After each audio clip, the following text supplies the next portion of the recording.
Oh wow, I love that. I love that. Yeah, get the rims. Yeah. Oh, that's great. What if you give him a mustache? Oh yeah. Give him a mustache real quick. Oh, make it long. Yeah.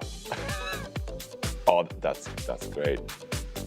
Yeah, and let's get that one too. What if you give him like devil horns? Because it's red, you know? What if you give him like devil horns? Oh, dude, that is wicked. I love that. Dude, we should get Matt Morello to host or something instead. Yeah.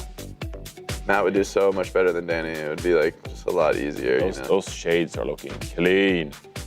Yeah, that's awesome. Yeah, I really like that. Nice drawing, guys. No, keep Stop, going, Danny. keep going. Yeah, we were just admiring how great you look. You look. This is a great picture, sure. Danny. You really look. Welcome to the Overwatch League. Wait, welcome to the Overwatch League. Let's have a talk. Come here. All right. This is unreal. Beautiful stuff. They take him down with ease.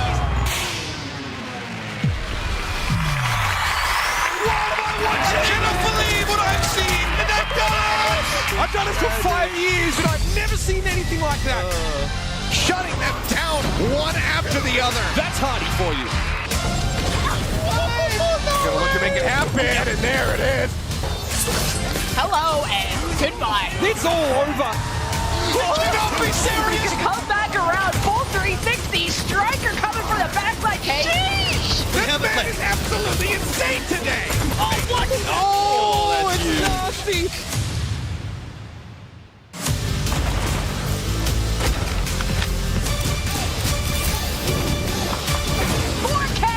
He strikes again. And Papa don't miss. Ladies and gentlemen, are you ready? Hello and welcome everybody to Watchpoint. Danny Lim here, joined by my brothers, Jake and Johnny. Why are you smiling like that? I'm just enjoying. I got all this expansive room. I'm kind of taking over today. Yeah. This is gonna be a great day, Daddy. We're gonna have some fun. Well, I hope it's gonna be a lot of fun. It's gonna get weird very quick. It's only been like 10 seconds. I already missed Zoe. And for those of you that are just tuning in and who haven't watched our post show yesterday and that are confused, our fearless leader is absent. Yes, Zoe is actually at the wedding for our amazing hair and makeup artist, Alyssa. So. Alyssa, congratulations on getting married. Sorry we couldn't make it. And yeah, because we had to do the show, right guys? Yeah, let's do the show, Daddy. Honestly, good for Zoe. Zoe deserves a day off. Of all the people, you know, like what a hard worker, right? So I think Zoe deserves a day off. We're just happy for her taking that, enjoying herself. And it's just one day. It's fine. What could possibly go wrong, right? Nothing could go wrong. Nothing could go wrong. Fine, right? I know. Yeah. All right, where am I going now? Where are we going, Daddy? What are we doing, Daddy? What do you think? I mean, hey, Zoe's not here, but I know she's here with us in spirit, and I know Zoe will be like, hey, all right, enough banter. It's time to talk about Overwatch. So we're gonna do that now. Let's take a look at our standings on our last day of Week 2. We got Atlanta Reign, Boston Uprising, Houston Outlaws, looking quite comfy on top, with they're going with 3-0 and 2-0, looking good. I think the interesting part is the teams that are below Houston Outlaws. That's where the fun is at. It's sort of a dangerous territory. I guess you could say that. They're sort of on the bubble. Yeah. And that's just another way of saying, they're a bit worse. But yeah. Yes. Yeah. Well, Thank you, I Johnny. think especially some of those teams, right? Like I think we'll see more mix-ups, especially as you're right, down a little bit towards the middle of the standings. I think there's a lot of teams, Gladiators, Florida, specifically of note, who I think are stronger than their performance shows so far. I think they will continue to climb the rankings. Yeah. All right, so let's take a look at the schedule now. Of course, we have the Toronto Defiant going up against the Florida Mayhem, followed by Vancouver Titans going up against Boston Uprising, and we're going to round out the day with Los Angeles Gladiators versus Atlanta Reign. Wow. I'm not gonna No say jinx. that's gonna be a jinx. gig It will of be a bacon. match. It'll be a match. It will It's be a going to match. be It some An Overwatch. Overwatch game. There will be a winner and a loser. Yep. There will be maps played. True. Overwatch maps. I hope they will. What if it won't get played now? What if it gets like rained? Oh my God! If our jinx is that powerful, then we're done for, guys. All right. Thunderstorms. Guys, let's talk about the first match then. I mean, Toronto Defiant versus Florida Mayhem. This is also a very interesting match. Jake, what do you think about this match? About Honestly, these two teams? First of all, I just want to talk about Florida. I think they're probably the hands-down favorite with Toronto looking a little bit weaker. Florida has so many strong pieces. I think Specifically, Merit yesterday went absolutely crazy on the hit scan. So many pop-offs on the Widow, on the Ashe, and especially in my eyes on the Sojourn. That's where Merit is, in my opinion, at his strongest. This is so many sick Widow clips, especially from this Rialto. But they weren't able to get it over the line against the LA Gladiators, a team who looked, I think, pretty beatable for the Florida Mayhem maybe going into that match. So Florida, they're going to be licking their wounds. However, is Toronto a strong enough opponent to actually face them? I also want to highlight Checkmate and Someone as a really dangerous diving duo. But Toronto Defiant, they haven't really stood the test against these tougher teams. Going down a little bit easier against the Gladiators. Yes, they beat New York, but it was a knockdown drag-out going to the 5th map. And I think for Toronto, they kind of probably hold themselves to a higher standard. I know these players. I know they hold themselves to a higher standard. They want a win to be much cleaner than this, and they want to actually get the wins against top teams, which so far they haven't been able to do. So honestly, as a Toronto fan, it's hard not to be a little bit worried. Maybe they were a little bit overhyped going into the season.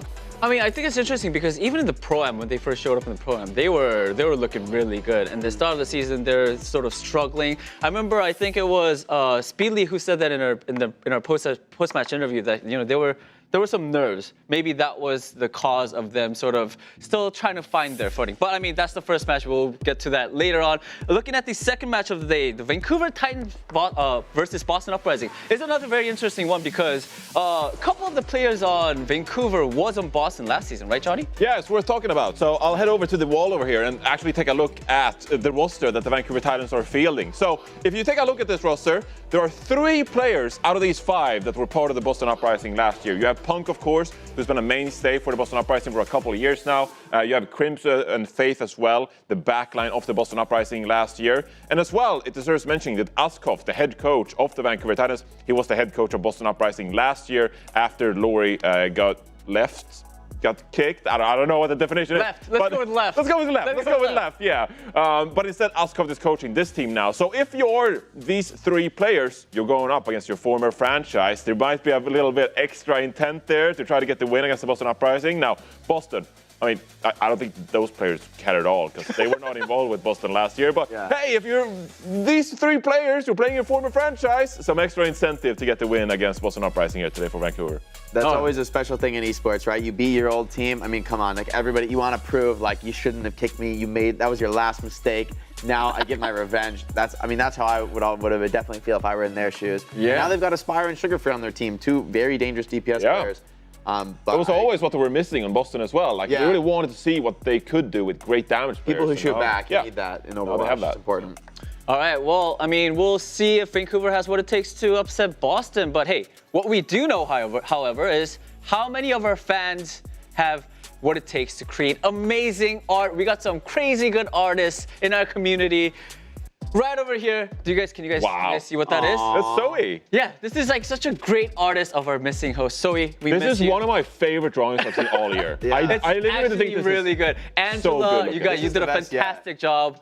Thank you for submitting this, and I hope you're watching this because I think Angela missed our live show yesterday. Angela, thank you. We love you. It's like she never left. We've got Zoe here with us in spirit. It's a beautiful piece. I feel like that really captures her. As an amateur artist judge, I just love the contrast with the colors. You got like the gold flowers with the maroon jacket. Well, you're an amateur. Oh, well, now we're talking about colors. I've got a lot of experience with the Telestrator drawing. I hope you liked my art earlier. Yeah, no, I do want to bring that up. Yeah, that was great drawing. Hey, talking about drawing, make sure you submit your art to the new and improved fan art gallery. And who knows, you may be even featured on a broadcast. Yeah. Hey. I'm going to screenshot the program and submit it of me drawing on Danny's face. Do it. It might happen. Hey, you know what else we feature on our broadcast, though? Our friends from the East. We've got Achilles and Avril to get us caught up on all the action that happened overnight. Let's take a look. All right, Achilles and Avril back again, once again to catch you guys up on the APAC action that you might have missed. And boy, would you have missed a very big day of APAC games if you didn't tune in earlier. Yeah, I think all the Preds are going to be boomed at this rate. Who expected that the Shanghai Dragons were already going to get their win 3 matches deep in the season? They have made a huge turnaround in 2 days' time. The Flatank looks vastly improved, especially with the Winston going in. Viper got the player of the match here on outstanding tracer gameplay. Hisu was dominant as well. Incredible highlight reels on the Widowmaker. Dynasty, they did not look like themselves here. A tragic loss for them. Yeah, I mean, we saw Viper finishing things off with a 50% attach rate on his pulse bombs compared to Prophet, probably by the end of round 12%, 10% or something like that. So it's definitely out of sorts for the Dynasty, who are going to look to rebound in the next series, but they still have tough opponents ahead of them, so we'll see. But for now, Shanghai Dragons fans can breathe a little bit more easily. But then we got into our marquee matchup, the Battle of the Zhous, the Zhowdown, as Guangzhou Charge were able to get a 3-0 over the Hangzhou Spark, but the devil's in the details because this didn't feel like a 3-0 series. I really think this is just Jimmy Overwatch. The Jim VP strikes again. He absolutely made his case in this particular game as the best player in the entire lobby. Yeah, even over players like Shy and Leaf. Unreal performance on the Hanzo here. Even on some of the, the hit scans as well, he brought a little bit of Widowmaker. Choi played out of his mind as expected on the Tracer. The entirety of the Guangzhou Charge looked immense. It was still a close 3-0, like you said. Even though it's a 3-0, it was still a fairly close game, but the Guangzhou Charge look by and far the best team in the region right now. I mean, they even nanoed a Baby Diva Piggy just to clutch around, and that worked. That won them a map. So the Charge are number one. That final map in that regard as well. So, I mean, Guangzhou Charge now find themselves at the top of the standings with a 9-0 perfect map win rate. And Hangzhou Spark, they fall down to number 3, but they're not too far behind the Soul Inferno. Soul Inferno remains the only test there for the Guangzhou Charge, so if Charge want to cement themselves as the best team in the East, they have to still take down the Soul Inferno, but otherwise, this is looking like a fairly, I think, accurate representation of where the region is currently. Yeah, unfortunately for the Dallas Fuel fans, still down there at the bottom of the standings, given the Shanghai Dragons were able to find their first match win. So we'll see if next week the Dallas Fuel can turn things around and look to regain their crown. But that's going to do it from us. Thank you, guys. We'll throw it back over to the desk. Shanghai! Let's go, Fleta! They got their first win! I mean, Avril and Seth, thank you so much for that recap. What? Issa has been going crazy, huh? I mean, Isu is just... These are some shocking results. Hisu is a god. I will say Hisu I do is that. crazy. I mean, but I think maybe it is Fleta, right? He's like, if he's finally ironing out the issues, or is this the Dynasty dropping the ball? I think it's hard to say yet. I want to see more from Dragons. I want to see more from Dragons. I'm a bit of a Dynasty simp here going into the season, and I'm You're just in a rough shambles. spot. You're in a rough I feel spot. like I've just been shattered like glass. Like I'm just pieces of mirror. You know who's been shattered like glass is everybody who opposes Jimmy, the god. He is him. Jimmy's a freak. What a glow up! Well, for Charge as well, like overall, like I mean, I had this team looking like one of the weaker teams on paper with the roster. Yeah, you did. I'm completely wrong. Like I have to admit that Charge. I mean, they're the best team in APAC. This is crazy. With a bullet. It's crazy. Hangzhou Spark, we thought they could be a championship caliber team, and they just got. It's Team China. They got slapped aside. Guys, I need to move on. I need to move on.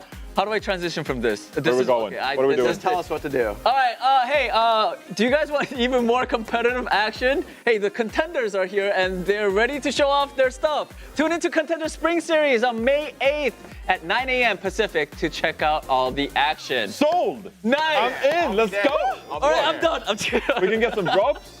All right, so ready. check out the Those Contender Genji Spring skins, Genji Series. skins. I wanna And get these skins. hey, we actually have a quick game that we're gonna do. Something a little fun for everybody. So guys, it's time for something that we're all desperately searching for in our life.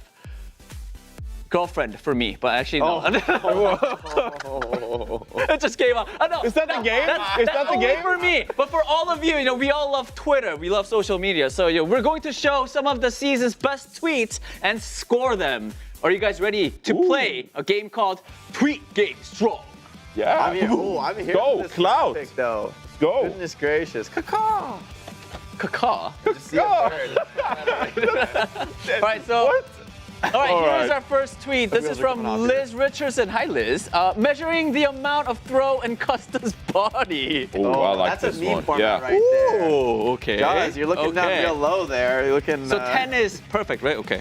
All right. I'm ready. I'm ready. Are you ready? I'm cooking. Count of three. have 3, cooked. 2, 1. Nice. Oh, okay. I went all in. I'm the angry Russian judge. I'm gonna give the lowest scores, guys. So this was strong. Well, what did it lack? What did it lack? But I'm Jake? needing headroom. Like I need to see more. You know. I need. Like, I know. I gave it a 9. I took -1 point because I know Liz could go harder. It could have been spicier. Exactly. Wait, what? I know there's more spicier. heat. I know there's more heat available. I think this is like the best you can do with what the material, with like what they've got here. With this screenshot, I can't think of much else. I mean, you're giving it a 10 because it's firing shots at Custa, and that's you guys live for that. True. So that's True. why I got a little love for Custa. All right. I'm gonna borrow this. Right? All right, let's move on Steal it to our second tweet. It's from Guangzhou Charge. bit of a tracer gap. Call it a profit margin. Oh! That's what I'm talking about. Okay. That's why I leave some headroom. Oh my That's why I God. leave some headroom. That is. Jeez. And the stocks down emoji. Oh, man. Oh. All right, ready? 3, 2, 1. Oh, that is man. good. 100. 11. I give What? plus 1. It's a 100 emoji. That my 20. I That feel was like this golden. is like a critical Chef's kiss. 20. It's like, oh, what a weak tweet. No, this is hot. The Guangzhou Charge, I gotta say, Guangzhou Charge social team is hot. They've been are good on this fire. year. They've been Guangzhou good Charge, this year. Social manager, you are doing good things out there. Oh, You're yeah. making me laugh. I live for it. I live for it. Yeah, that's really good, really good. Great job by you, Charge. Social media manager. All right. That was our second one. Let's move on to our third Are there any bad tweets? tweet. Yeah. Oh no, these are good. Like Yeah. the strong These are ones actually, coming. this was actually really good. Yeah. All right, what do we got? What do we got do for we the got? next one? So, okay, we're going to take a look here, but I think there will be a caption for this. This is the meme template, right? There you go. Oh, okay. Vancouver Titans. Point off the rain. Uh, I'm here for this. I'm here for this. You know what? For the meme format, this is perfect. It's kind of sad though, to be honest. It's a little bit sad. Yeah, It's a little bit sad. It's a bit. It's All right, ready? yeah. 3, 2, 1. I don't like it. No, I'm giving it a 9. You know, they're saying it. Hey, we knew that we're not gonna win that match, but hey, we took a map. I'm here for like the self. That's a dub. Wasn't it a point? It's like a cost round, right? Or did they actually take a map? Was it a map? Did they really win? a map? Surely, well, surely I just they can't didn't believe take a it. map. Yeah. Yeah. I don't Maybe like they it. capped the I point. don't like the making fun of ourselves thing. It does get played out. It's a little sad. It's It a little is sad. But, Yeah. you know, I'm okay. I feel like you kind of have to embrace it against a team like the Rain, team like the Titans. It's kind of like, oh, we have this image, we have this meme template in our folder on our desktop. Yeah, it's a little and desperate, how do we maybe, use a little it? played out. How do we use it? It was You forced. convinced It me. was You forced. We can do convinced me. better. We can do better. All right, next one. Our final tweet of the day. It's going to be. All right, what do we got? What do we got? San Francisco fight. I think I saw this one. This was for San Francisco. This is a shock. GG, well played. Atlanta Ray will come back stronger next week. All right. Oh, this This is is good. a better self-effacement, but it's still self-effacement. Yeah, this is good. I love that meme template, by the way. It's so good. I know like it's a bit old got and like hands. it's kind of peaking right now. I feel like, but it's Yeah. like it's been solid for a good moment. It All right. ages like a fine wine, is It what I'll does, say. it Ready? does, yeah. Reveal. Let's go.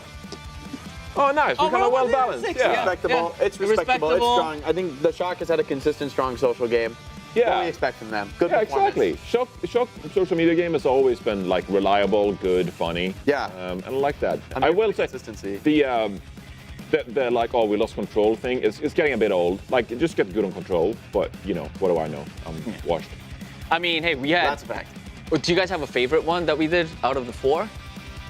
It's kind of hard. It's kind of hard to decide. Right? I for me, it's Charge, man. I think Charge. Yeah, It's not it's just good. the tweet we saw; it's the tweets we didn't see. You got to check their account. Like they've got some bangers out there, Yeah. and so I'm here for the Charge social media game on top of the APAC region and potentially on top of the league All right. social media. I mean, dude, I think all of them were good, and I think it's really hard for us to decide. So, hey, chat, you get to decide which tweet was the best. So vote now in the poll, and let us know who you think got the best Twitter game. Vote now, right now. Do it. Clout. All right, coming up next, will Toronto escape bubble life, or will Florida avoid dropping 2 in a row? We've got predictions, so don't go anywhere.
Welcome back to Watchpoint, everybody. Before we move on, our producers have told us that the poll results are actually in, and the winning tweet was actually the Guangzhou Charge one. Yay! Not surprising. I'm here for it. I'm here for it completely. Here for it. Congrats. I want to see what else they've got in store. Yeah. Congrats, Guangzhou Charge. Well, please keep up the good social media work, I guess. Yeah. Right? Doing a great Right. job. All right, I mean, looking at the schedule, we're starting the day off strong with Toronto Defiant versus Florida Mayhem, followed by Vancouver versus Boston and Los Angeles Gladiators versus Atlanta. But the first match is going to be a great match. Toronto Defiant, we've been talking about how in the Pro-Am they were looking good, but then start of the season they were sort of struggling, trying to find their footing and even out the score. But it is going to be a tough one because they are going up against the Florida Mayhem, who of course unfortunately did lose to the LA Gladiators yesterday, but it was still I think it was a good loss for them. They had great looks and they're still a strong team. Yeah. I don't know if I call it a good lock. I think they want to. But they look good while losing. They look good. They look good while losing. I'm talking, it's like my perspective. Yeah, I credit Florida Mayhem, even though they lost, it was a great game. You can't be like, we sucked, because they didn't suck. They were They legitimately weren't. suck. They definitely weren't. Yeah, should we just go right into predictions? Why Go. not? Let's do it. I think this one, I went with Florida Mayhem. I think they are clearly the favorites. So he did as well. So he thank did you, as Zoe. well, Still, right? still. Oh, yeah, so not shutting off completely. Still managing to get her Preds in. I thought it was mine. I Even just on thought her day Florida off. Mayhem was like, it's not mine over there. Yeah, but obviously I went with the Florida Mayhem as well. Yeah, I think this was actually not a tough one for me. I went with the Florida Mayhem. Yesterday, they did take the L, but I think they're the much stronger team. I think especially I want to highlight that Hydron has played almost 10 times as much Sombra as Merit, and yet it feels like these teams both do by far their best when they're playing hit scan. Florida has been sticking to their guns, literally, with Merit on the hit scan, and that has been looking good for them. I'm worried for Toronto. Are they actually going to be able to make the Sombra work? Yes, I think it's a very dominant meta, but so far they haven't seemed like the best team on it. Also, Hydron used to play for Florida Mayhem last year in that dominant hit scan role. So Merit kind of, took Hydron's job on the Florida Mayhem. So Hydron maybe some extra incentive there as well to fire back on the Mayhem. I went with the Mayhem here as well, but I'm not as slow on the Toronto Defiant as I think most people are. In general, I think this kind of like middle of the pack, like the good teams in the Western region. I think that they're a lot closer than people think, and we have some invariability, like day-to-day kind of stuff. I really do think that Toronto Defiant, they can put up a good fight against some of the best teams in the league. And if they have a good day today, maybe an upset is in the making. Yeah, I agree as well. Well, the desk is all pink today. Let's see what our casters think about this match. We got Costa and Jaws. Are you guys putting for Toronto? Yeah, why? Yeah, you almost got tricked into that one. Do it! Team That's USA. right. Team USA. Team Are you USA. actually going for Toronto? No. Oh, okay, then. All right. Well. He's going to be close. Dude, all three of you We all went for Mayhem. Why are you hyping them Four up? of you. Why are you hyping them up You then? can't chant USA and then go for the Florida Mayhem. Yeah, because I can play both sides. Okay, that's fine. Yes, Yeah, because, that's you take the clip of me going Team USA on Twitter, and then I'm actually voting for Mayhem. Woo! Do this, man. Honestly, they deserve it. I agree with the desk to some points of like Toronto Defiant. I'm not that low on them. They've had some difficult matches, is very competitive, but I also think the players have come out on Twitter and they've been talking about it of this isn't the performance they expect from themselves. They expect to be better. They expect to be able to play with those top echelon teams, and this is another chance for them to prove themselves against the Florida Mayhem, who did just take an L, They did. but they look so good. They did just take an L. But yeah, losing is learning, right? At the end of the day, if you are going down a tough series like that, you're going to come away with it feeling a little bit better about yourself, feeling a bit stronger, maybe coming into this next series. Gladiators, they're still a tough team though. But that series was just absolutely bonkers yesterday. I mean, we'll see if Florida Mayhem can kind of shore up those weaknesses and come into today. If they do find a clean sweep here, they're going to feel so good. And everybody's going to be, once again, on the Mayhem train, like a pure pink going into the next couple of weeks. But Toronto Defiant have a lot to prove in two aspects, Scott. Yeah. As a team, but also for Team USA for the Overwatch World Cup. A lot of these players are playing on the same roster for the World Cup later on this year. So if you want to have faith in Team USA as a team, Toronto Defiant, they need to step up as well. It's fine. Super clears those frauds from the other country. I'm not worried at all for the Team USA. But you are right, Jack. Losing is learning. And for me with the Florida Mayhem, that is an important learning experience. Losing and learning. Losing is learning. Yeah, sorry, the words are getting jumbled up. But they went up against a team that honestly just played out of their minds. The Gladiators and last row, those clutches, that's something that you can't account for, but you need to be prepared for at any moment because at the top end, that can always happen. So Florida Mayhem, it's a bittersweet pill to swallow. Oh, this is just a hard start for me, but we're going to see the start coming out for both these teams. Reinhardt versus Farah? What's he cooking? Oh, he's cooking OG for breakfast. Just double doinked him. Boom. That sucks. Lucio player was kind of, escorting the team in and just gets instantly double dunked. That's Hydron. No, he's good. I wonder if Toronto Defiant here, I'm going to switch over to a hit scan or they're just going to play the point role. Like, this comp is just so old.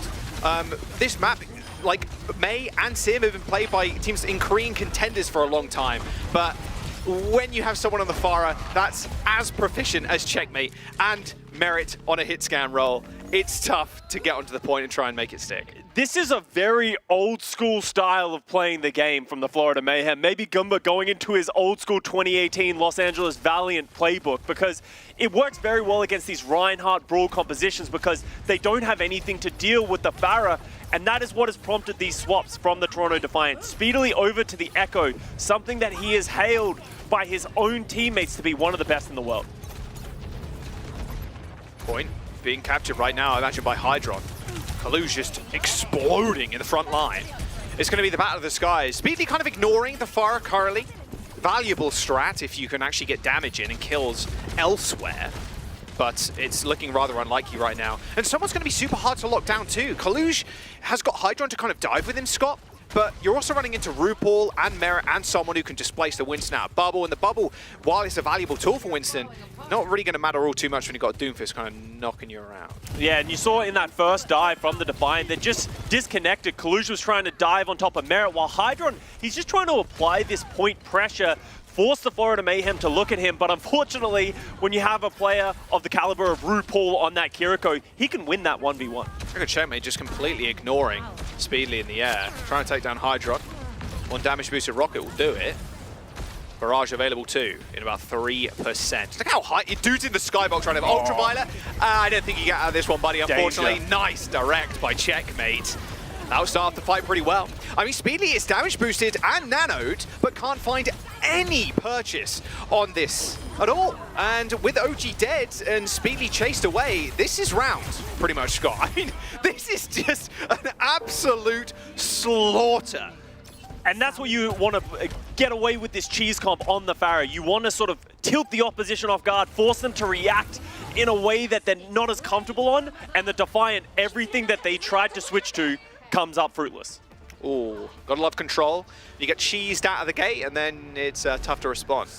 And that, the Toronto Defiant have been struggling. They've been losing matches they don't want to lose. They are 1-2 right now in the season. Getting them off balance, getting them maybe a little unsettled early on in the series could be very strong for the Florida Mayhem because now the Defiant always have to fear that they could pull that out at any moment. The mental game is sometimes the strongest one. Yeah. I mean, if you are down 1-2, you're like, okay, we really need to get back on track because a lot of expectations are landed on Toronto Defiant shoulders coming into the season. A very strong lineup of players all around that have had a lot of hype coming into the league and then just kind of like OG and Ultraviolet, very hyped coming in and then have a very good season last season. Speedly, very hyped coming in. Had a little bit of a lackluster performance, not living up to his height at least. Exactly. But this year is the one year to prove it. All right, rolling out on the second map of Control will be a little more pokey from Florida Mayhem this time around, playing the Hanzo. The Junker Queen versus the Ramatra. You can see the Defiant want to be the aggressors. They've shouted and running into the backline, but someone is there. Immortality field goes down. Yeah, nice lamp. It's been destroyed by OG. Point has been unlocked, and Checkmate just peppering him in the backline right now. Hydron is pretty safe in amongst his team. Ultraviolet instantly healing him up before he went under 50% HP. However, a Swift Step and a Suzu used by UV. However, he is nowhere to be seen on Checkmate's screen. There will be a point capture for Toronto Defiant, but Mayhem quickly landing their feet on it and actually just get a recap. Good window, good arrows, and that'll be Mayhem in control. That amplification matrix from RuPaul just evaporated Kaluj with the amount of damage, and that's the value of this Hanzo, is it just pumps out damage, and that's going to force the Defiant to once again, Ben, they're going to be the team to switch goes back over to the Winston, the Sojourn, and they still retained the Genji from Speedily. Confident in it against this composition from the Mayhem. King Hydron trying to step up. But no, someone's there to take him down rather swiftly. And there's the Dragons. Wow. Toronto Defiant not finding all of anything right now. This control map is looking rather rough. Only 5% so far. I mean, Pulse Bomb from Checkmate. I mean, I guess they're glad they Merit use Dragons. Can be pretty tough to assault a point when there's Dragons kind of splitting you off and it leads someone to just kind of running into you. So we'll see how Speedly can attack this one. He's close to the blade, but Checkmate hanging around with that Pulse Bomb. And Ultraviolet's on the Kiriko, so they're not going to have the Nano boost to help the Genji when that does come out, but there's so much damage. Oh my god, the damage. Good Pete though in return. That Annihilation isn't going to last too much longer. Checkmate hits the recall, but still has a Pulse Bomb in his back pocket if he chooses to use it. Straight onto the Winston. Actually kills Hydron with it. Oh, no. So that's a little package delivery. First class to Hydron. Straight back to spawn room. 70% on the board for the Florida Mayhem. No ults online. Maybe just a Kitsune Rush to start this fight off, but Speedy's got the Blade. Blade's going to be so difficult to get any value. They have the Suzu, they have the Immortality field. They're looking to go in. Look at that. Already forcing that swift step from Chorong. Yeah, and what are you looking for here? If you're the Genji, if anything, you just want to force those cooldowns, stay alive, and help your team re-engage. It's not going to be that execution you want it to be. Yeah, someone in the front line as Toronto Defiant have made a full shift around in their composition. They've moved all the way around the other side of the map. The blade has been pulled finally. Rapul's just completely alone, yeah. He has got another dash available to him, and now Chorong is in his sights. But Merit from across the way managed to double dink him with the Storm Arrows. Ultraviolet nowhere to be found. Completely MIA, just dropped off the map potentially. And that'll be Florida Mayhem taking the first map with a, 99 and 100, 200 and then a 5% for Toronto Defiant. Like, that is not what you want to come out the gate with. Toronto, we spoke a second ago, they have to come into this game strong. Mental fortitude has to be an all-time high right now because they've had a rough week and a half. They need to get wins on the board. And they've been beating themselves up on Twitter about their performances. And you look at their faces just right now on the screen. That's not the faces of a team that is confident in their play or they're comfortable. They're not having those discussions as a team of what went wrong. It feels like they're in damage control right now. And honestly, it was the choices of compositions from the Florida Mayhem that really led the way to this advantage in both rounds. Defiant just having to be the team that is willing to swap, play the Florida Mayhem's game. Man. I don't think you really want to play Florida's game at all right now. Never. They're playing Overwatch 4, bro. They're on another level. I mean, it's kind of rough. You know, beating yourself on Twitter is one thing, but you're going through a few things too, and you are beating yourself down a little bit, coming into an official and losing your first match, not great, but I hope Toronto Defiant is still hanging in there. Hollywood is our next map, so maybe a little bit more conducive to what they want to play. Maybe, again, stick Luge on Winston, have Hydron on the Soj. It's a pretty decent map for Sojourn, unless you're against Merit, who's probably going to play Widow. And someone on the Winston. As much as it could be good for Toronto, it's rough. I honestly think Florida Mayhem's best map we've seen so far this season has been Hollywood, so a tough ask for the Toronto Defiant. Yeah, we're going to see just how it goes down just after this break. Don't go anywhere. Mayhem, upper map.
breeze. I'm out the cage, gotta let out the beast. Revolutionary, gotta let out the streets. Locked in a cage, I'ma let out the. Wake up, get out the sheets. We came for one, man, forget my peace. You take the west, I'll take on the east. I'ma put them in the cage, never let out the. I am checked to the noise. Can't stop for the talking. Hot like fire on the pan. If you wanna touch Mount Fuji, Cluj trying to light the way there to his team's victory. He thought he was the final Bosch in the gym, but it is someone on the Winston. At the very end there, we saw 5% for the Toronto Defiant across 2 control rounds versus Florida Mayhem's 200% across 2 control rounds. Not the best start for the Defiant. And only one final blow for the Toronto Defiant as well in that match, that map as a whole. Why does this keep happening to us, Jack? Why are these teams... It just feels like there's a lot of counter-striding going on and teams just aren't comfortable playing up against the aggression of certain teams. I thought you were going for a broad overview there. I was like, why does this keep happening to us, Jack? Why do the 3-0s? Like, what's going on here? What's going on? Why can't we have a 4th map? What's going on? Yeah, well, kind of that as well. I'm hoping that we want this series to be competitive. We want this to do a map 5. For both teams, I think it's important, narratively-wise, to be competitive in this series. They're both trying to vie for position. Remember, only 2 teams from the Western Division will get that automatic qualification and not have to go through the knockouts. That's what all of these top teams are fighting for. And with Toronto Defiant, if they go 1-3 to start this season, it's probably impossible, if not incredibly difficult, to get into that top 2 seed. Definitely agree. He needs to start off strong, and unfortunately Toronto Defiant haven't done that. On the other side, though, I mean, Mayhem, they've been looking rather good. 2-1 in their first few games. Yeah, RuPaul's just a little troll there, a little troll weaver. I can't imagine you'd play that. I mean, not against Toronto Defiant, like, there's just no shot. I mean, this is kind of what I was scared of as well. Scott, the Florida Mayhem. Merit on hit scan. He's kind of nasty with it. And especially when you got the second point, the Widowmaker, he's already created a couple of highlight reels against the Gladiators yesterday. I think that is still on the cards. Man, his Widowmaker is just so crazy. We saw some disgusting shots on Rialto against the Los Angeles Gladiators yesterday. He has been, in my opinion, the best hit scan in the league so far. I think he's just been absolutely instrumental in the Florida Mayhem success, and they play around him to find him that value as well. They don't play as much Sombra as some of these other teams because they want to stick to their comfort, and I like that style about them. We have Churong starting on the Kiriko, RuPaul on the Baptiste. There's someone actually starting on the Ramatra, which is an interesting look for the Mayhem. All right, yeah, no Winston for someone. A little bit surprising, but it's only first point. Ramatra is pretty good at holding down this point too. I mean, you want to peek the corners here, you can just go into a Nemesis form, just start wailing away at you. But the high ground control is going to be pretty nice. It's going to stop Merit doing a whole bunch because the amount of poke that even Winston now could pull out is kind of crazy. Does need a little bit of help though. Receives it just in time, but now in the bubble, now in a lamp. My word, this dive is strong for Toronto Defiant, but can they find kills? They only found one, and it was a summon. That Immortality field does end up going down. Manual hack onto Chorong. As now Toronto Defiant shift gears a little bit and try and force someone into a position where he needs to back away, but pops the Nemesis form. Now bench him what, like maybe 400 pounds, and just starts donking Collusion the head. Quick reset here, but time is ticking. Yeah, good backup from the Florida Mayhem with great support from the team. Oh, but what a it kill. isn't there this time as Chorong gets hacked, unable to swift step away. Yeah, no swift step in a pulse bomb for Speedly. Lobs it on the ground, all good. Anti-nade onto someone, forcing him all the way back. Only a single healer now for the Florida Mayhem. Chorong has just spawned. He can swift step back to the rest of his team, but will it be enough? Checkmate in the background here. Acting like a screensaver currently, not doing all too much. Had to back away. Maybe got a pulse bomb in his hand to land on a frontline member, maybe. But looks like Toronto Defiant ready to press the issue. Chorong swift stepping, Suzuing, and now Cluj. There you go. That's what you want to see. Chorong dead. There's a bomb on the points. Even a beat coming through from OG. He does hit Speedly Cluj and himself, of course. Though Cluj kind of taken over this first points. Just showing that he's not to be messed with, but someone still holding it down. Managed to earn himself Annihilation, and now the rest of the Toronto Defiant members are trapped on the wrong side of the point right now, having to deal with someone. I believe that was a pulse bomb onto Ultraviolet, just reduced the healing for the Toronto Defiant, so it's been way closer than you would have think, and someone recognizes that. He pops the Annihilation just to keep the fight going because he knows the Defiant aren't going to have the healing to sustain through that fight. Pops Nemesis form. when that goes away, Annihilation comes up, so he gets the refresh of the armor, sits on it, like you were saying, and then it's hard for people like Speedly and Hydron to really do much there. However, they've got a lot in their bank right now. Hydron with this EMP, look at him, he's stalking Chorong. EMP hits 2, Chorong instantly dying. Checkmate is also hacked and gets tracked down by Speedly. Decent tracking, forces the recall, and with Checkmate at 2 HP, he has to back away to the mega health pack, but the back line just folded Dead again. like a bit of paper. OG and Ultraviolet had no chance against someone in Checkmate's, someone at Merit's dive. That's not a good look. Toronto Defiant with 45 seconds on the clock only have 2 ticks. The Defiant's initial dives have been great. They've been able to find picks initially. It's the cleanup where they're really struggling, and it has to look towards the backline. OG and Ultraviolet just aren't able to stay alive to the constant pressure of someone in Merit just peppering them down. So they don't have the sustainability to close out these fights. And last fight territory, Jack, and Mayhem has ults. Give man's nano boost. Go. Nano boost, high ground, straight on top of the backline. RuPaul in trouble. Does use the Exo boots to try and get away. Oh, not quite though. He still has someone behind him, so he might be all right. Chorong even using the rush on the point to aid the rest of his team while he's trying to heal up RuPaul. Kalush is back in the fight now with a Primal Rage. Opened it up before, maybe again, and he's hot on the tail of RuPaul right now. Even Chorong, he's got a 2v1 in the backline right now, rips the Primal Rage, and all the meanwhile on the point, someone at Checkmate and Merit had no heals to try and sustain themselves. A nice little boot from Kalush removes Bob from the point from contesting, and there, finally, someone goes down, point unlocked, but it took a whole bunch of effort to do so. I don't know how the Florida Mayhem are just living for so long. It feels like we're watching Kalush pepper down and force the backline of the Mayhem back, but someone continually lives forever in the front line. Some form of disconnect going on for the Defiant, but the Florida Mayhem backline is really just holding strong. So we move over to this second point. Someone switches over to the D.Va, a character he's very strong at. Should enable him a lot more to play defensively and give Merit that space to shoot. Can boot the Winston off the high ground too if Kalush does land on the edge. Those thrusters on cooldown a lot quicker than Elite. Pulse bomb in the hands of Checkmate. He's looking for, oh, look at this peel. There's almost none of it. Well, now there is. Nice sound barrier coming through from OG. Saves Ultraviolet for the time being, but Kalush just crunches him. Oh my word. Turned into a meat patty there. And with someone dead as well, there's very little left on the payload to try and deal with it. However, Merit still from the high ground, finding a lot of value on the Ashe. And that was a great fight by the Defiant, only using the sound barrier to just keep themselves alive, and they do win the team fight. With Kalush going down at the very end to Merit on the high ground, they're not able to dislodge the backline from the Mayhem from this high ground. So they're going to utilize this nano boost to get there, and you can see Kalush preparing to get up. He's trying. He do be trying. Trying very hard. He do be trying. I mean, Merit's also got a bob, right? You can throw that on point. Oh my! Mess with the best, die like the rest, Speedly. Nice headshot by Merit. And Ultraviolet's up on the high ground alone. Bob available for Merit. Does end up getting it, and he's on the high ground too. OG running straight into the Bob. Nice nano boost on Kalush, but your backline, Toronto, it's already dead. Some of the best Bob value I've ever seen. Was that 3 from Bob? Finally doing something after all these years. But hey, what the hell? He's been doing something for he eons. tries. He tries his best, Jack. He tries his best. Justice for Bob. How often do you see him get that 3K?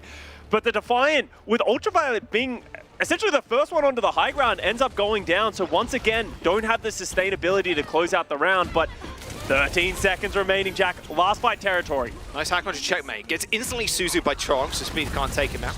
And here's someone still playing point guard for every single member of the Mayhem right now. He is everywhere all at once. There is Chorong, another Kitsune rush, but this time on the high ground. So Kalush has a really tough time of actually getting up there with all those reduced cooldowns. And now they're a slow rotation for the Florida Mayhem again. And someone escorting RuPaul and Merit away. Checkmate with a pulse bomb is going to open this one up rather cleanly, but an equally good pulse bomb on the backline of the Florida Mayhem. It's all a race now. A lot of supports dead on the field, only one up being Chorong. And Kalush dying means someone from the Toronto Defiant has to touch. Hydron and Speedy are dancing around the point, but Hydron touches, but a self-destruct will meet his demise. Overtime, gone.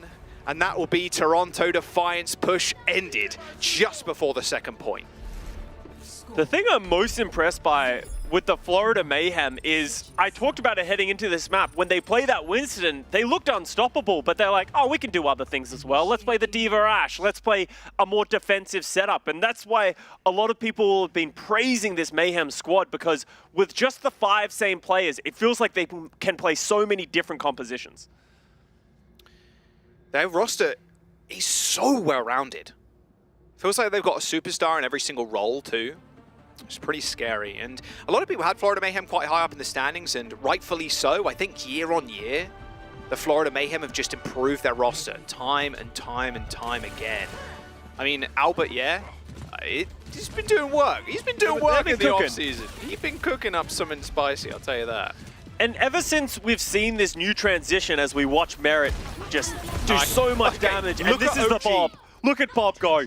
Boom. There's one for Bob. He suplexed him. That's the perfect spot. It is. It's kind of crazy, actually. It's if you can make your Bob land there every single fight, I mean, that is just dumb stupid. There's only 2 for Bob, so maybe I won't give him too much props, you know? Maybe Bob needs to do a little bit more. I'll keep the hate train going for him. But I like this difference from OG on the defense. They were playing that Lucio so they can increase that speed boost, but with them struggling to keep Ultraviolet alive, I think the Brig is just a more well-rounded pick. You can cover your other support so much easier. So some minor adjustments. Let's hope it goes better for them. But Florida Mayhem, once again, playing the Ramatra Baptiste, even on offense. I'm very happy with this backline right now. I mean, Lab and Suzu, 2 forms of immortality.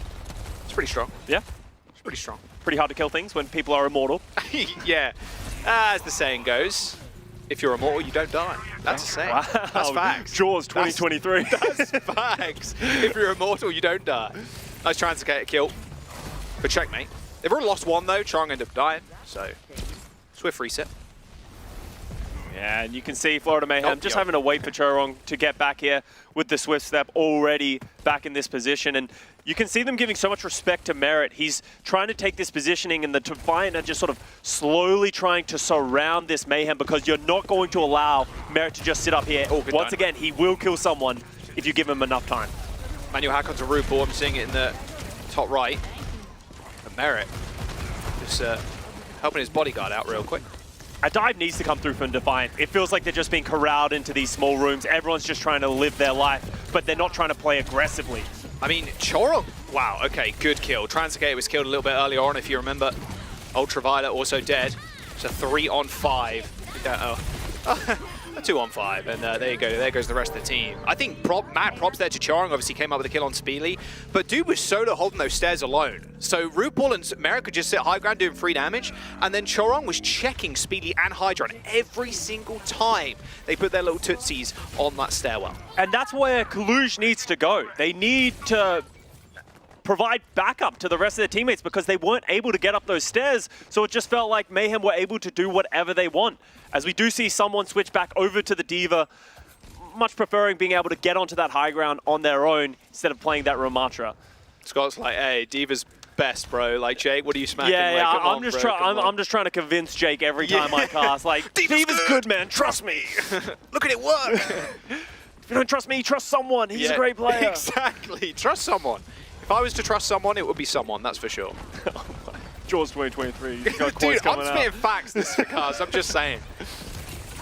Ultraviolet. Wow, he took a body shot there, must have done. Suzu, pulse bomb. Oh, that was so close. That would have been a good kill, but you forced the supports down from high ground. Huge EMP in the background, though, from Hydron. Nano boosted Kaluj, and that'll be 1 dead Florida Mayhem. Yeah, great play from Defiant. They needed that dive to come through. Just so much pressure coming onto Ultraviolet. But once again, playing too slow for my liking. It doesn't feel like they're in the driver's seat. If they lost Ultraviolet there, then the Nano doesn't come out onto Kaluj, then this follow-up isn't there for the EMP. So they need to be smart about giving themselves the breathing room and give their backline just a little bit of space to help the frontline dive. All right, Bob online. How's Bob going to do this time? Pretty easy way to take high ground too. Yeah. Getting that Bob up there. But Merit quite content right now, just holding the low ground. Dynamite onto OG, but he should be good. You see this, Kaluj using the primal, great massive anti. All hiding though, and look at that, someone just bathing them in the defense matrix.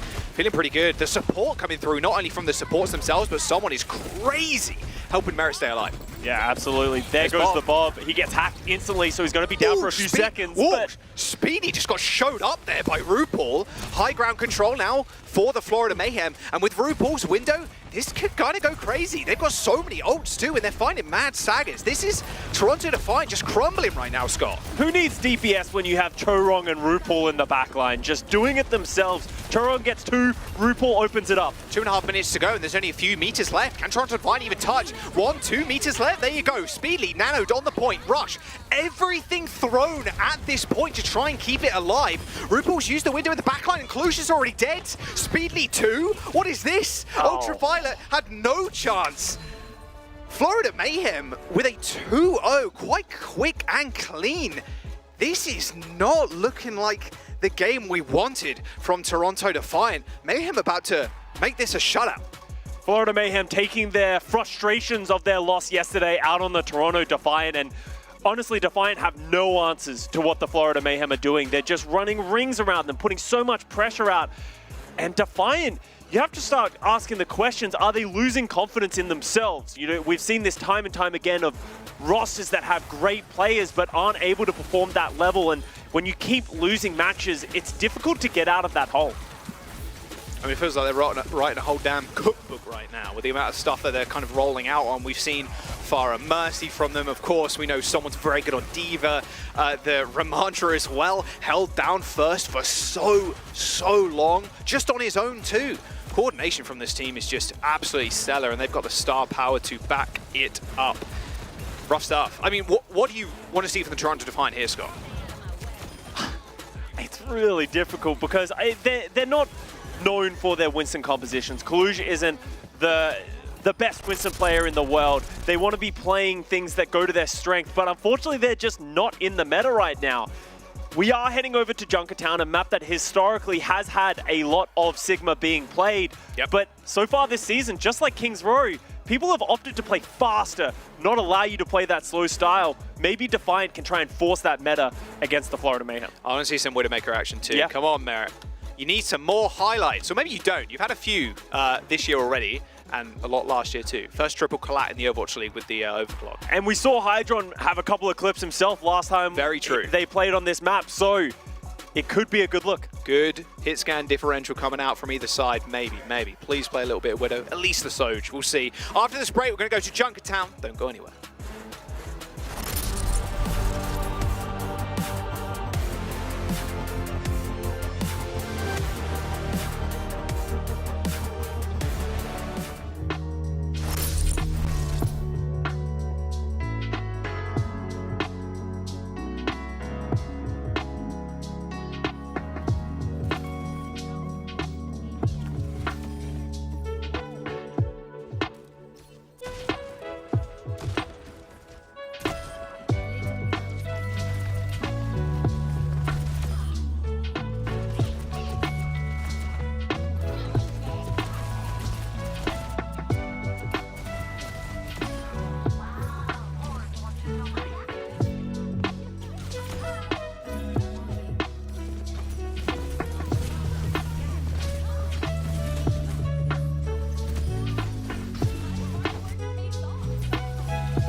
Florida Mayhem doubters in shambles. But were there really any doubters? Well, Not you sure. chanted USA at the beginning of the... USA. I'm saying, bro, I'm just playing both sides here. Come on, man.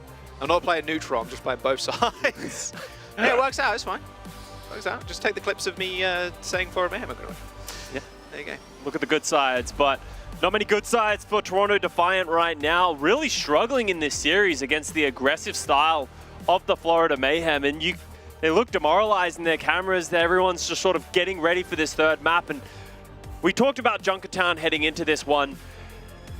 Do you think the Florida Mayhem should ever allow the Defiant to be able to play into their comfort? Because that is where Toronto is at their most comfortable. When Hydron can play that long-range sniper, when Kalush can play that Sigma. But if you're the Florida Mayhem, you recognize that and you play an up-tempo style.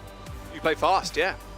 And they've already kind of done that. It's been difficult, really, for Kalush especially, to find any kind of value on the Winston. There's been a few good dives with hacks onto people like Chorong, but always feels like someone is everywhere. Like the amount of time he's like matrixing his backline, matrixing his DPS, like pushing Kalush off the high ground. Like, he's kind of a bully in this server.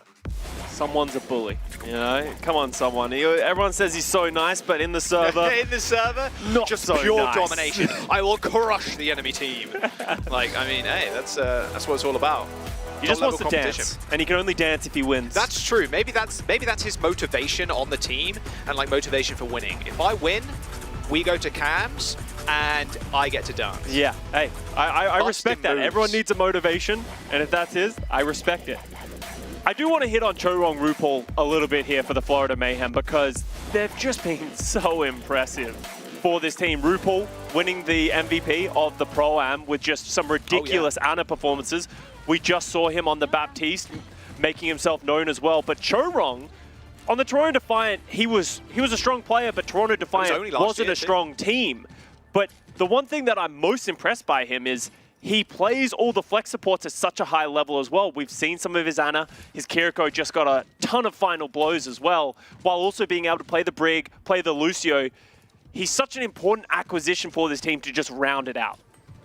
The amount of time he was able to keep RuPaul alive on Hollywood was quite crazy. And keep someone alive. Like, how is he doing both? It makes no sense, yeah. It feels like he uses Swift Step on cooldown. Yeah.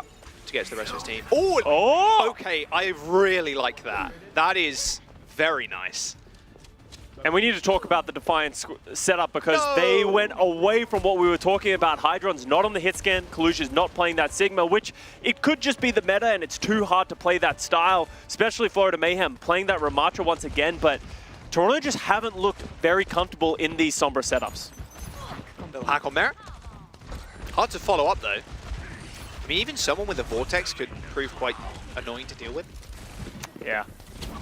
And you can see, you know, once again, just the exact same thing we saw. And, you know, compositions other than Kalush on this D.Va instead of the Winston. Someone does get hacked. He's getting pressured, but not a lot of follow-through. Yeah, OG and Ultraviolet trying to keep each other alive right now. But look at Merit, how far he's playing up on the stairs. Like, Kalush can't really look at him currently. He doesn't end up getting lamped to survive, but, I mean, Mayhem right now, they're just shepherds herding the sheep into these corners. Like, they've switched sides completely and right into the lap of Checkmate and Chorong, who are just slinging these kunais, they're shooting the pulse pistols, landing hella headshots, hella damage. There's nothing really Toronto Defiant could have done there. They were just corralled into a corner.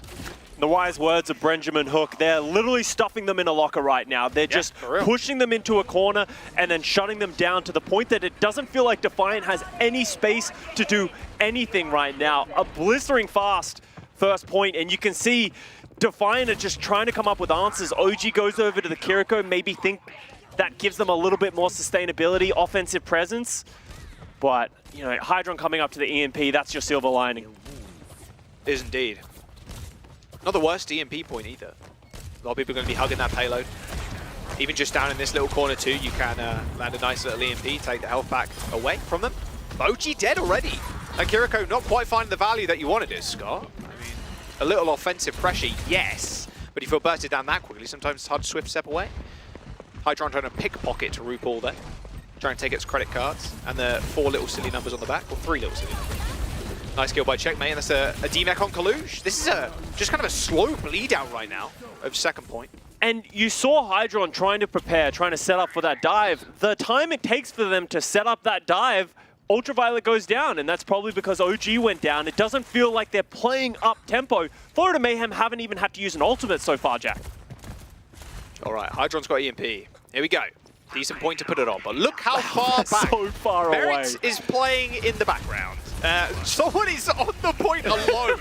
Like, dude's just holding this one down. Nice little vortex on Ultraviolet, making him a little bit scared. Hack's health pack should provide quite the defensive tool, but not when Checkmate's right around the corner. And now the Florida Mayhem descend on the Toronto Defiant. Kaluj is dead, and Hydra may have an EMP, but he's had no space to use it. Still haven't been able to use it. Florida Mayhem, they're so far ahead that they can use 4 ultimates in that fight and be completely happy and content with what they're doing. They have 5 minutes remaining to make it through this 3rd point.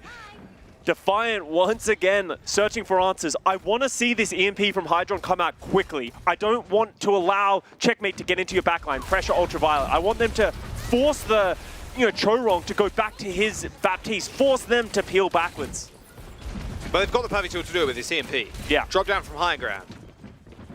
Hit Q, then clean. Checkmate is still being a little bit of a nuisance in the sidelines. All right, here we go. We've got Nano 2, Scott.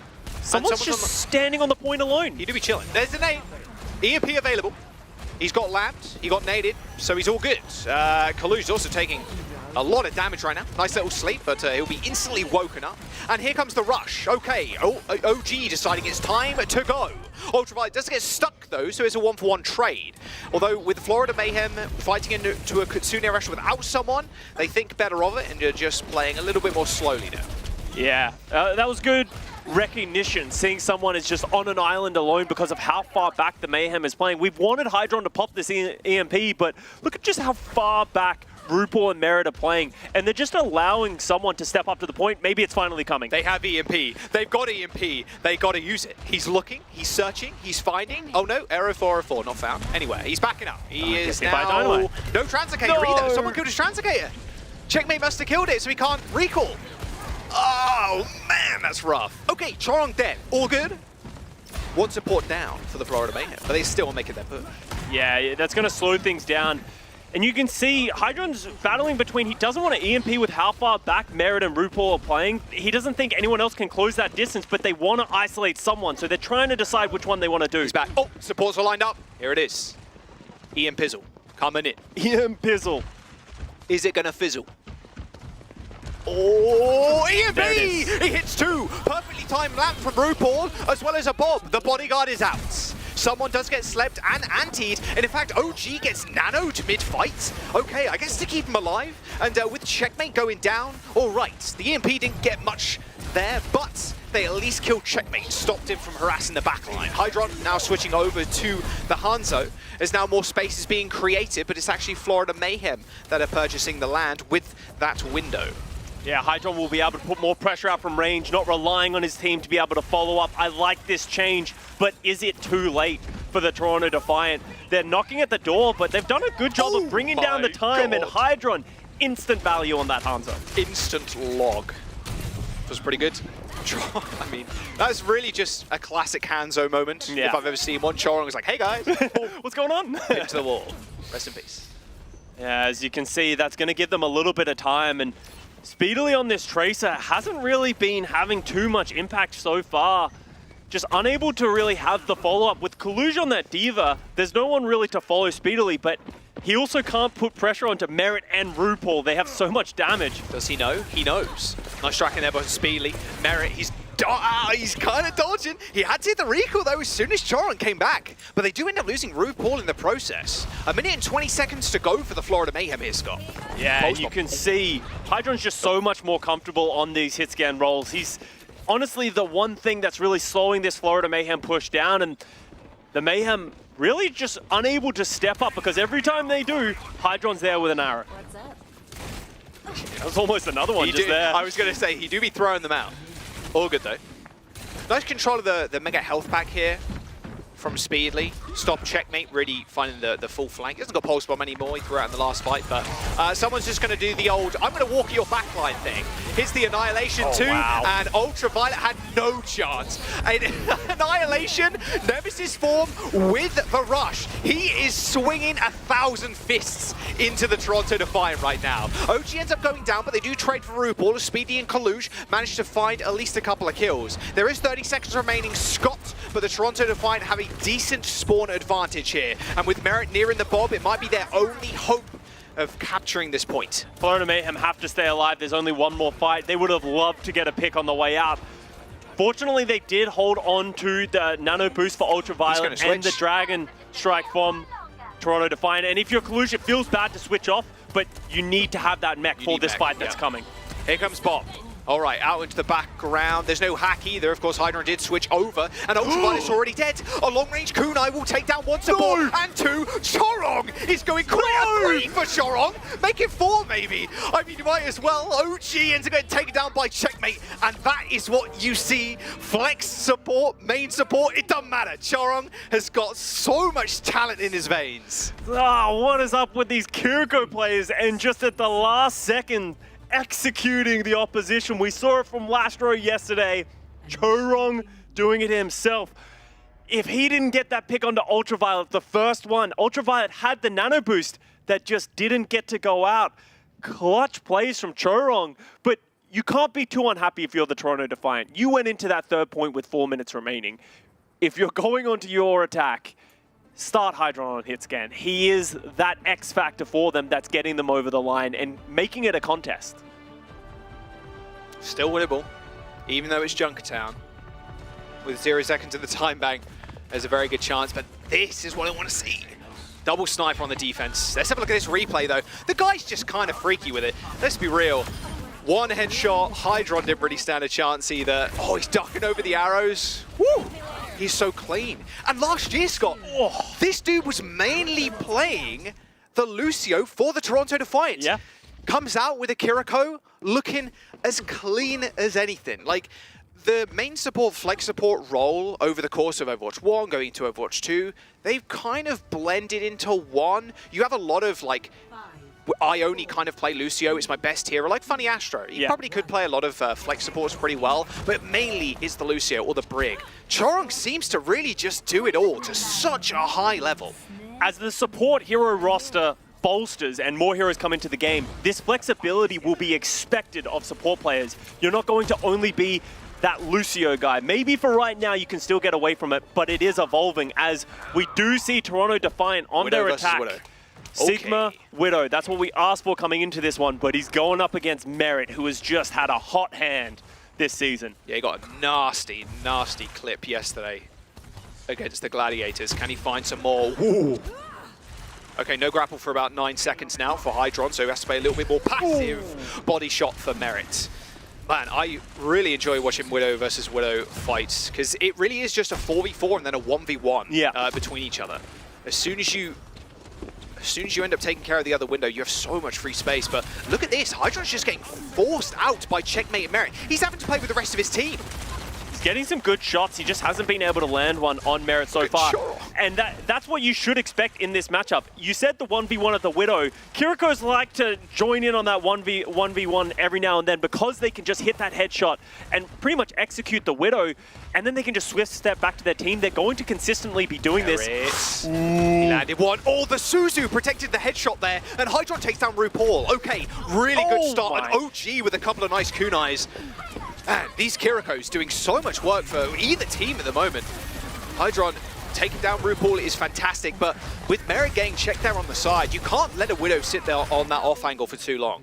Yeah, and that's a much better look for the Toronto Defiant, really showing what they can do when they're on their comfort heroes. OG, a player we don't know too much for flex support players, but he's been playing well on this Kiriko so far, and I like this switch from him. Really, really like it. All right, how do they assault this point now? I mean, no sights available for either side, so it's okay for the Widowmakers to kind of quickly duel it out, reposition every time you take a shot. Kalush has Flux versus that Annihilation for someone. Kind of curious to see how someone's going to get value from this Ramatra and this Annihilation as well, because everyone's playing far away, everyone's trying to poke at each other, and someone's trying to get up close and personal. One-man Flux is okay. Absolutely. As long as you end up finding the kill. Oh, OG has been found out, but Checkmate thinks better of it. Oh, wow. The clip into Ultraviolet's back.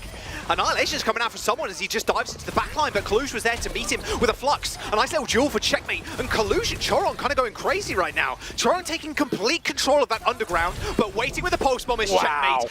Beautiful patience from the Tracer.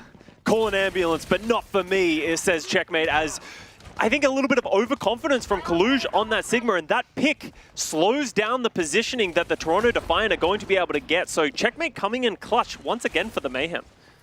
Sights for Hydron. I wonder if he's waiting for counter sights here because he hasn't popped. Okay, now he's popped his, baiting maybe Merit into using his, but of course we know Merit's 2% away. It's going to be quite nice for Merit actually. This is going to run out in the next 7 seconds or so, and here comes Merit's sights.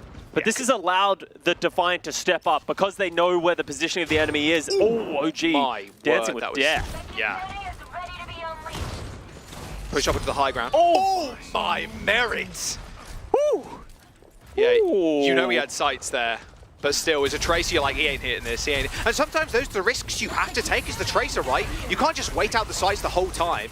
Here comes the Kitsune rush, and someone is just, well, he's kind of caving Kalush's head in right now. Luckily, he has healers to back him up. I don't love that rush from the Mayhem. I like the idea of you can run down the Defiant, make sure to clean them up. Because they don't, though, the advantage goes over the Defiant with their Kitsune rush. So now someone isn't going to have that sort of tool that he can play around.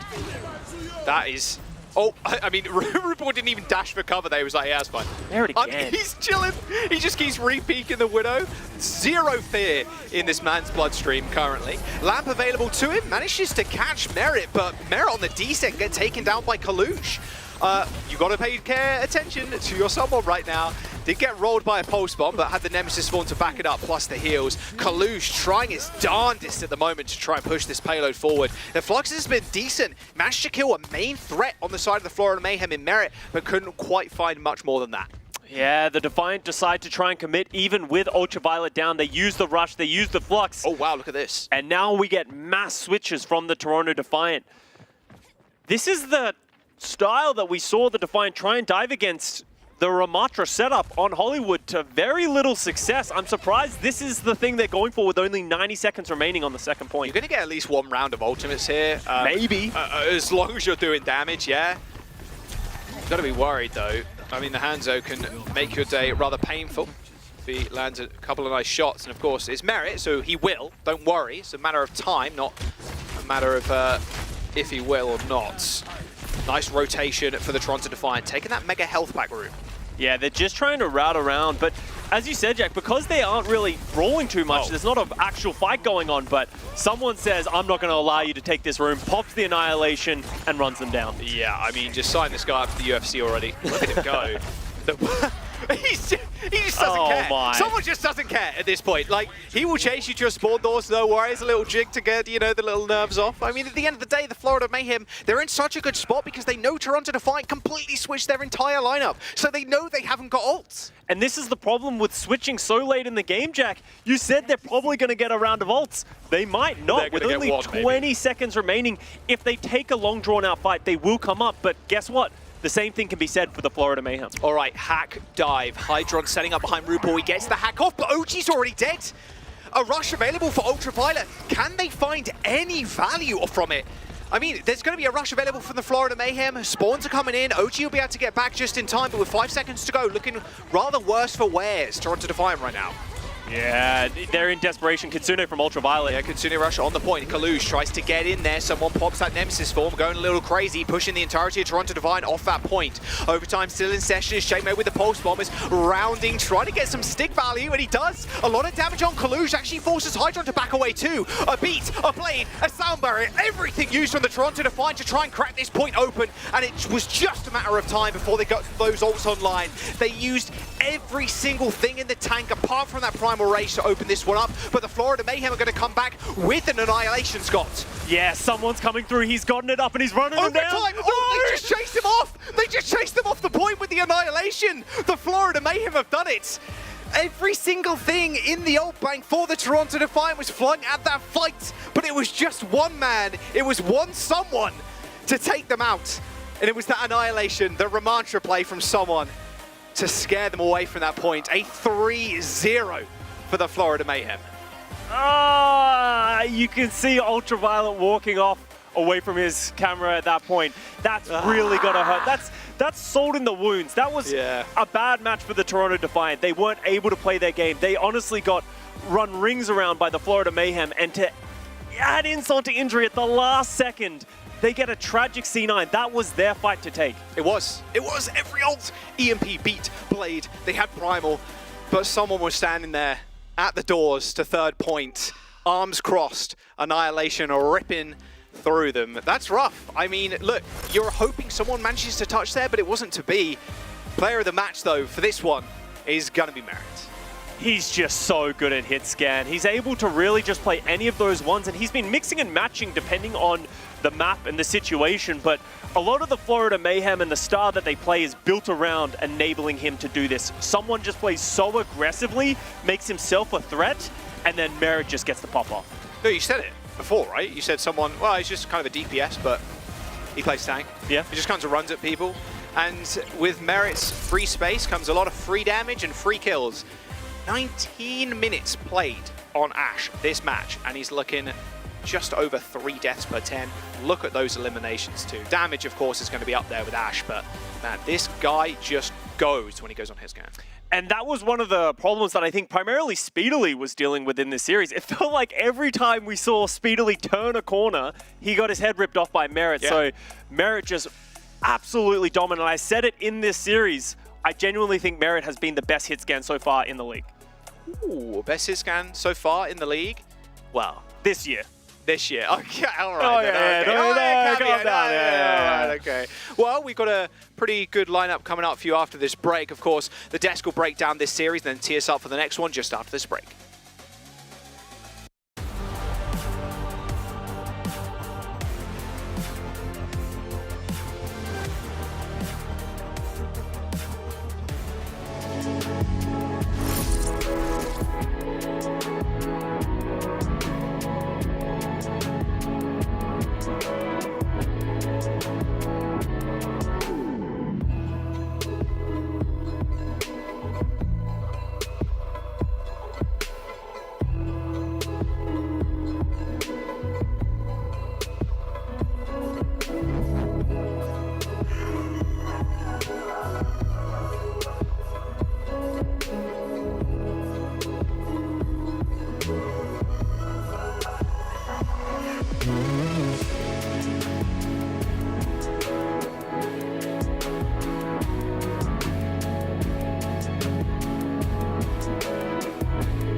Welcome back, everybody. Rep your favorite Overwatch League team with an official team jersey. You can grab one for up to 20% off right now, so make sure to visit shop.overwatchleague.com and get the drip. Great jerseys. Buy. I would love Nice. one. You gonna buy me one, Danny, or what? What? I don't make that much money. All right. Anyways, I mean, we gotta talk about this match. And I'm gonna be honest, because I predicted the Florida Mayhem was gonna win, but I honestly didn't think that it was gonna be a stomp. It was. I mean, just a way to lose that way, stepping off the payload with the annihilation. Like, come on, like. I got kind of happy for Toronto Defiant because I was like, oh, this is a really bad loss. You got some momentum, like you're able to win this fight, you know, in overtime. They just looked boomed, and then it was like the booming of all booms to end the series. It was sad, Danny. That was brutal. But I mean, imagine you seeing someone in the like the players just walking towards you. The players just walked off the cameras. They were just like, we're done. Like, I'm done. Sort of a done for the day. Like they just walked off. It's painful. You know, I think one thing I do want to highlight is that although that was really painful for the Toronto Defiant, it was a total tour de force by the Florida Mayhem. They made their style work. It's a style, when we said, who was it, Scott or Jack said, you know, Merritt's the best hit scan in the league. Merritt is like the only hit scan in the league right now. He's like the only player who's actually locking it in on hit scan, forcing it into a ton of different comps, and they're making it work. And so I want to do a little bit of a telestration, you guys, and take you on a little journey onto how they actually make this work, because so many teams are playing Sombra Tracer, so many teams are playing this full dive style, and Florida is like the ones who are resisting it and who are sticking to their guns. I guess that's easier to do when Merritt's the one handling the gun. But, so I'm just going to come in right here on the pause, and we can look at just right here what you're seeing, Toronto Defiant getting set up. They're ready to dive. We've got Merritt back here in the cafe. So Florida, they've staked out this. This is where our hit scan is going to play. We're going to control this area of the map. But I also want to highlight that Someone and Checkmate are not part of this hit scan group. They're not what a lot of teams do with hit scan. Oh, let's stack all up on the hit scan. We'll play together as 5, defend him. That's not what they do here, and it's very, very important because Someone and Checkmate are going to be constantly pressuring in, looking for their value, threatening the backline, meaning that Ultraviolet and OG, they have to watch their back. They cannot come in and participate in the dive. They cannot sustain their Winston and keep him pushing forward, speed those flankers in. They can't do that because of this pressure.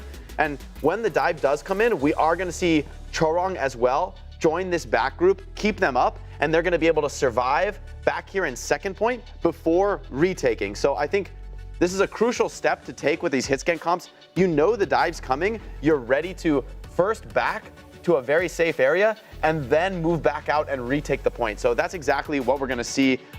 We can roll the clip here and watch how they do it. So the dive comes in pretty much as expected. Everybody comes back. Merritt drops low, but he does not fall. And you see Toronto, they give up on the dive. Winston, Tracer, Sombra, they all run away. OG, Ultraviolet, they're so pressured they can't come in at all. And here we can watch from Merritt's POV, the same thing, right? Gets hacked, gets pressured. I mean, it looks like a very dangerous scenario here, but the supports are ready. They keep him alive, going all the way to second point. And notice as well, Toronto's not capping right now. Florida is not really under any kind of time pressure. So by the time they do go to the point, Merritt's right back up here, shooting from the high ground. And I mean, this is the moment, right? Kalush touches point for 1 second, and he's gone. So the dive was a complete failure. And here, this is also really important to highlight. Checkmate and Someone, they don't counter dive. They make their own dive with the Ramatra and the Tracer. I think this is a really powerful play with these two heroes together. They're looking for the backline, but very wisely, they're not full committing. They don't need to get these kills. They just need to keep OG and Ultraviolet engaged. And so no one's able to really come in and sustain the dive, and it ends up being a failure. So great, really counter diving from the Florida Mayhem, making it look really clean and easy to keep Merritt alive. I can tell you it's not that easy. It takes a lot of coordination. I think it's such a strong point of emphasis for the Florida Mayhem as well, because we've seen them play this composition on so many other maps, like Junkertown, for example, where they like having the Kiriko and the Batiste, so they can hedge backwards. You have both the Immortality Field and the Suzu to protect Merritt when he is under siege, and they know that Merritt, one of the best players on the team, we're going to utilize every tool we have in our kit to make sure that Merritt survives, and we'll just play around him in a really strong way. So great job by Florida Mayhem. Yeah, that's what makes Florida Mayhem so good. And now we have an interview with one of the players from Florida Mayhem. It is none other than Rupal, the greatest Lifeweaver player in the Overwatch League. Rupal, congratulations. Oh yeah, definitely, 100%. Congratulations on the win. Now, I'm going to start off this interview by just asking you, would you say that you guys were sort of more like, it seemed like you guys were kind of angry, I guess I could say, coming into this match. You guys were stopping the Toronto Defiant. Would you say that the loss against the LA Gladiators yesterday sort of like fueled you guys to like go hard today? Yeah, the loss yesterday was pretty bad. It definitely affected us a lot. We talked about it for like hours. Like we talked about it right after the match. Then we went home and we talked about it again. And like there's a lot to reflect on. And today we wanted to show like, yeah, that's not the team we are. Like, we're a dominant team. You guys definitely are. I love that confidence, Rupal. So tell me about, I want to learn more about you as a player. I feel like I consider you definitely an underrated player in the flex support category. I want to know how you see, especially this comp with the Kiriko and the Baptiste, where you guys are often like very separated and kind of playing your own lives, playing your own game. And so how do you see yourself in that comp? Like I see you even picking up frags in a comp where you're not really getting much support. So how do you make that work? I guess, how do you see that style? I think the main way that I play is just I bait my Ramatra and my Ashe, and they take all the pressure. And so I'm kind of waiting and waiting and waiting. And then when the time is right, and like they can't jump on me, they use all their cooldowns, and it's my time to push. Then I can do my own thing and I can shoot, and it's just really easy. Yeah, I see that from you. I feel like you get a lot of these cleanup kills on Winstons and Tracers running away from the dive, and then you're catching them with that last shot. I feel like I see that a lot from you as a player. I'm curious, Rupal, what is different from this year where Florida Mayhem is looking like they have the edge? You won the Pro-Am, of course, and you're looking really good to start the year. Compared to last year, what would you say the biggest differences are for your team? I think last year, well, obviously the three players, me, someone, and Checkmate, we've all improved a lot. But individually and teamwork-wise, it's our second year together. But also, I think last year our play style was very one note. We were just like a monkey team, and we jump in every fight. No real plan, just really aggressive team, and that was just our play style. But this year, I think we're still very aggressive, but we have a brain this year. We have better players as well to help us out, and the team is just better overall, and we know how to handle a lot more situations other than just pressing W. All right, Rupal, thank you so much for all those amazing answers. Before I let you go, I'm going to ask one final quick question. Are we going to see a Lifeweaver pick anytime soon? Okay? Please, come on. Maybe Valiant. We'll see. All right, Rupal, thank you so much. Again, big congratulations, and hope to talk to you soon. Thank you. All right, that was Rupal, everybody. Great player, great person. Great interview, by the way. Great interview, too. I like that. And how do I move on to this? Yeah, I'm just gonna read it. Are you as good as the pros? Prove it. Sign up for Calling Our Heroes Minor 1. It kicks off on May 20th, and registration is live until May 16th. Check out callingourheroes.gg for more info. Nice. I could have. Well the done, Danny. segues The are so hard. It's so easy. Smooth. Like you don't even notice. I don't even try now. It's just like beautiful. It's like a work of art. Are you? I'll get better. Maybe next time. Yeah, we have one match down, and Toronto sinking in the standings, and now we head over to the other side of Canada. Will Vancouver get off the bubble against Boston? This is going to be a tough one. I mean, Boston are looking really good, but at the same time, Vancouver Titans, kind of a sleeper team. This is bait. What do you mean? I mean, look at this roster. Yeah. Look at this roster, You're a Greg. big sugar-free fan. Aspiring sugar-free. them. It's Lenny time, bro. I support the Vancouver Titans. I want to see a lot out of them. I do think Boston is a team that could crumble later on in the season, but I've come to believe not this meta. It's too much of a comfort meta for Boston. They look too strong with the Winston, Tracer, Birdring. Come on, man. I mean, It's fine. I like these guys. I just don't think this is their best meta. I think Punk's having to adjust on the Winston. I think the DPS are going to be comfortable this meta, but I'm not sure the rest of the team is going to really sync as well. And I think for Boston, It's okay. That's this okay. is a- this is the Costa's strongest- got Vancouver. He loves Punk. You never know. I'll ask him. Yeah. Yeah, but they are going up against Boston Uprising, right? We were talking about even yesterday before their match. Hey, like, are they okay? Are they gonna be good? Like, you know, of course they got wins, but like, you know, are they really the top team? But like, I think yesterday they've sort of proven themselves to be one of those teams. I mean, look, we were all a bit like skeptical. I don't even want to say skeptical, but we questioned the Boston Uprising's longevity a bit going into the season. Yeah. The fact of the matter is, this team is 3-0. Decay is looking phenomenal integrating into this team. The backline is great. They have Smurf on the team. So we can't question this team as of right now. They're 3-0 and they're looking really good. And until they start, like, you know, fumbling the ball and they start taking some losses, like, yeah, sure, then maybe we can start questioning how they fare against Atlanta Reign, San Francisco Shock, but this should be an easy win for the Boston Uprising. They shouldn't lose this match. Yeah. All right, so let's jump right into the predictions then. Let's look at Zoe's first. I'll be surprised if she went for Vancouver. She definitely Spice it did. up, Zoe. That would be Come out of on. control. Boston Uprising. All right, Like Johnny said, me too. I went with Boston Uprising. It's, you know, they're looking too good right now, and it's hard to pred against them.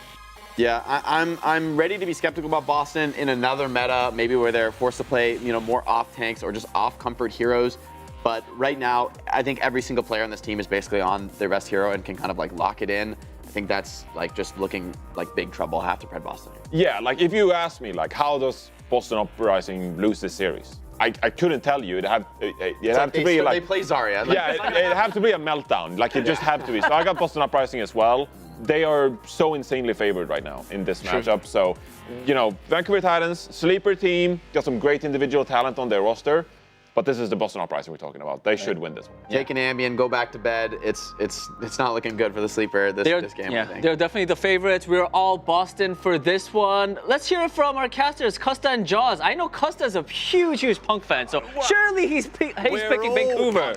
I'm a huge Punk fan, and that's why I'm going for the Vancouver Titans. But I'm negative confident in my pick because, as you guys said, Boston Uprising, you can't doubt them. They're just so good, especially in this meta. As Jake said, they got Smurf on, Winston, Decay's playing world class, Tracer, their backline, Twilight on Ana. It's hard to go against them. The Boston boys in blue making me blush, bro. No, the Boston rejects are gonna come through for the Vancouver Titans plus Lenny. Honestly, did you hear that, by the way? Custer calls you a reject. No, just to let you know, just to make sure we clip because that. you got rejected. Yeah, it's not us, it was Costa. No, just because you get rejected doesn't mean you wanted. No, I'm not going to go there. Yeah, Trying to dig yourself out of a mighty big hole there, buddy. Okay, nice try. Dig up, stupid. Yeah, exactly. You're tall too. I mean, that's a big hole. That's for sure. Look, Boston. Look at their roster, bro. I know. Look at Birdring, bro. Look at him. He may have gotten rolled by a pillar. The High Noon Pillar, the famous High Noon Pillar on Antarctic Peninsula. But if that landed, easy dubs. Okay, let me give you something though, because I think the Boston Uprising success is still not there for me 100% because they haven't played good teams. They beat the Washington Justice and everyone's riding home as if they just beat the Atlanta Reign. Who cares? They're 3-0. Who cares? Yeah, I don't care if they beat against the easy teams. And that's it. I'm not. Okay, I'm the resident Boston hater. It's kind of what I've dubbed myself for this year. But I agree that we can't doubt them at this point. But I'm not going to say that they've made these massive accomplishments so far in this season because they haven't beaten any top tier teams. Even if they beat Vancouver Titans today, I'm still not sold. Dude, I'm loving Crimzo's hat right now. He's always wearing a hat. Dude, what is going on? What is Crimzo doing right now? We do need a compilation, like a collage of like player cams throughout the season, because you have the lip, which is it cuts off like here, and you can just see his eyes and then the hair. Yeah. You have Crimzo with a hat. Birdring, I don't. Oh, he's just sneezing. He's all good. But yeah, the amount of funny webcam shots we have is Decay's in the sun. Just got flashbang. Like, what's going on? And then Lip's also POV where he's it's like strobe effects. It's kind of crazy. I love it. I love that we have a lot of player cam. Okay, Birdring. Yeah, but Birdring doesn't look like he's ready to go. No, he's ready. He's so ready. confident. No. He's in warm-up right now. He's in training range, probably. Yeah, honestly, Birdring, how do you doubt the man? He's been around for so long. He's a crack gamer. Since 2018, he's come and gone, but he's been dominant every time he's in the server. Yeah, and that's the crazy thing about this team, right? The amount of name value and the amount of talent that's on the roster is crazy. I mean, yes, I will agree with you, unfortunately. Their teams have been a little bit lackluster. Boston's opponents that have been, like, look, sure, they're weaker teams, yes. They do need to prove themselves against the giants like teams like Florida Mayhem, right? Maybe a little later on in the season. Yeah. But there's still so much value there in picking up early wins. We spoke about it in match 1. Yeah. Coming up with early wins right now is really good to go against the mid-season madness. And Boston already are at 3-0. And also as well, Washington have looked like a very strong team. Alpha Yi and Flora have been playing incredibly well. So beating Washington is nothing to scoff at. I'm just not sold that they are in this upper echelon with these other top teams just yet. First map we're moving to is Oasis though, Jack. Little Oasis. I mean, what ideally you want to see here? Jake already kind of said it on the desk.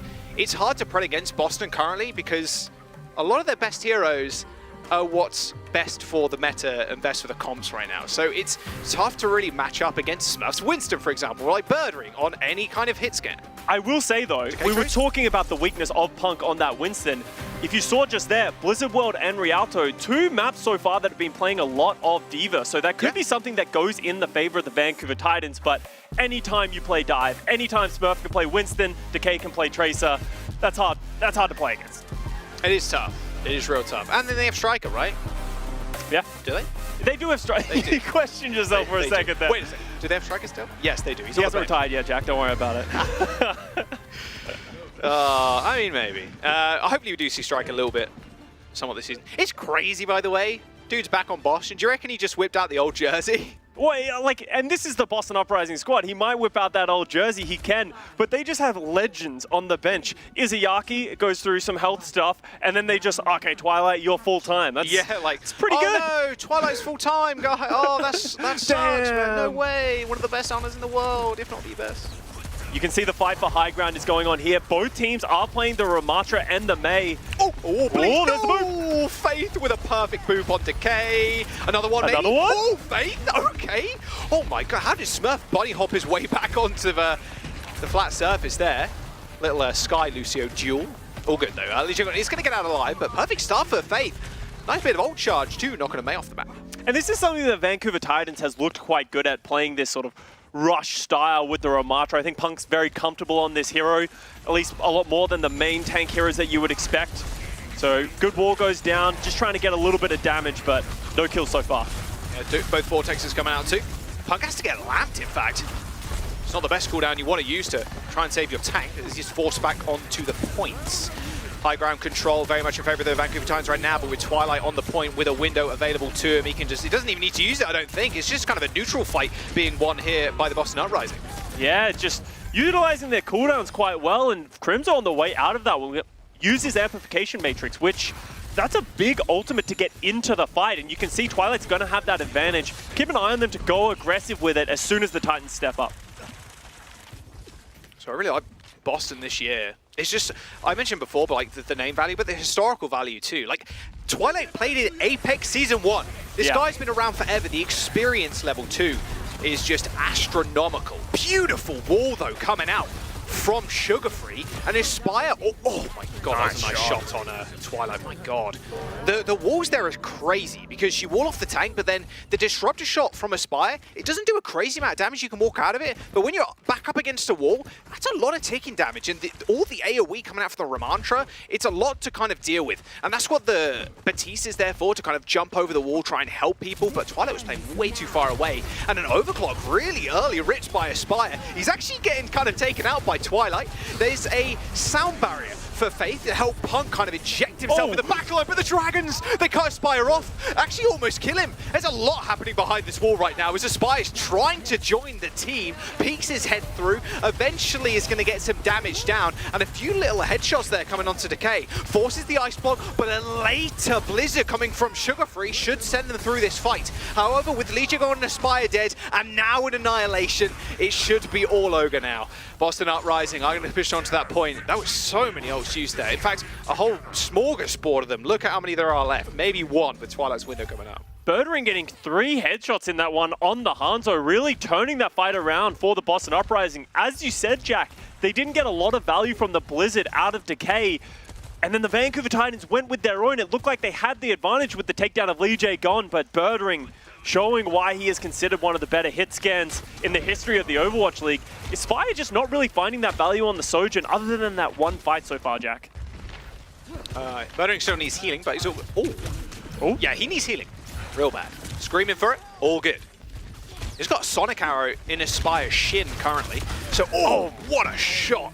Or shots, I should say. A lot of Storm Arrows landing, and Crimzo is on the wrong end of an arrow if he's not careful. Actually forced the lamp, but Faith comes in. Okay, kind of a clutch play from Faith. Really showing up currently. Does get shut down in the end, but he's been finding kind of crazy picks where you wouldn't expect them from the Lucio in this comp. Yeah, Faith has been disrespected a lot as a main support player. He's a solid player, but people don't put him at that upper echelon.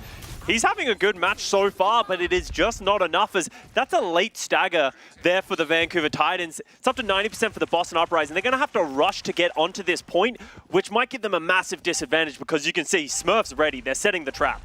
I mean, if Birdring hits a headshot here, just gets a kill, it's kind of free, this fight. Blizzard off of the point there for Decay, actually catches Punk as he was trying to get that touch and get out of the Blizzard itself. So no tank for the Vancouver Titans, as the Dragons is going to come out and split the point. It's actually just on Sugarfree, who is in Ice Block.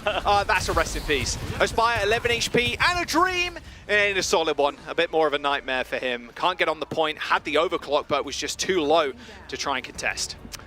Yeah, Boston Uprising, once they got control of that point, it felt like the Vancouver Titans weren't able to ever enter in, and I genuinely think it's that Hanzo versus the Sojourn. I've seen, and we've seen a lot of teams playing the Sojourn. I'm just not in love with it. I feel like the Hanzo gets so much more neutral value, especially when you have the aim of someone like Birdring just doing this, bang. The flick there, that was kind of nasty. Ooh. And another one. Oh my God, he is just so good. Birdring's actually the first jersey I ever bought too, back in 2018. Yeah, it was a fun fact. Yeah, no, I still have nightmares about Birdring in 2018 as well. Yeah, I bet you do. So please erase it from my memory. Please, I'm just a caster now. This is why I don't like Boston Uprising, because I have an eternal hatred against Birdring for kicking me out of those playoffs. But Boston Uprising getting the high ground first. As you can see, Lee J going for the boop. Oh, but Aspire taking him out for that aggression. Really nice. We talked about how Sojourn kind of interacts with Ramantra. A lot of free charge when you do shoot Ram. He's want to go in for the Nemesis form. It's just easy, 100% energy. You can just headshot someone from across the map. Doesn't insta-kill anymore, just requires a little bit more chip damage, but Spy was good for one. Not good for anything else. Tell her I lied. I lied through my teeth there, because it happened live in front of my eyes. That was interesting. We saw Lee J go down, and I thought that was going to be the end of the fight, but the Uprising did manage to get the first capture, but Aspire is just picking them apart one by one. It really is. Does he want to go for the low health duel? Yes, of course he does. Nice little power slide straight into Birdring. And that's really the upside of this Vancouver Titans and why so many people are excited for this roster. Aspire has just been going crazy so far on this hit scan ever since he made his debut with the Toronto Defiant on a 30-day contract. And he's just gotten better and better from there. And while Sugarfree, that young prodigy, that's a scary DPS duo to go against. They're going to need to step up if they're going to match this world-class Boston Uprising roster. Digigon's kind of on his own right now in this little corridor, almost 1v1 in Fate. The rest of the team do end up joining it, as Crimzo keeping it locked down on the high ground. No chance to push here for the Boston Uprising, not against the window. Good angle for it too, cover everything pretty much. Sees both sides, very smart one, but here's the re-engage. Re-engage. Decay on the Genji. He's almost got that blade online. She chases by from the high ground. Hasn't got the dash anymore. Perfect dash and slash and melee. And he actually cleans up Sugarfree, helping his backline. Very nice stuff from Decay. Plus saves his blade. Really nice from the Boston Uprising. Decay just kind of going, oh my God. Can he get this other kill? Surely, yes. Yeah, there you go. Lee Jagon's going to help him out. 50% though for the Vancouver Titans. They're going to re-engage with almost a full-fledged of ultimates. Almost got 4 online. Yeah, only the Baptiste ultimates from both sides have been used, so this is going to be a lot of Qs getting pressed as Crimzo is actually going to switch over to the Ana. Maybe wanting to get some of those biotic grenades to stop that healing coming down onto Smurf if he tries to play aggressive. Maybe the sleep on Decay's blade. We'll see, we'll see. Decay on the high ground. It looking like he wants to pull the blade. Overclock's coming out. Bob as well on the point. Slowly but surely, the Boston Uprising are whittling down this time of the overclock. Aspire's trying to find a headshot to hit, but you can see there's no one on his screen right now. Everybody's very much respecting Aspire's proficiency on the Sojourn. Now the blade for Decay. He's in the front line, does dash away, but gets frozen. All good though. Legion got on with the beat, does hit too, but that's it. Smurf, I'm not sure if he even got hit with that sound barrier. He does pull the Annihilation as Decay retreats to the high ground. And of course, Birdring finds a headshot, but the point might be in the favor of the Vancouver Titans right now, as there was a nano Annihilation coming out from Punk to clear up. Decay pulls the blade? What? Okay. Very over-ambitious from Decay, trying to take down Punk, who was full HP on the point. Birdring's still on this high ground getting picks, though. They need to dislodge him. As you can see, Punk just doing the walk around to try and get onto Twilight. Should be able to close it and get that pick. Might get punished for him, though. He's holding his arms up, just Crimzo. begging for heals. Crimzo's keeping him alive, but for how long? Not much longer, it turns out. Decay and Birdring, well, it's just Birdring right now. He's still got another pick. Dude's almost got another bomb. I don't think he can contest with 3 plus a May on the point with just Lee Jig on as backup, and especially missing a shift like that, he's going to have to back away. And the percentage is ticking up for the Titans, so they are getting into only needing to win one more team fight, and Crimzo got such a quick nano there that was so instrumental on that team fight win for the Titans, but Uprising are coming back with another bolt from Birdring, as you said. Oh, Blizzard Trout on the window, no one's going to make use of that now, but Twilight somehow manages to catch Sugar Free. However, Punk just takes that free space. The Blizzard stopping anybody from doing anything on the Boston Uprising side of things, and now it's just him versus Smurf on the point. I mean, Twilight's going to have to swap Kiriko to get back to this in time. Vancouver Titans trying to tie this one up. Lee Jig on, last couple of staggered members of Uprising trying to get last touches, but it's looking rather unlikely. No ult for the Boston Uprising apart from that bomb, but that's going to get burnt down super fast.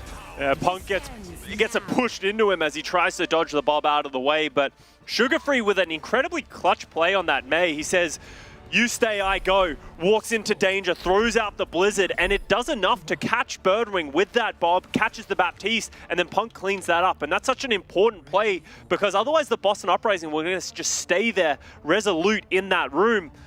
Tied up 1-1, Jack, as we go over to City Center, where it looks like both teams are going for something very different. Little JQ, little Junker Queen. We need to have a conversation.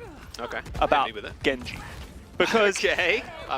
Just this weekend specifically, I like Genji in the neutral, but how many times have we seen a Genji pull a Dragon Blade only to get popped. Destroyed? Yeah. Like, I feel like we've seen more Genji Dragon Blade deaths than we've seen Dragon Blade kills at this point. So is it really worth playing over such a valuable character like the Tracer? Yeah, the neutral damage. Not really. Oh, Twilight with a pick onto Crimzo. Still going in the back line. He do be killing people. Yeah, wait, he's just... Oh, wait a second. Twilight's on the other team at that point. Like, he's just in the back line permanently. Wow. Day 5 and they still haven't realized I'm not on their team. Yeah. Oh my. Imagine if there was a hero like the Spy. You just hey, I'm on your team, Do not guys. give the developers ideas, Jack. We do not need a Spy in the... Okay, my bad. Look, it would be kind of funny. It would be funny, though. We've actually seen Kiriko's taking a lot of liberty and just playing aggressive, going into the backline, because you can find those picks. If you can hit those kunais, you can execute 200 HP targets quite quickly, and Twilight coming in clutch for that first team fight gives Boston Uprising the advantage. Even just like neutral headshots and oh, nice Suzu. Good Suzu. TP onto height. I think someone was jumping down from high ground then just a second, but he leaves Birdring and Leechik on alone. So they end up falling over, and now it's only Twilight to heal. Yeah, Twilight seemed more focused on his own life than everyone else. He sort of just swift stepped out and was like, "Good luck, guys. I've done my job." You cannot be blamed if you have the most kills and most damage on your team. That's true. You can't argue with results. Exactly. You can't argue with holding tab. Wow. That's great pick. A great pick by Birdring. Yeah, they were just resetting too. Spy was trying to get some chunk damage in. Not getting any chunk damage anymore. There's a Kitsune rush for both teams, in fact. But Punk actually gets chased away from the rest of his squad. Crimzo does fell Twilight, but Birdring's up against a Bob currently. I mean, with the Rampage online for Smurf soon, this looks very holdable for the Boston Uprising. They do end up finding the flip. I mean, Punk dying that quickly, that's a whole lot of damage, and as well sustain with that shout that they're missing. Vancouver Titans just so close to getting so many of their ultimates. If they had them, they potentially would have committed them to that fight. But deciding better of, and they once again concede to the Boston Uprising as we're just getting flips back and forth, but it's Birdring who are getting these initial picks is just so valuable. Yeah. There's the Bob, there's the beat to the Spire overclock, so it's not really going to find too many kills. And now Decay waiting for this play, but Sugarfree pulls one of his own. And yeah, didn't go down just then, Scott, but he's pretty scared and has to run for the hills. Decay also pretty low too. I mean, this is just Q's left, right, and center. A good rampage from Smurf does anti-Punk, and with no Kiriko or no cleanse from Crimzo available, it was hard for them to really follow up. And now the spawn chase will begin. If they get any staggers here, this will be disastrous for the Titans. But it could go the other way as well. If Boston Uprising get overzealous and get picked, it could have been huge for the Titans. Fortunately, both teams able to go back and way. As you said, Boston Uprising coming into this last fight. Fortunately, Punk did hold on to the Junker Queen ultimate, the Rampage. This needs to be the thing that gets Boston Uprising, the Vancouver Titans, sorry, into this fight. He gets one if he's lucky, that's for sure. Kitsune Rush coming out from Crimzo. There's the Rampage, it's two. Where's the Suzu? Nowhere to be found, in fact. Sugarfree with a follow-up is good for 3. As the Vancouver Titans are going to hold on to this point for now. You actually saw in the corner of your screen when we were spectating Punk, you saw the Suzu go off. I wonder if Punk did catch that one, recognized it wasn't going to be there, pulls the trigger, and wins them that team fight. Boston Uprising now, but they're in the driver's seat for sure. They don't have any ultimates right now, but there's a lot coming up. The Vancouver Titans need to be careful about just getting run down, but also staying away from this birdering sightlines. Feels like he's just putting out so much pressure on Ash, a character of all heroes. A rush advantage for the Boston Uprising. Kitsune Rush on this point is pretty deadly. It's a pretty stallable point, but when you've got increased cooldowns, or decreased cooldowns, sorry, it's pretty tough. Kitsune Rush, so it's on Vancouver sides. Yep, and that's a whole lot of shouts, but wow, Twilight got carved up there like a pig in a butcher's shop. At least you gone dead. I mean, Vancouver Titans just demolish the Boston Uprising, and now they're heading into final fight with Overclock and a Blade and a Beat. They didn't have to use anything for that. Just seeing the Kitsune Rush go down, and they were like, we know you guys are split up. We can just execute Twilight as Twilight goes to the Ana, but decides better to switch back to the Kiriko, maybe going for a sleep out of spawn. But this is last fight, and there's going to be a lot of ultimates. It's all about the cycling and the macro at this point. You don't want to throw everything at once because there's going to be the sustainability from both sides. All right, I want to see 2 big Dragon Blades here. We need some Dragon Blade kills. We need them. I've got to be a little bit worried about Spire right now, though. Popping that overclock.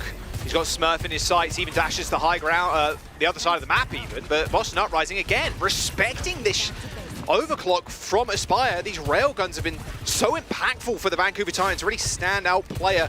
And with that Bob wearing off, again, now comes the slugfest. One pick from Birdring will do it, or even the Blaze. Dragon Blade pull from Decay. The beat's good for it though. Decay receives a beat of his own and now just carving through those overshields. With the Spire dead, there's so much less damage, but Sugarfree pulls a blade of his own and actually takes down Decay. He finds 1, 2, 3 kills for Sugarfree. Vancouver Titans now only needs to deal with Birdring and Twilight on the point. Sugarfree comes up big for the Titans as they take map 1. It's Lenny time, baby. Look at that smile on his face. Absolutely carving up the Boston Uprising, getting way more value from Decay, and the Vancouver Titans taking map 1. Something not a lot of people predicted. Patience was Sugarfree's best virtue. There was the blade and beat for the Boston Uprising, and Decay was like, well, this is my time to go. I can get kills now because I can't be insta-killed by everything on this map because I've had that overhealth. And Sugarfree just biding his time, waiting for the overhealth from that sound barrier on the Boston Uprising to fade away, and he got a triple at the very end and closed out the first map. Well, there's a lot of highlights from just this map right here, as you can see on your screen. There's just world-class players going back and forth, and I said it in this series, Sugarfree and Aspire need to be the ones to step up. Sugarfree's been strong and solid, and I think a lot of people have been excited to what they see, but people have this expectation that he's going to be a superstar Western DPS player, and he puts on that performance right there, just doing what he needs to do with his flexibility onto the Genji. I want to see more from him, I really do. I mean, the Boston Uprising, definitely a team you'd want to take down. A lot of confidence building there too. Yeah. A lot of superstars. I mean, he's kind of nasty. Oh damn, those resets are crazy. I mean, does this next map play into the wheelhouse of the Titans, Scott? These are dive-oriented maps. That becomes the problem for the Boston Uprising and the Vancouver Titans, because both of them like to play a bit of dive, but I think comfort for Vancouver Titans on the brawl. So Boston Uprising maybe licking their lips a little bit with these ones, even if it is more diva-oriented in my eyes. Well, that was a good opening to the series for the Vancouver Titans. A swift 2-1 with Sugar Free taking center stage. I hope the Boston Uprising and the rest of the desk and everybody that printed Boston buckled in, because this could be a 5-mapper. We're going to Blizzard World after this break.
Turns one around. They've lost their jungle queen already, and he finds Hisu again.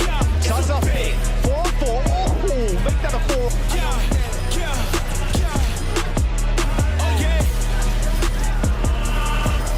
I'm a threat. It's a bet. I'm telling you, Faith is an insane brick player. Advantage down, but there's no more lifelines.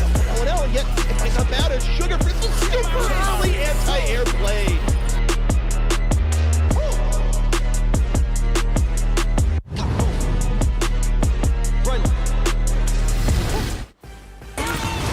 Sugar Free.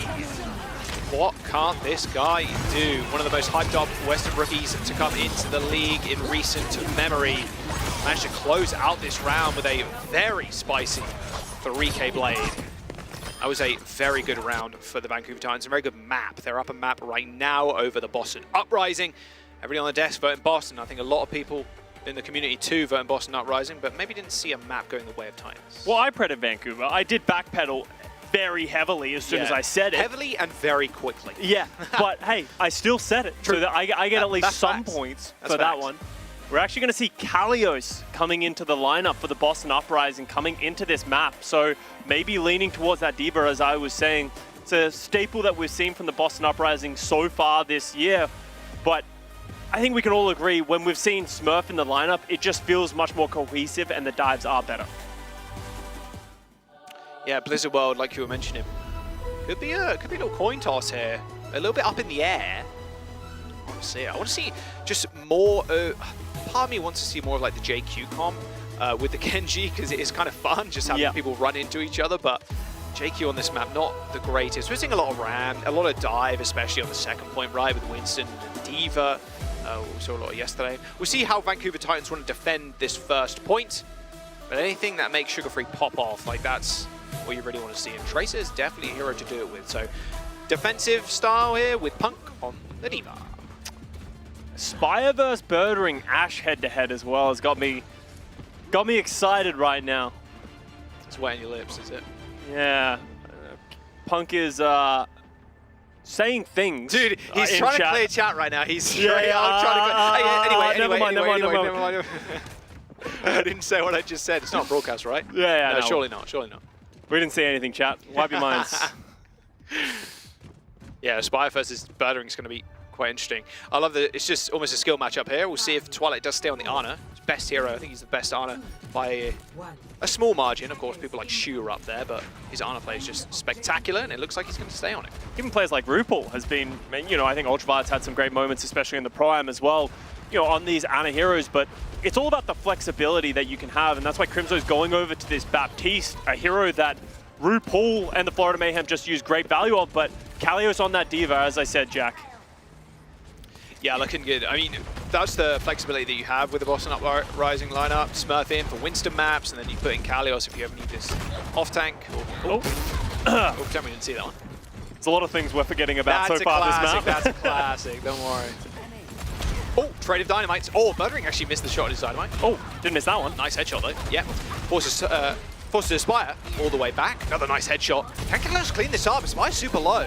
They take high ground control at least, not before Punk actually has anything to say about it. Retakes it. Keep an eye on the ult charge of the Ana versus the Baptiste. The Baptiste historically should get it faster. Kalios gets incredibly low though, and he just can't stay up from the healing of Twilight. Maybe that's an issue of not having that Baptiste, don't have that immortality field. But with Kalios going down, that's going to force the Boston Uprising to retreat. Are the Vancouver Titans going to force this issue? Because the backline is stuck in this room. I mean, they might as well.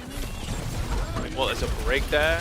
Pulse Bomb came out from Decay by the looks of it. There's even a rally from Lijigon. There's no self-destruct for Punk, so he's dead. He's just straight dead. He was a couple of percentage points away from that, forcing the issue they did, but to no success. Decay and Lijigon holding it down, especially with the rally. It's so hard. As soon as you're in, it's so hard to get out of this situation. You're just getting bashed, flailed. Yeah. There's so much AoE healing too, and if Twilight landed a massive nade. Yeah, that was a little bit overconfident there from the Titans, believing themselves. They do have the rally for themselves going into this team fight though. The Bob is going to be there to touch. Kalios gets nanoed though. Kalios does get nanoed, but very little of anything he's doing right now. More to stay alive than anything else, as Faith used that rally so he couldn't just run into the brig and kill her. All right, here comes the Bob. Another one, in fact. It's Birdering. Bob 2 has landed. He is kind of chilling on the sidelines, airing it out. Does get taken out by Aspire. Still bought a little bit of space, but all good. Decay in the 1v1 versus Sugar Free, but self-destruct from Punk this time to get the remake. He was slept, but he got lamped, so he wasn't instantly taken out, and Decay now hunting, searching, finding someone to kill with the pulse. Kalios with an aggressive self-destruct. See him trying to plant it on that corner? I mean, Decay's pulse bomb's not going to get much here, as the rest of the team's already dead, unless he hits the most unbelievable 1v3 of all time. Yeah, that was a long, drawn-out fight, as you can see Decay eventually be the last one taken out, as Kalios is actually going to not take this mirror anymore and go over to the Zarya, which we've seen Zarya have a lot of effectiveness against D.Va in the past because the defense matrix doesn't work against the beam. So if you ever get high charge on the Zarya, then you can just do so much damage. And obviously the Graviton Surge is a great ultimate, but with only a minute remaining, unless he gets high charge and this is a long drawn out fight, he might not get that ultimate up. Protect against those pulse bombs too, which is Sugar Free has armed himself with. A lot of good values with his bubbles, but you have to use them sparingly. Oh, here you go. Sugar Free's in. Pulse bombs the rock. Not getting anything there. Maybe a tickle of damage, but that's about it. Double support ultimate now available for the Boston Uprising as they do nano Kalios all the way forward. Look at Crimzo struggling to keep the team alive as Twilight goes for a little bit aggressive nade. Kalios with a big right click and a melee to kill Crimzo though. There's only a couple of percentage points left for them to actually cap, and Decay is kind of clearing house. There's nothing really that Kalios can do now as he's got no bubbles. It's just the Baby Diva, the two smallest characters in the game. Sugar Free and Punk on Baby Diva and Tracer now holding it. I mean, 4 seconds to go. Can Birdring get back in time? Lee Jae-gon has hit the heck of a rollout, but he's not going to get there. 94% for the Boston Uprising on first points. Oh my, Vancouver Titans, they are looking hella strong. And this is what you want to see from Titans right now too. They are 1-2 coming into this week. And if they get 2-2, they're in a very good stage to get more wins towards that mid-season madness, maybe disrupt Boston Uprising chances too. Yeah, we were very optimistic about Vancouver Titans heading into this season because they have solid players and we've seen good looks. We don't expect them to be at the upper echelon, but they should be able to take it to a team like the Boston Uprising, and they are right now. Maybe some minor mistakes here and there from Boston, but I think they played pretty solidly. It was just the stalwart defense of the Titans, just really playing around their advantages, playing around their ultimates, willing to give 94% when necessary just to give them that space. All right, we'll see if Boston can get a fuller hold. 94 and a bit percent. Basically a full cap, call it. I also think it's important to remember when you're thinking of this Vancouver Titans, we're like, oh, they're 1-2 in this season. Yeah, but they also played against the Atlanta Reign, and they also played against the Florida Mayhem. Yeah. So there's two of the strongest teams very strong teams right now in this meta. If not ranked 1 and 2. Yeah, like you can make that argument right now. So it's not like Vancouver's had losses to weaker teams or mid-table teams. They've been losing to the best. So if they could beat Boston Uprising right now, that starts really skyrocketing them up. My perceived value of them as a team right now in this season. It's looking great for all the Titans heads out there. All right, very slow comp here for Titans. Scott. With Punk on the Sigma. It's an interesting look, and I think this is likely just because they full health. They know that they only need to win one team fight. The Sigma's quite good on this point because it's going to be a lot of back and forth and poking. While on the Diva, Kalios is going to be at the mercy of just the healers and sort of having to touch back and forth on that point. He hasn't got enough Matrix for all this damage. There's so much spam, and then he also gets rocked if he just kind of rolls into Punk.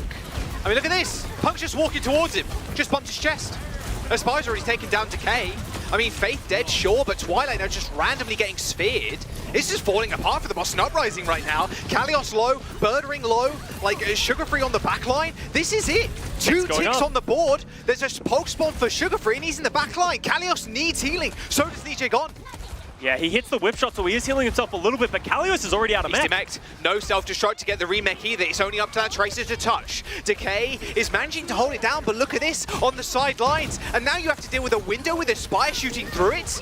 A good lamp will save Faith, and Sugar Free and Decay ended up going down. But this is just about it. The Boston Uprising need to touch. They've got self-destruct, they've got nano, but they got no hopes. The Vancouver Titans cap point A and bring it to a 2-0 match point now. I don't think many people were expecting this level of confidence and dominance. The crumble, Scott! Is it happening in front of our very eyes? Oh, John, the crumble? Okay, no, the alarm bells need to stop ringing. If you're typing on your keyboard right now talking about the fall of the Boston Uprising, just hold our breath. Okay. It hasn't been that bad for the Boston Uprising. Remember, first map was incredibly close. It was. And Boston Uprising were millimeters away from capturing that first point. I don't think this is Boston Uprising playing down right now. I think this is more the Vancouver Titans playing up, which is awesome to see. Yeah, I mean, maybe the blushing Boston boys aren't really doing much blushing right now. You'd expect that if they were 2-0, but why the opposite? Maybe a little bit more bashful. This defense was so sick. And I really like the swap over to the Zarya too. It really does destroy Punk, but there's only so many bubbles that you can use. You had to protect your backline from Sugar Free landing a pulse. You had to then protect your Genji, which Decay was on for a little bit, when he goes in for a dash. There's a lot you need to do, and then you need bubbles for yourself to keep yourself alive. Zai is very strong in unique situations, and you saw Kalos getting a lot of value when he was nanoed, but the problem is it's just not sustainable. As you said, you run out of bubbles eventually, and your team starts to fall. 2-0 right now for the Vancouver Titans. We are going on to Rialto, maybe our third and final map. Who had this on their bingo cards right now? Maybe Titans just take it home right here. Maybe land Boston Uprising with their first loss in the season. We'll have to find out after this break. The Titans are 2-0.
A fast and furious game here for the Vancouver Titans. 2-0 right now against the Boston Uprising. Boston Uprising not finding a loss yet this season. Vancouver Titans about to hand it to him. What a hold on Blizzard World on point A. Boston only managed to get 94 and a bit %, and Vancouver Titans toppled them pretty quick. They knew they had a plan in their head. They run Punk on Sigma. Slowly but surely, they just managed to eke out % after %. And they could very much end this series here. We are going on to Rialto. Hit scan, kind of orientated map, especially when it comes to Widow, a lot of Ashe. Coliseum and Nepal if we need it, but with Rialto, Scott, what are we thinking? We saw a little bit Kalios. He's staying in as well. And he's staying in, yeah. So Diva, Zarya, like We're not going to go dive here. We're not, well, not Winston dive at least. Yeah, and a lot of teams have been, even if you have a great Winston player, that's where you're finding success. They've been still going over to this D.Va because you're not doing these long-form dives. You're just trying to control high ground and sort of protect your backline and your hit scan, which D.Va just does better than most other characters. So I would expect to see both teams playing this sort of D.Va and a Brig style, as you can see both walking out.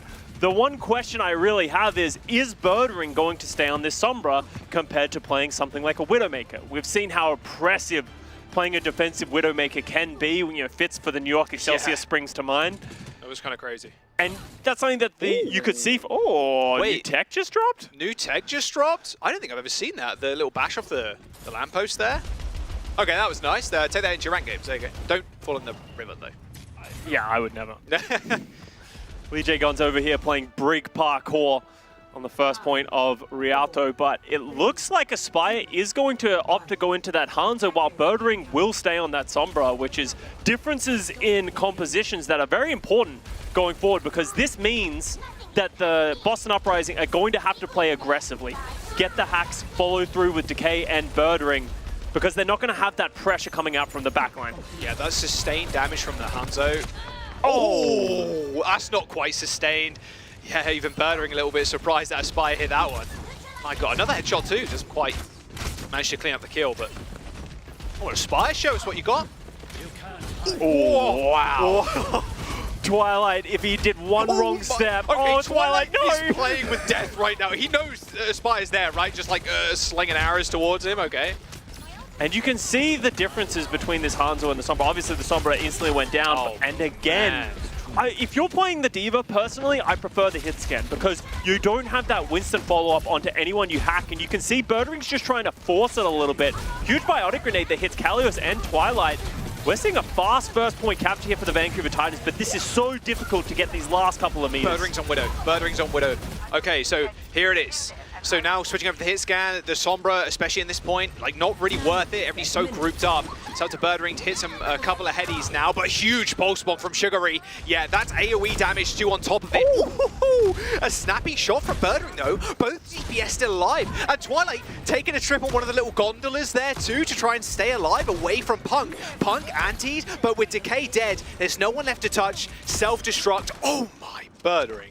Okay, they do end up taking the first point, but still, very hard-fought battle.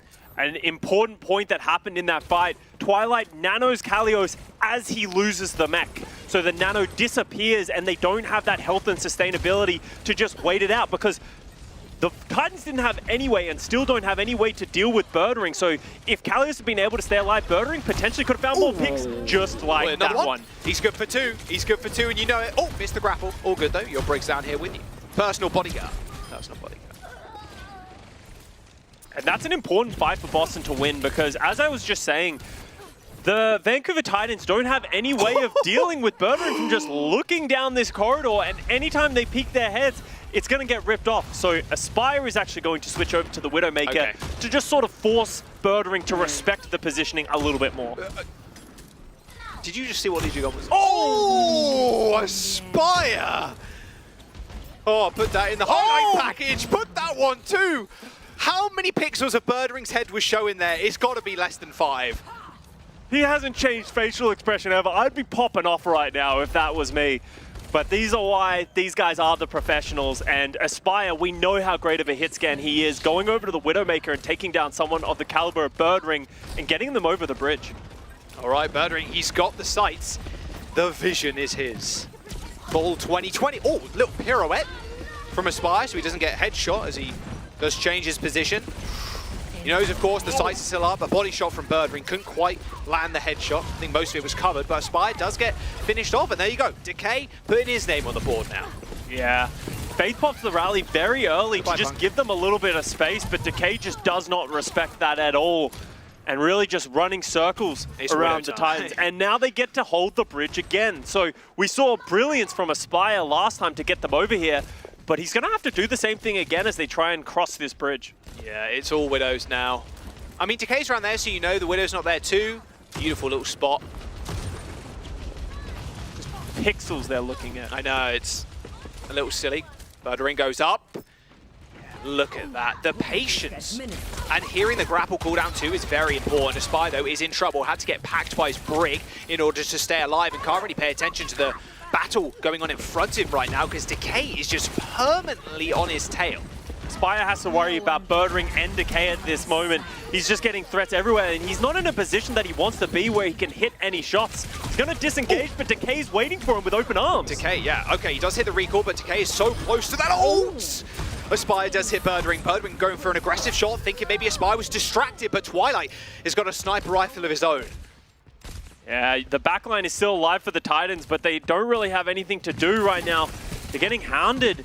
At this point, do you just die, or do you think you can actually continue to fight for this? Oh my god, look at this! Faith has Rally. How are they still alive? Yeah, Faith has actually been slept in Rally, but I mean, the AoE is still going off, but Kalios just planting the bomb straight on Faith's head.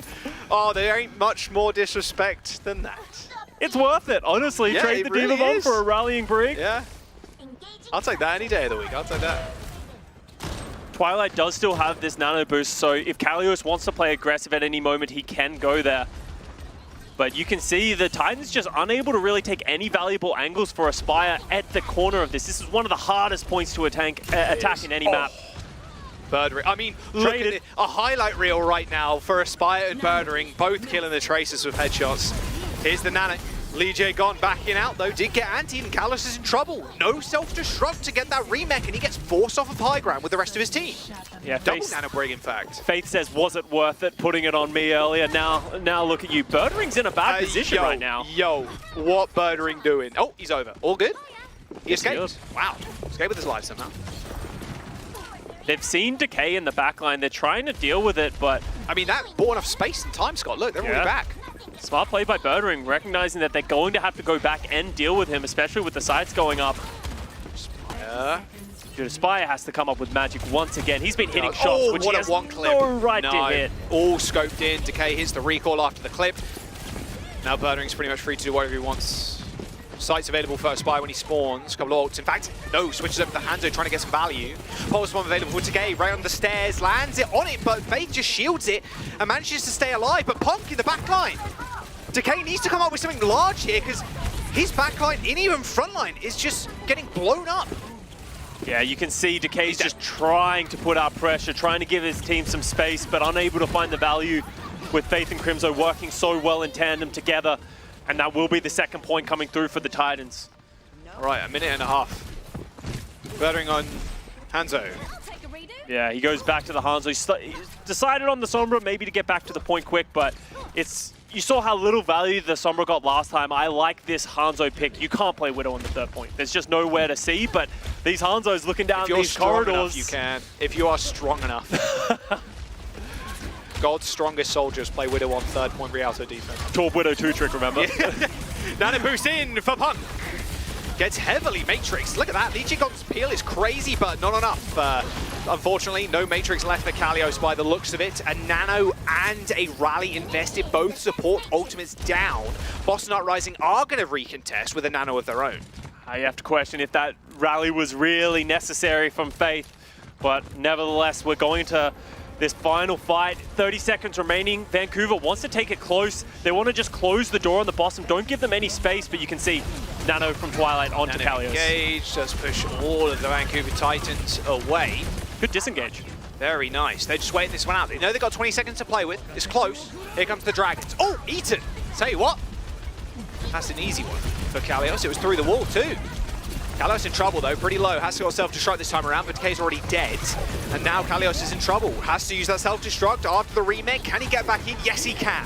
Okay, still the tank on the field, but Punk uses self-destruct of his own. It calls Birdring. Both DPS in shambles right now for the Boston Uprising. They do have a pulse in the Dragons, but they're in spawn currently. The Vancouver Titans have no ults in their bank, but Aspire still got the bow. He's still drawing back, trying to find headshots. There will be a rally. It's going to be rather large, but Kalios is actually out of mech Scott. Oh, a nice pulse bomb onto Crimzo. Might just even the tides. There's 2 points, and now in overtime as Decay takes control of this third point.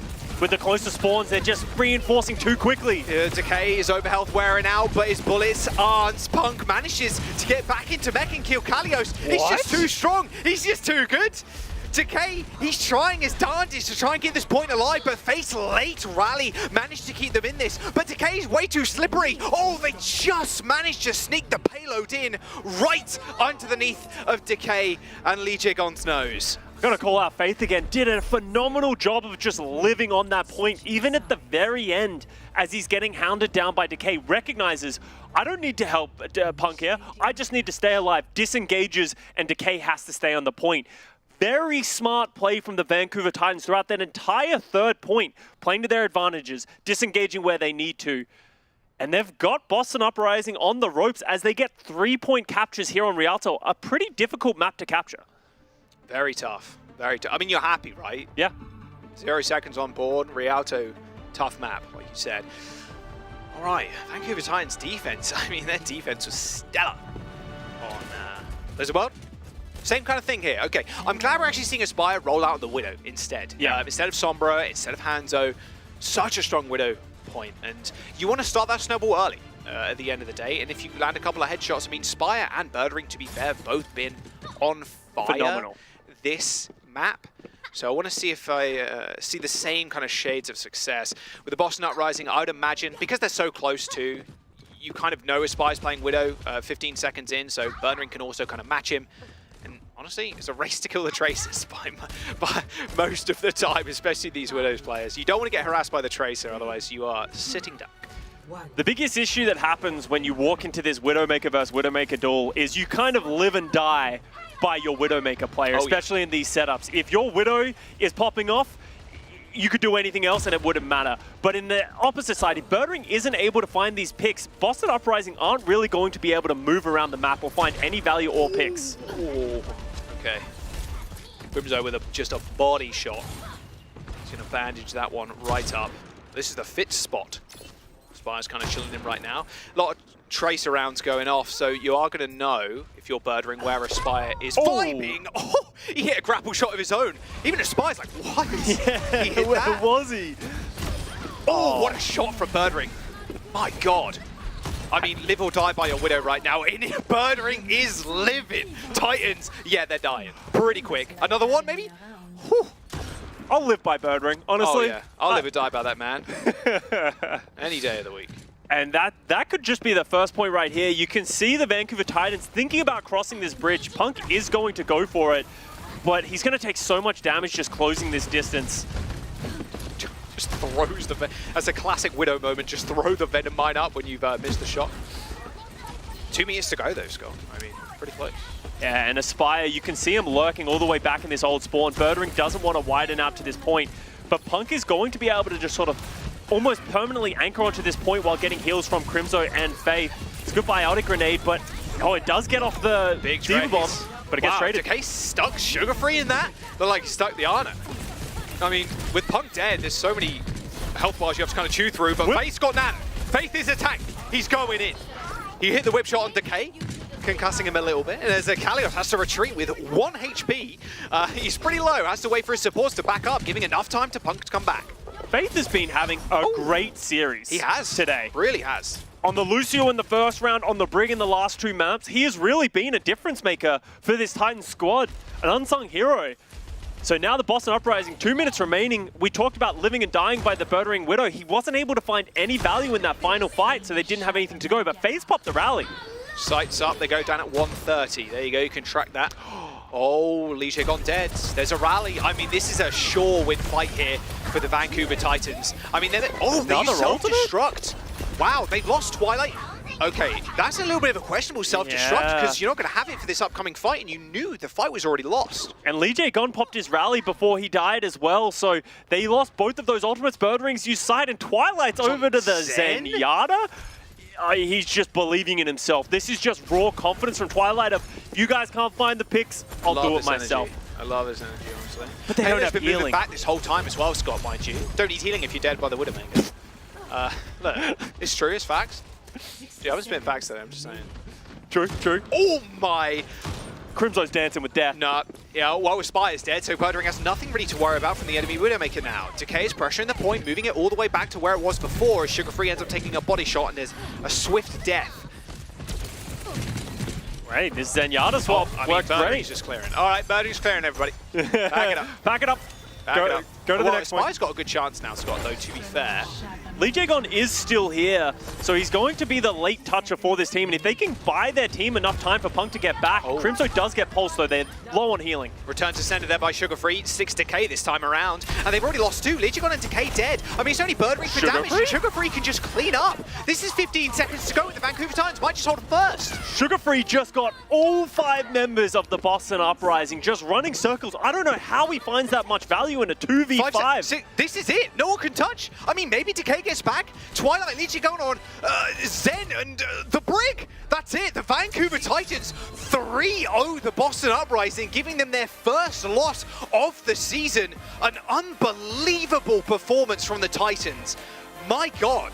A statement win from the Vancouver Titans. You can see in the cameras how much this match win means to them. They have been underrated coming into this season, and they're like, we have a lot to show, and then knocking the Boston Uprising off their pedestal. That was every member of the Titans showing up. Aspire on Widow, Sugar Free on Genji and Tracer, Punk's stellar tank play, Faith on the Brig and the Lucio. This was just a world-class performance from the Titans. Like, they are hitting a stride, and if they keep going with this, mid-season madness, it's in their sights. And if they keep playing to their strengths, they're playing that Ramatra ball, playing around that Diva. Yes, some maps aren't always going to be perfect, but the composition will be important. As you can see, Lee Jae-gon, this is emotions. Yeah, and that's okay. Let's not start sounding the alarms, but you can see I'm on my mark. This is a bad loss for the Boston Uprising. You can see this is a loss that really shakes you to your core, especially with the Toronto Defiant, going down a similar path. It can all start crumbling from here, losing to a team like the Vancouver Titans. Yeah, we were talking about tough losses earlier with the Toronto Defiant, right? But you can see how much it really does affect players when they lose like this. A team that was expected to win. Player of the match, though, it's Punky Boy. His tank play looking great. He's played a lot of different tanks this series alone, and I shouted out of every member on that team, and Punk is just a tank player I feel like has gotten more reliable as years have gone on. He came into the league, was actually on the Boston Uprising for a little while. You said it at the very start of the series. A lot of old members of Boston Uprising are on the Titans right now, Punk being one of them. And, I said the Boston Rejects, and the reason I didn't want to elaborate on that is because when you say Boston Rejects, that doesn't always mean a bad thing. They're moving on to a situation where they're more comfortable. Obviously, Punk being able to be that mainstay tank, not having people come after his job week in, week out, gives you a lot of confidence as a player, and I think Punk has stepped up in a huge way and definitely deserves this player of the match. Oh, for sure. I mean, Punk stepping up. You can give it to anybody from the Titans, to be fair. Sugar Free, any of the DPS, anybody. I think everybody had pop-off performances. What a different shade of Titans we're seeing. They are 2-2 now, Scott. Yeah. Boston Uprising 3-1, still in the lead, technically, right? But with a loss here, you're wondering where Boston Uprising are really going to go next. The Titans, though, sky's the limit. Well, okay, let's have a little bit of, restraint. No, the sky is not the limit. The sky is not the limit. There is a limitation to this Vancouver Titans roster, but we're only just starting to sort of feel out where it actually begins. Sure. Obviously, that limitation was Atlanta Reign and the Florida Mayhem earlier in this season for them, but taking down Boston Uprising is a huge statement, and now you have to run with that. Yeah, I think a lot of people have pegged them as like the team to really push through and fight for that middle bracket of the leaderboard, right? But with the takedown of the Boston Uprising, I think a lot of people are going to have a lot more faith in Boston moving up. The Vancouver Titans moving up a little bit more. Now, where do they go next? That's the big thing. There were a few mistakes here and there, and if they kind of tighten those up, they're a real contender going into the mid-season madness. We're going to jump to a quick break, however. The desk is going to break that down even further, and a small interview too, just after this.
Step up your game, everybody, just like how Vancouver did against Boston Uprising. Grab the legendary Rock Climber Zarya skin right now for only 300 League tokens. What a deal, and it only lasts until May 9th, so grab yours today.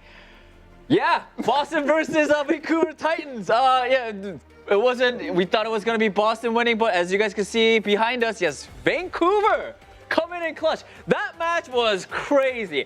I mean, Aspire on Rialto. Like, I don't know.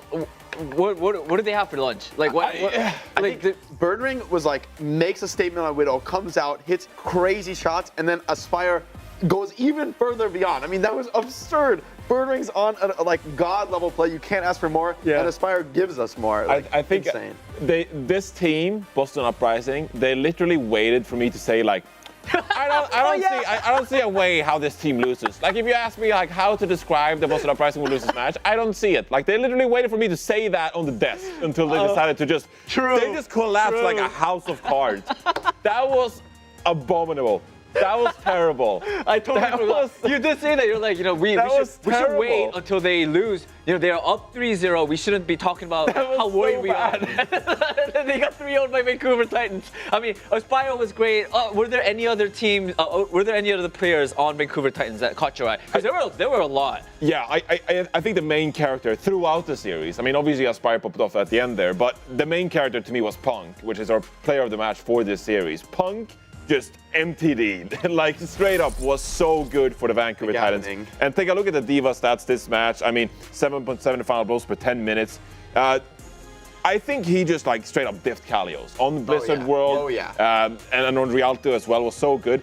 Not even the Diva, him swapping over to the Sigma to make it so much more difficult for the Boston Uprising. Like, that's just an MTD. That's a tank gap right there. So Punk, super impressive in this series. This is like a strength of the Vancouver Titans. When Punk plays like this can be like the backbone of the team, and then you just add like Aspire and sugar-free mechanical skill on top of that. Wow, this team can do great stuff. And I think for me, all match long, another player I want to highlight is Faith. I sort of think of him as like, okay, he's like a pretty consistent main support, pretty flexible. But on the Brig, especially at the end of the series, he was clutching time and time again. It was him and Punk. Like, even though Boston finds a couple kills in the fight, it's Faith and Punk. They're still alive at the end of the fight, and they're cleaning these fights up. I mean, that's why they're able to clutch over and over again, is that they're just keep fighting it out. It's like, I keep calling it when backstage, I'm like, oh, Boston, they got this. They're going to clean it up. But Faith and Punk are not dead yet, and they just don't go down. Yeah. I mean, I'm pretty sure we're not the only ones who got the Preds wrong. I think a lot of people who on their pick'ems probably are suffering as well. A lot of people. A major upset. This is the biggest upset we've had all season. I think that's like for sure. Biggest upset we've seen all season. 100%. I think, everyone came together. Yeah, I mean, I think we can't stop talking about the Vancouver Titans. So we have Crimzo with us for the post-match interview. Crimzo, can you hear me? Hello. Yeah, I hear you. Hello.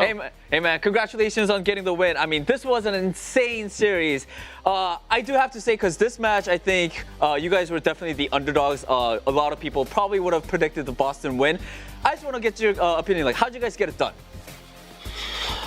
It was just an insane performance from everybody. I think everybody had their moments. I think we definitely believed that we could definitely win.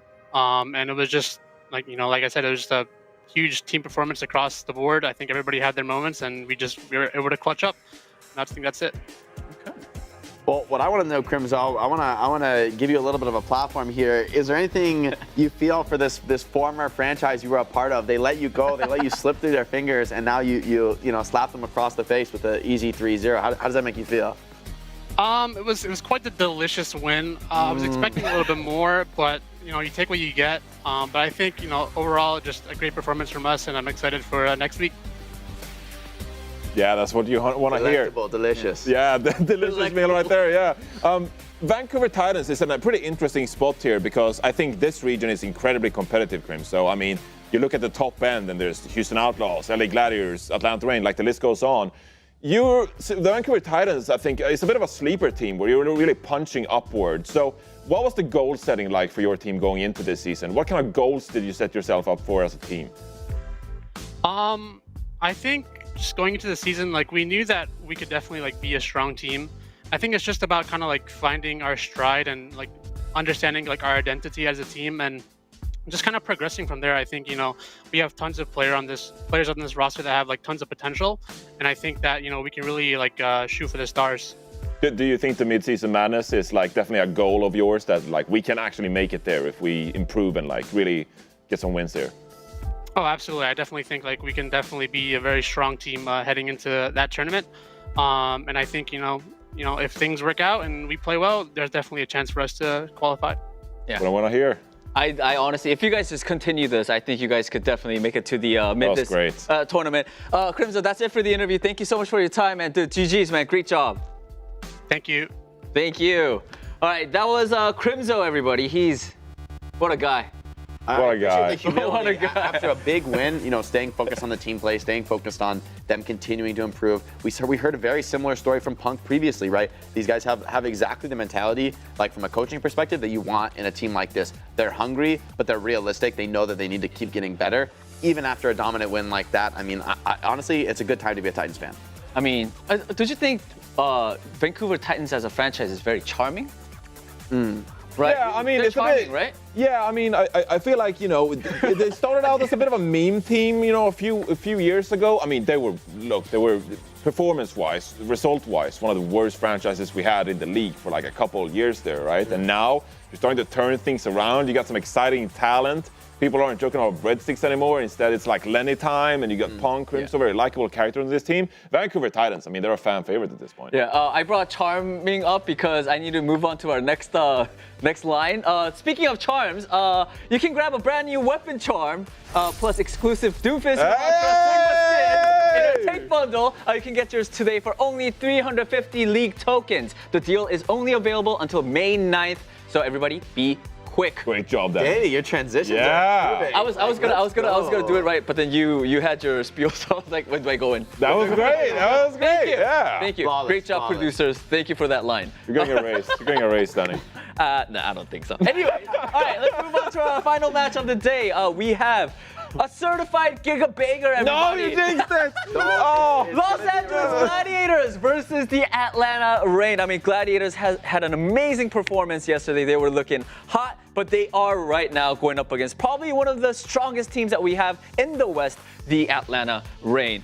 I honestly do feel like it is going to be sort of I believe it's going to be a close fight. I don't think it's going to be a stop in either way. Yeah, I kind of want to side with you here. I mean, we're taking a look at the Gladiators starting lineup. Kevster and Yaki has been seeing more playtime recently. Just look at Yaki. I mean, come on. He's confident. He's confident right there. He's like, he is I got confident. this. He's here for the dubs. And they're playing more Last Run Funny Astro as well, rather than Bobble. So a great backline. Although but these guys, they are Chio built Fielder different. backline, right? There's some dangerous players on this team. This is a dangerous, spooky squad. Yeah.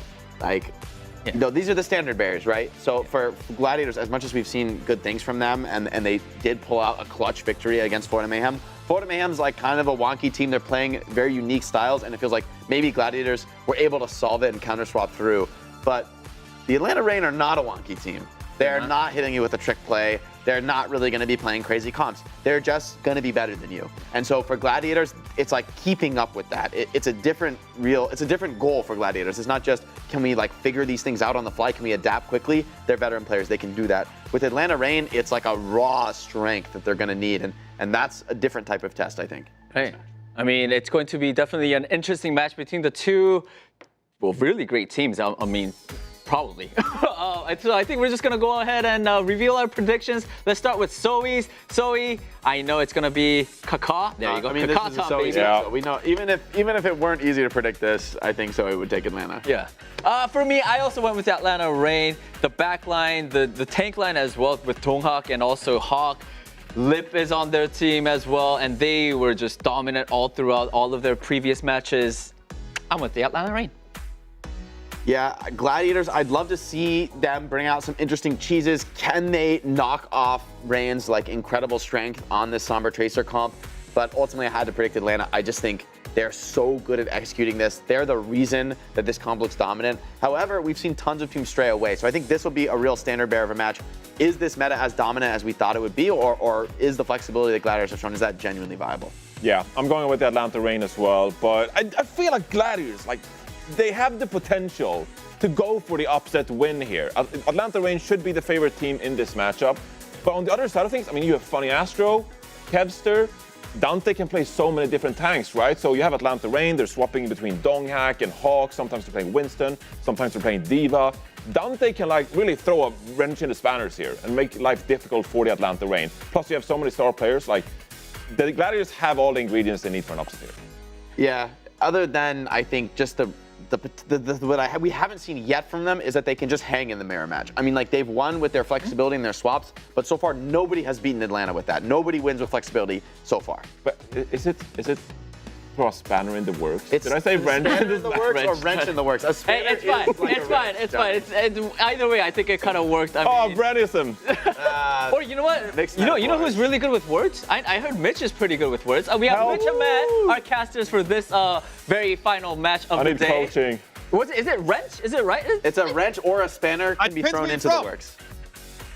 Yeah, it depends where you're from. I say spanner, but apparently Americans have told me that wrench. I thought it was wrench. Yeah, wrench is the right way to do it, I think. But it's definitely not wrench in the spanner. Do it the American way. Thank you, Matt. Yeah. No problem, Jake. To be fair, y'all Americans are getting outnumbered these days on this desk and cast. True. Get to international influence a little bit more, okay? Y'all need to get a little bit. I mean, I expect Jake to be cultured. I don't know about you, Matt, but perhaps. What do you mean? What do you mean? What do I mean? Right, you went to Italy and you didn't even understand. Yeah, I have beautiful boats now. Look at me. I have a shirt with boats. I'm so cultured. Danny, what do you think, Mr. Fashionista over there? What do you think about Matt's shirt? That's all right. Johnny, you love boats. It's all right. You spend a lot of time on them. What do you mean it's all right, Danny? You guys, I use the host, and now you say my shirt's just all right. I'll turn on you. Yeah. I would say for a match shirt, this is like an 8 out of 10. I think this is like the upper level of about match shirts. Matt should bring like the gold shirt. Remember that gold shirt like long time ago that he was wearing? That was peak, Matt. He won't do it. Peak. He won't do it. I've asked him to do it. I've said, bro, yeah, let's run this back. You know what I mean? Like, we've got to relive the glory days here. Well, I tell people that I still have it, but I chucked it out like ages ago. It's fine. You know what? I will personally get you one, Matt. If you're down to wear it, I will personally use my own money and buy one for you. You heard it here. Mate, you don't have any left. You spent it all on Honkai Star Rail. Well, you wonder, Mitch. Okay. How are you buying clothes for other people? You ain't. No, homie ain't buying it. All right, listen.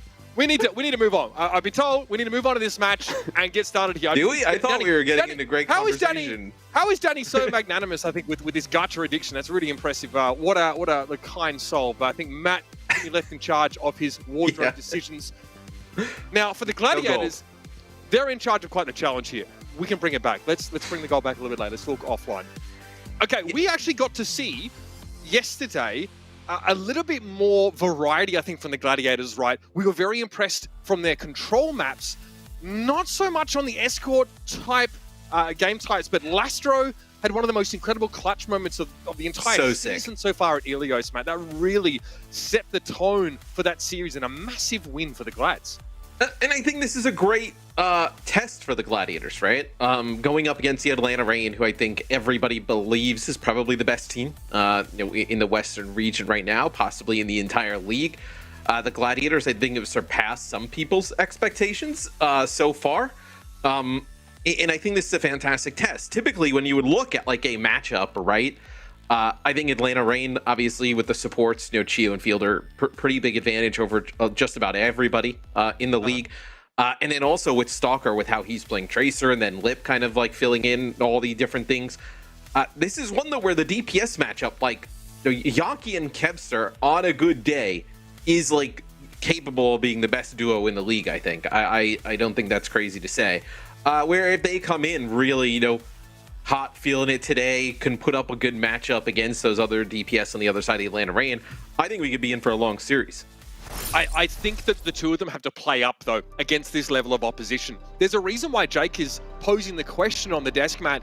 Can the Gladiators sort of win in the mirror match? Because there's a strong sense that at many points throughout this series, expect to see the Reign go for a Sombra Tracer-based composition. And you're telling me that someone like Yaki can handle Lip if it's like a Sombra v Sombra, then it's Kevster versus Stalker? Maybe, but that's a step up for this team. However, the Gladiators are starting, I feel, to show some of that potential after that really hard-fought win against a rabid Florida Mayhem, Matthew. It's all on the table here. First map of this series, the Antarctic Peninsula. Yeah, and with Hawk, obviously, for the Atlanta Reign, we play some of the main tanks, right? But kind of in a similar boat with Dante, and since that if you kind of have this Ramatra battle, like maybe it's a little bit more even than you would say, if you're going to be having to play like Winston-based kind of composition. So in terms of the tank matchup, I think you're going to be okay here for the Gladiators. I think obviously still Hawk. We hold him in really high regards in terms of tank. I'm just saying it's not going to be a huge gap, I think, between Hawk and Dante. And I think as the season goes on, like we talked about yesterday, Dante's going to get even better in the role. Dante and Hawk, two of the most exciting Western prospects at tank in the league right now. So far, the Atlanta Reign have suffered minimal resistance, cutting a bloody path through their opponents here in the Overwatch League so far. The Gladiators are next up to the plate. They will assume the high ground early on. It looked like the Glads were going to go for a Sombra setup to start with, but they switch off of it, favoring the May. Lip, though, of course, going to be a repeat offender on this Sombra.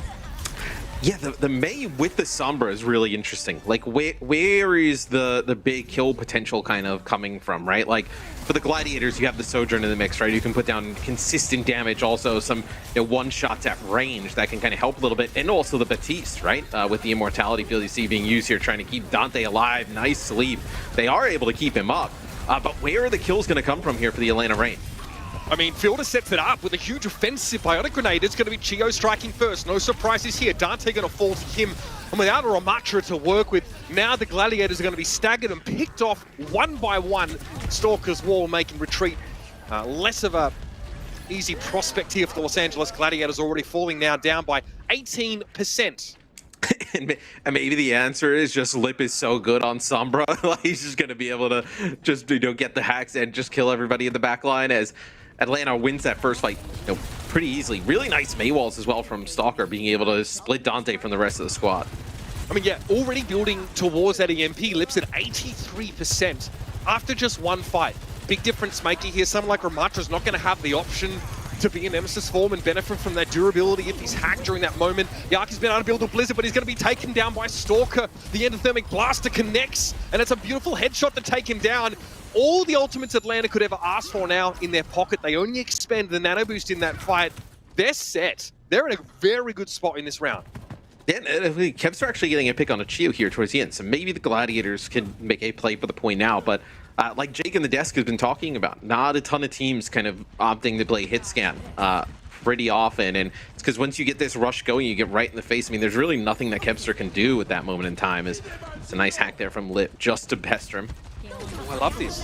Lip now able to get behind Lastron, make sure he can connect with the Baptiste, but he's not able to finish off the kill before the Immortality field comes out. Yes, he gets rid of that deployable, but in this time, Yaki's been able to take Hawk down. Nice turnaround, the Blizzard coming in clutch. Stalker going to go for one of his own now, but Annihilation is in play for Dante. He's frozen up, he's also hacked, and that's going to be Stalker able to remove him from the picture. 91% and counting. The Gladiators spend it all here in this fight, but in fairness, Atlanta also dig deep for those ultimates. 95-3. Yeah, but I think you're okay here if you're the Atlanta Reign, though, right? I mean, the Gladiators end up having to dump everything into that. They do have the overclock, reliant on really, obviously, Kevster to hit some shots once that's popped. But if you're Atlanta, you can poke a little bit, let Fielder build up towards that nano, maybe get the nano with the Annihilation, or you may not even need to wait that long. Kevster now trying to get onto the seed, but Lastra's going to get taken down in front of his very eyes. Huge source of healing, and the Immortality field now is off the table. Kevster trying to work from that high ground, is able to pick Fielder off, so supports Trader, but the Annihilation from below. Yeah, Kevster gets dragged into the depths, and the Atlanta Reign are back in control. The Gladiators, no prospects of a stall here. Pretty cut and dry start from the Atlanta Reign. It's just so fast, the Atlanta Reign, in terms of their style of playing. It just feels like if you make one mistake against them, you're just done for. Does not seem like they make many at all. As we'll see if there's a comp switch up maybe here for the Gladiators. Do you play that Sojourn again? Do you want kind of Kevster on a little bit more of like a mid to long range kind of damage dealer, or do you want to play close up? See what he decides to do here. Is still some time to make some changes. Interesting Fielder actually hovering over the Baptiste, so that would be a bit of a swap here for the Reign. Yeah, also, I mean, it's a hero that Fielder, we see him gravitate towards less. In fact, on the Dallas Fuel, it was more often Moira than Baptiste, if not Ana. But picking it up here alongside Lucio, it's very important to have the Baptiste to play along with that Ramatra, who really is going to want to be an anchor. Yeah, it seems like the Baptiste also brought in here because you're going to have Lit now play Sojourn as well. It takes out Funny Astro, excuse me. I mean, that is a really early pickoff, as it seems like Huge is putting some damage down on the side. They do a nice job capitalizing, though, taking out Lip. It's just, can they make it back to the point? Dangerous here for Dante. He's a little bit caught on his own. Going to try and go into the block inside that Nemesis form. Stalker forced into an ice block of his own. Yaki harrying the Atlanta Reign from behind. Again, not able to find any sort of kill pressure here, but causing the Atlanta Reign to have to fall back to the point. That's the ice wall used. Yaki's definitely out at sea somewhat, and so the Gladiators now need to delve deep and join him on the point. No one is captured quite yet, but Kevston needs help. Good deployment of the Immortality Field at just the right time to keep him alive. Oh, and it's going to be an Ant Matrix here from Lastro right away. It drops it, tries to put pressure, not allowing the Atlanta Reign to back around the corner, and that's going to allow the Gladiators to take point first. Yeah, Fielder has his, though. He popped that one up, forcing Lastro and Co to play out of line of sight for the most part. Dante getting pressure, can't quite get to the Annihilation. Hawk's going to be able to bring him down. There's a Blizzard on the point, and Lip is connecting. Scary stuff for Kevster as Lip beats him black and blue, up close and personal. Lastro trying to hang around for as long as he can. You'll note that the Gladiators were able to capture the point, probably off the back of that amplification matrix from Lastro, forcing line of sight breaking. So that's very helpful for them, even if they lose this fight. Yeah, the Reign actually come back with an Ant Matrix of their own, and then the Blizzard, and that allows them to kind of flip the point back. Is we saw it looked like it was from Lastro's POV, just Dante, just so much damage. I mean, everything kind of coming on top of him there from the Atlanta Reign. Is nothing they could really do to keep him up. Gladiators wrap around, they avoid the choke. Wall thrown up in front of Kevster's face. Here he's probing for a target, now pressuring on towards Hawk, who's holding on to that Annihilation, and he won't have a chance to use it in this fight. Lastro's the one that brings him to his knees. Sound barrier expended here for the Gladiators, but it's well worth it as they're back in control, only about 8% behind, and Kevster's on the hunt. Not going to chase too hard, though. You would think. Okay, so Chia decides to turn around, decide to fight. It's a little bit easier than running all the way back to the spawn, as Dante will pick up 2 as they leave. I think this next fight's going to be huge. I mean, you're going to have double support ult here for the Reign. You're going to have an Ant Matrix here for the Gladiators. I think if you're the Gladiators, you can end up winning this fight. Maybe they end up investing double support ult on the other side. You're in a great spot to take this point. Yeah, if you can beat Sound Barrier here for the Gladiators, you're set up for a last fight scenario. That's a tall order though, Matt. Let's make no mistake here. Dante was hoping to fall back a little bit under that pressure, but a May wall got put behind him. Instead, he chooses to stand his ground, but here comes the Annihilation. Sound Barrier here making Hawk that much more durable. But there's a dearth of targets from under pressure. Yep, and Ramatra's T-posing on each other on the point right now. We see Hawk trying to get into the back line, but Lip has already found Yaki now. Huge amount of control taken off the table for the Gladiators. Dante going for that ultimate as well, but gonna be brought down here as Hawk gets the better of him. Numbers favor the Atlanta Reign on the point now. They're trying to get in Kevster's face. He's trying to salvage his situation. The stall's been good for the Gladiators. Yes, Matt, a losing fight, fine. But they get an extra 25+%. Yeah, and is it like all terrible for the Gladiators? I think you can make an argument no there, because what? That's Annihilation, both support ult in Blizzard being used there by the Reign to flip the point. You come back, Yaki's going to have a Blizzard of his own, Kevster with an overclock, and then maybe if you win just off of those two, Funny Astro has a beat for that final fight, or probably a beat here if you need it. Yeah, he's looking to build that up as quickly. Oh, okay, Geo gets picked off pretty early. Not a great start to the fight here. Yaki has Blizzard, but maybe encouraged to hold on to it.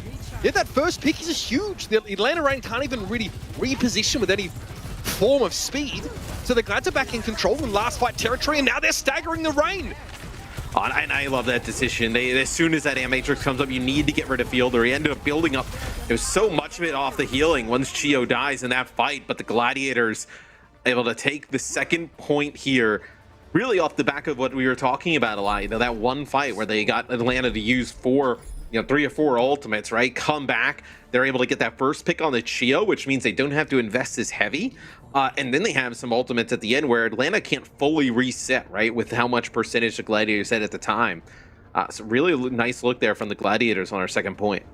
Really impactful Baptiste play from Lastro. The player that is sort of gravitated over his career from flex support to main support, back to flex support now on this Gladiators team. And the Baptiste was actually one of his most potent heroes. The Gladiators are playing up to their opposition. This is what we've been wanting to see from Atlanta's opponents so far this season. Someone really take it to them, put some pressure on them, and we're going to be going back, of course, to that Sombra here for Lip. And I was going to say, this is what worked for the Atlanta Reign on our first point. So Let's see, the Gladiators have seen this look once. Let's see if they make any adjustments to kind of dealing with it here. Early hack on Lastro, but he's able to find the regenerative burst there. Lip not able to connect, but forcing a pretty big cooldown away, especially if there's going to be a brawl fight in the next few moments. That's a long cooldown from the Baptiste. Hawk. Okay, just probing there, not fully committing to the fight. Dante and Hawk both pop out of those Nemesis forms. Shields thrown up. Hawk caught between a wall and a wall, as it appears. And Fielder's going to get taken down by Lastro, sharpshooting across the map here. Hawk's hoping to at least get away with something, but the rest of the Gladiators come to Yaki's rescue, and Hawk has to abscond. Yes, you still have Lip here behind enemy lines. Nice win there from the Gladiators at the start. Really behind Lastro, getting that first pick off. And Fielder actually goes from the Ana over to the Baptiste now. So coming out with the Ana, it looked like actually you set up for a prime play where, you know, Stalker gets a May wall, you kind of isolate Dante, you get a biotic grenade there, an anti, and you're able to just deal with the tank. So you don't have that in play anymore. Warning shot there for Lip, forces the translocate away. It's going to be a blizzard here from Stalker, and it's going to pay off perfectly. Yeah, Lastro actually got frozen for a brief second there while he was like loading up his exo boots to jump up and probably throw down that immortality field. And it looks like he got frozen for like a half of a second almost. Yeah. From our POV there. So not able to get above and drop that immortality field, which could have potentially kept Dante and Yaki alive. You saw it came later in the fight, right? And it was just removed instantly when it was a 5 versus 3. Good spot there. Good blizzard from Stalker. Timing such that the Gladiators didn't really have the room to respond. Yaki at least is going to have one of his own coming into this next fight, and there's a sound barrier for Funny Astro, but in terms of ultimate economy, one would expect Atlanta Reign to start to catch up here in terms of percentage. Hack on Yaki. Okay, actually completed. There's an EMP for Lip to follow it up. He is lingering, he's hanging around, but forced away. Doesn't fancy use the ultimate in that situation. It's going to be the Gladiators forced to go for the beat first here. Hawk playing the point, trying to be conservative about it. Okay, gonna go for the annihilation here. A little bit low, but the sound barrier came at just the right time. Hawk now, Hardy and Hale, and the Reign are about to catch up in that percentage. Dante, yep, come out of Nemesis first, and he drops first too. Yeah, and you saw Hawk just looking for anything. You saw Yaki to the side, trying to make a play for him. Yaki ice walls himself in, so Hawk can't go for him. Runs around the corner. Dante's Nemesis form, annihilation looked like he'd run out, and then Hawk able to just do some damage, take him out, and then that gives the point, still to the Atlanta Reign is kind of look across the board. Maybe we got a blizzard coming up here, but really it's Lastro with his Amp Matrix. Can the Gladiators get like high ground or get some type of position to get use of it once he gets it? I don't think the Reign really want to allow them to have this. What's the mechanism via which the Gladiators bully themselves into such an advantageous position here? Lastro able to play the point here, but spending much of his time having to heal Dante. Amp Matrix also being committed to that end. The Reign still control the point for the time being. Hawk is the anchor, refusing to give this up to the Gladiators, so they spend that Baptiste ultimate, and here's the blizzard. Stalker's going to throw it down. Lastro's a little bit low, forced to play back somewhat. No one really caught in the blizzard though, and now it's Kevster firing up. Stalker deploys the ultimate and then just gets ripped to shreds as Kevster can control the high ground, essentially uncontested here. Lastro's immortality field did its job. He hangs around. The hack on Kevster, at least it's going to be a trade. Fielder takes him down from across the map here, but they're getting pressured heavily by Dante. The hack's nice. Dante's still able to back away, and the Glads are in control. Not a moment too soon. Yeah, and Fielder ended up dropping his Amp Matrix in the choke, trying to give Atlanta Reign enough to get over the line, win map number 1. Did a decent amount of damage, but not enough in the end. EMP here available, though. See how Funny Astro plays around this. Funny Astro with that sound barrier here. It's going to come up at the perfect time. This could be a round end of Matt. Here it is. Astro, he actually gets a sound barrier. He was able to stay away from that EMP and lay that one down. This allows the Gladiators to brawl forward. They take Hawk down, and the rest of the Reign topple. Are you okay with that, though, if you're the Atlanta Reign? You trade your EMP there, and they end up using Annihilation Sound Barrier in Blizzard. You come back, you're going to have a Sound Barrier of your own here. Just try and have enough sustain to win it in the end. There's no guarantee this works, though. Lastro, Amp Matrix plus healing can allow the Gladiators to actually stand on their own 2 feet against the Sound Barrier up Atlanta Reign. Wall thrown up, Dante in a bit of trouble here. Lastro finally deploys that immortality field, but it's not going to be quick enough. Dante gets taken down first. That's a disastrous turn of events here for the Gladiators, and the Reign just bully their way back onto the point. They're big, they're bad, they're bustling, and they're here to take this round. Kevster's going to be brought down on the point, and while it was competitive, not close enough for the Gladiators here. 1-0 favoring the Atlanta Reign. It looked like it's an Atlanta coach. I assume that Gator said tragic at the end. But I would say that is it's obviously a map win for Atlanta, but I also would say if you're the Gladiators, like, you have to be pretty happy with how you play it. I know Jake was talking about, whether it's called trick plays or, not really kind of playing the same as your opponent in terms of like the mirror, maybe the Gladiators not being able to kind of like go toe to toe. And at least here in our opening map, they actually did put up a really good fight in, essentially mirror matchups. Yeah, sure. I think there's a preference for the Gladiators, or lack thereof, for the Sombra. Right, it's something we see a lot of from Lip in 2 out of 3 of those rounds. The Gladiators don't really want to go there. They stick on the Sojourn, the May. In fairness, right, that point of difference in compositions doesn't cause too much of a gulf in performance from these teams. The Gladiators are able to keep it close, but if you're Lastro, you do anything to have that Immortality Field opportunity back, Matt. It's a split second too late to save Dante's life. Any other way, and would have been Dante up and standing in a decent, fair fight, 5 versus 5 at the end of that round. Stick around, everybody. The Gladiators are playing up to their competition, but the Reign start with the lead. It's Blizzard World up next.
like to say the Atlanta Reign were put to the test in the first map of this series by the Los Angeles Gladiators. They edge out a victory right at the end of the round, but I'll tell you what, a couple of things going differently, and it could have been a completely different result, Matthew.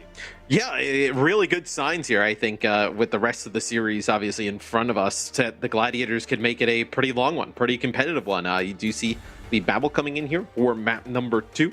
It will be Blizzard World. I think the interesting thing here is I know Hawk can probably go and play some of the D.Va, which he's kind of known for, and have Dante play the D.Va as well, which very long throwback. You think of Dante, we've seen him play the D.Va back when he was on the show, days, right? like season 1. Yeah, we saw him, I think, play some D.Va as well. Where I think Dante is just kind of like a little bit of a jack of all trades, can kind of do it all here. So I think that D.Va matchup will be interesting if we get it. Yeah, and again, it lends itself to slightly slower play a lot of the time, right? Not the same level of like all-in commitment that Winston compositions give you. Also, we've seen a few teams sort of play the D.Va mirror match, but not every team has wanted to play Sombra alongside it. We've seen how disruptive the Sombra can be for D.Va, constantly making it hard for her to use defense matrix or to transition between high and low. To put her out of the fight for a couple of seconds can be a crucial difference maker. Yaki, definitely expecting to see that here. I do want to point out the Dante Winston here on defense. Yes, I was going to say the Winston for Dante to combine with Kevster and Yaki on the Tracer Sombra. What do we see from the Reign when they kind of see this on the other side, when they're kind of come out here on offense? Do we see them make some big changes off of this? Yaki in the corner, probably just to check, see what they're running, kind of communicate it to the rest of the squad. So Lip will actually go to Sombra. Stalker will play the Tracer here as well. So mirror matchup outside of the tanks. D.Va, a quintessential hero for Hawk. Many, back when he was a flex tank player, right, alongside another tank, that was where we saw him go much of the time. To pretty decent success here. The Gladiators have been somewhat corralled back towards this point here. You see Dante just trying to get as much information he can and poke at longer range. Chio trying to avoid getting caught out here. Not a complete hack on Dante, but still he's forced to use his jump to get out. There's an opening here for the Reign. Well, he gets hit with a biotic grenade, so he has the anti-heal and gets hacked like pretty much at the same time, where gives some point presence here for the Atlanta Reign, just kind of working their way slowly here. I think you're really trying to make Dante make a play and then try and take advantage of it, I think, if you're the Reign. A lot of ult charge to be gained here for Field or Hawk. Goes down to about 30% of the health, but there's no ability for the Gladiators to sort of capitalize on that HP difference. Kevster with a pulse bomb, though. Definitely needs to be wary of that defense matrix. Hawk eats up the bomb, though. What a turnaround. Stalker instead, though. What a lopsided exchange. He finds a key kill on Babel. And the Gladiators are pretty much cooked here, Matt. I mean, that is a fantastic defense matrix eat there from Hawk. We know how good of a D.Va he is, being able to eat up that Kevster pulse bomb, and then the pulse bomb from Stalker on the other end is great. Able to take out Babel, no have that on in the fight. It makes it very difficult to stay alive on the point, and that'll be the Atlanta Reign taking it with a good amount of time. Yeah, this is huge.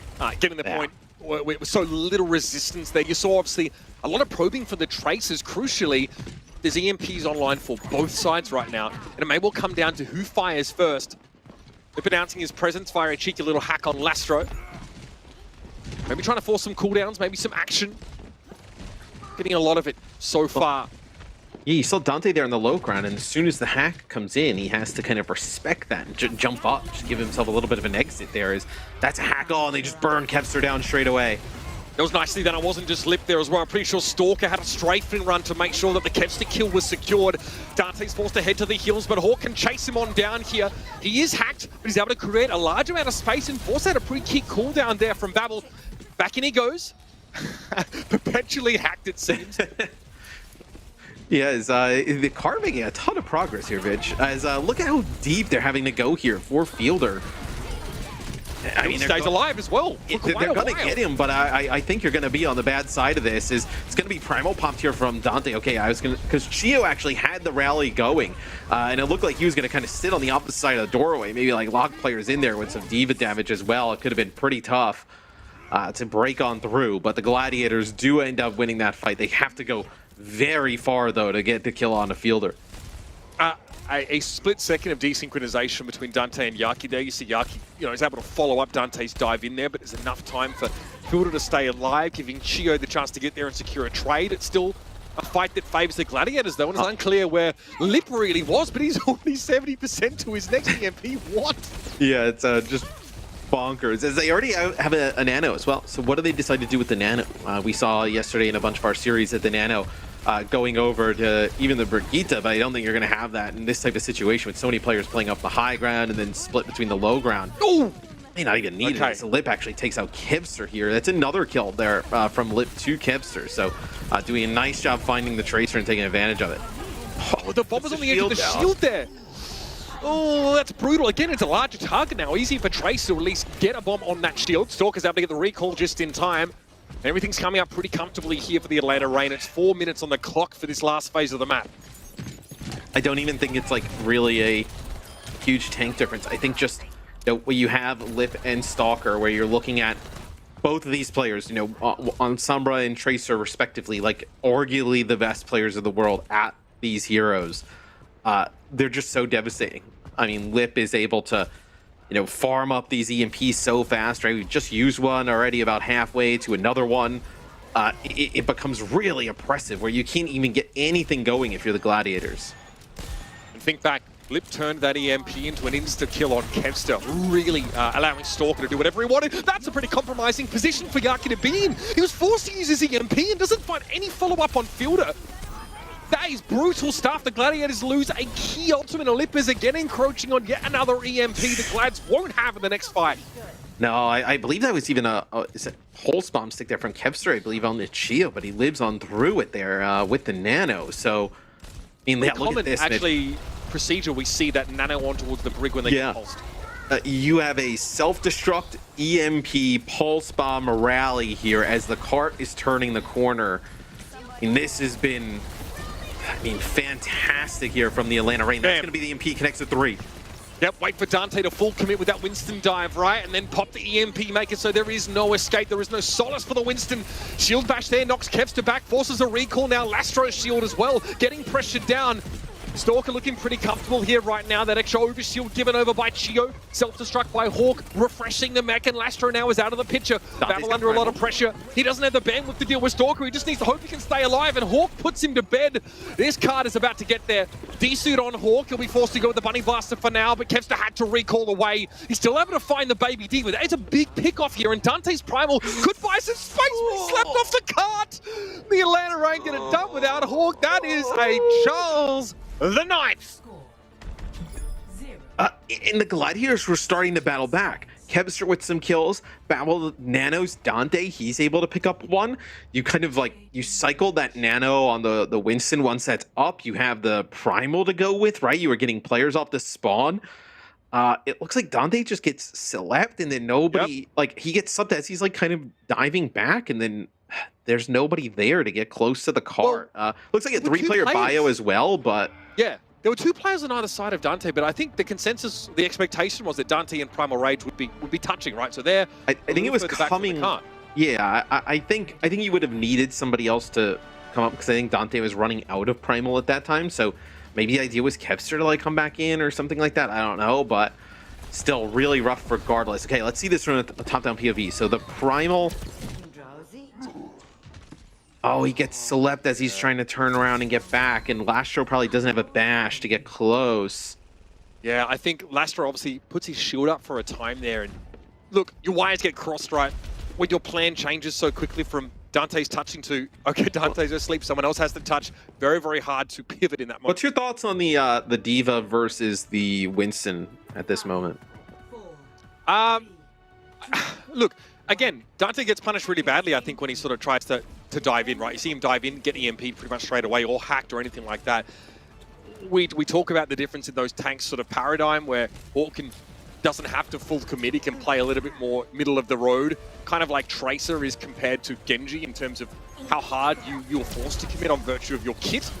Even Hawk there, gets hacked, but is able to get up to the high ground and play more defensively. Maybe harder for Dante to heal as effectively. Yeah, as Dante gets hacked, has to be so careful. I mean, so much damage coming down as You end up losing Lasher right off the rip here. You know, Stalker just... I mean, so good on Tracer, just gets right into the mix, takes out Dante. So, I think like you mentioned, it looked actually good for the start there for the Gladiators, right? You get a hack on a Hawk, he's pretty weak. You kind of actually timed the hack on a Hawk with Dante jumping up to the high ground, like, pretty perfectly. It's just there's enough healing and sustain there for the Rain that once Dante's in that position, it becomes very difficult, right? Where Lastro has to move up, play with him, and then you end up losing some players. And Hawk's mid-flat at that point, so it doesn't actually stop him from going to that high ground and being able to sort of peel back, knock the Winston away.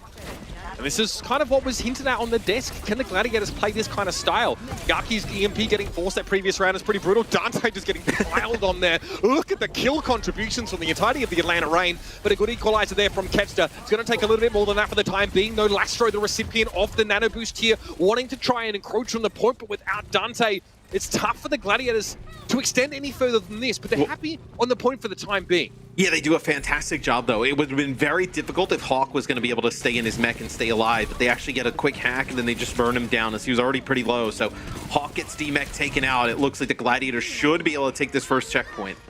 Very close, 98.9. Yaki looks to seal the deal here with an EMP, and he lays it down. Chio in rally. Lastro already been removed. Yaki's forced to translocate out, and this is going wrong for the Gladiators. Stalker's able to find 2 quick kills, and Dante again is removed from the fight. The Gladiators are forced back to spawn. How much more value that we just saw the Rain get out of their nano on the brig plus the rally than what we saw where Lastro didn't have the rally when he got the nano, but really when Babel nano Lastro, there was nothing he could do there in that type of position. Yeah, I mean the Rain had the luxury to disengage against the nano brig. I mean, the nano brig just is so difficult, especially with the rally going right, with even becoming stronger. Like, what do you even do there? Atlanta able to battle back, and now the Gladiators may not be able to do this. Yeah, they could be in danger here. Kevster, another big stick onto Fielder, constantly finding the Ana with those pulse bombs. That's been crucial so far. Lastro this time finally gets the better of Chio, so 3 versus 5 here, favouring the Gladiators. Kevster now looking just to finish off the fight. And hey, the Glads do have to spend on some ultimates here, but they're happy enough just to stay in the map. Yeah, just the pulse bomb kill at the beginning from Kevster, right? Just being able to get rid of one support at the start. I think it's so important as well, right? After losing a first round, right? Your defense where you kind of get pushed off the cart, right? Momentum starting to go the other way. You lose a fight there where now it's like coming into question whether you even take that first checkpoint. Kevster coming out clutch there, being able to get rid of one support, kind of puts everybody a little bit at ease there for the Gladiators to take that first checkpoint. Yaki got himself nestled into the backline of the Rain here, but the EMP comes out first for Lip, and again he follows it up instantly. Hawk is there, and Lastro, well, he's just a steaming pile on the ground after that one. Nano boost on towards Dante, but he doesn't really have anywhere to go. In fact, no option to do so as the hack came in, preventing him from having any mobility whatsoever. And that nano boost essentially goes down the gurgler. Yeah, it's like, I mean, that's like the second one, right? Where they nano Lastro on the point where he's got like 70% to rally and they've already lost Dante. And then that time you nano Dante and you don't really get anything out of it. So some pretty rough, uses of the nano boost here from the Gladiators. Not really getting a ton of value from it, but see what Yaki said too. Oh, destroys the translocator as well. That's really nice. I thought there might have been an EMP there. Yaki still needs to... Oh my! Chio just boxed him! Yaki... Back to spawn with you. That looks like he didn't have a translocator to teleport back to. So Lip might actually have done the same thing. Or maybe Yaki didn't have one set up. Either way, he was in prime position for a big EMP or a lot of disruption. Because nothing. Yeah, so he obviously don't have that translocator. I mean, can't really get anything going there. I did like the play from Yaki, though, at the start, though. Get the hack, destroy the translocator so Lip can't come back and help. I really like that play. Just obviously didn't work out. But Hawk is also positioning himself so he can turn around and rocket boost it back to Fielder there. Keep an eye on it here. EMP plus Winston dive. That's basically everything. And here we just nano Chio. Fielder stays alive because he wasn't the initial target, apparently. Eventually he's going to be brought down. Chio has a rally, but may opt not to use it here. Take it back. He's going to go for it. And might not be the best situation to make use of it here. It's going to be Hawk getting Pulse Bomb after getting D-mexed. And that ultimate gets committed to a losing fight for the Rain. Yeah, it's huge. I don't think he wanted to use the rally Chio right away because I don't think they were like really intending to save Hawk. He was just going to use the self-destruct and get a mech back. But Getting the pulse bomb on the Baby Diva, not allowing a Hawk get another mech is huge. Is now, I think, if you're the Rain, I was gonna say you're just kind of like rotating on here to maybe stall this out, but that EMP says they think that this is winnable. Kevster for 2, not too shabby for to say so. Zork is forced to blink away and give the point up to the Gladiators. And hey, not a terrible time bank to work with, but with how overwhelming the Atlanta Reign were on their attacking side, the Glads do not have a chance to come close in time bank. They just want to get this map done and hope for a hold on D. And maybe they view that as a reasonable trade there for the Atlanta Reign. Use your EMP. They end up using their nano there at the end onto the Brig, where you believe that Lip can build these EMPs up so fast that it's a worthy trade, especially with they're going to have a better time bank, right? You see the Gladiators only with 1 minute and 43 to complete the map. Reign still have 2 minutes, with how fast they were going. So maybe you view that as a worthy trade where you're looking at just one fight here at the end to seal the map. And Dante's done a great job in this Primal Rage to set up the rest of his team. He was slept there initially, but Kevs is able to attack a Pulse Bomb to Hawk and get him demeched, essentially making him a non-factor in that fight. The Gladiators have been able to advance pretty comfortably now into this last phase of the map, the back of those two players primarily. Stalker wants to play the periphery, but he gets hit with a Biotic Grenade. His positioning is so good, Stalker. It seems like there's no shot that he's going to get caught out early, as Yaki actually takes out Lip, so this is huge. So maybe this is the opening that the Gladiators need. Io there, forced a recall from Kevster rather prematurely. Yaki setting up for the EMP, wants to go for it here. Oh no, it's gone wrong. Okay, Hawk was hacked at the very least, but looked like there was a little bit of a shield bash and a great turn on towards the Sombra. Once more, Yaki is not able to facilitate for a fight win off the back of that key ultimate. But they end up using their nano boost there, so you have double support all coming in. Rally plus nano here for the Gladiators as Dante will make the swap. Lip has EMP, I don't care. Yeah, Lip does have EMP. I mean, you know it's going to be a good one. All right, Babel going to have to hold on to this one. We send it over to Lastro if he starts to experience some degree of duress. Babel playing very safe. They're tracking the EMP for sure, but Kevster got brought down. He got hacked, I think, because he thought he was taking a one-to-one duel with Stalker. There was no gentleman's agreement made prior. 7 seconds left in the round. Lip can end it all here with a big EMP. Surely he doesn't just go for it on Kevster. Hack there attempted, he picks him off. Stalker's there again, the 1-2 punch of the Tracer Sombra gets the better of Kevster once more. Hawk playing for the high ground there, trying to stay safe, but the healing has been pretty plentiful from Fielder and Chio. The latter has fallen though, and Hawk now needs to try and hide behind that self-destructing mech to have a chance to get back in. Great pulse bomb from Stalker though, he sticks it to Lastro and Yaki's forced to translocate away. Kevster will step up with Babel desperately trying to keep him alive in the background, but just how deep can you go? The Suzu came out there, nice little switch to Kiriko, pulse bomb ineffective, and classically, another Yaki EMP in garbage time. It doesn't pay off, and the Atlanta Reign takes some strides forward in that second map. I mean, the play from Lip and Stalker combination on Sombra Tracer is unreal. I mean, they were able to make Kevster's life just hell on that map. I mean, every time he was trying to make a play, Hack on one side, the Tracer on the other to finish it off. Maybe it's just the Sombra at times. But even with all that, the Gladiators did still hang in there for a really long period of time. That EMP there, yeah, catches Fielder, right? Yaki feels like he was forced to do it, but, reasonable minds may differ on that particular decision. Again, we talk about Lip and Stalker combining really effectively onto those targets. Lip getting a hack on Kevster, Stalker just descending on them. Meanwhile, Yaki playing a little bit differently, less of a grouping up between him and Kevster. Yaki trying to just really secure these big EMPs, and it appears that Yaki, typically playing quite solo, harassing backlines, trying to get big EMPs. Fortunately, it just doesn't come out in the wash the way the Gladiators would have liked it to. The Reign looking a little bit better in those Sombra-based comps, as was predicted. One more chance for the Glads to hang on here. Right now, it's by the skin of their teeth, so stick around for Havana.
Fighting Astro. That is the delay tactics widely dealt in a 4v5. Oh, not quite so much anymore. Kevster dishing out the damage. This is giving me vibes of Florida against the Atlanta Rain. What? That is dirty. A rough return here, just kind of getting bullied. That was a good shot.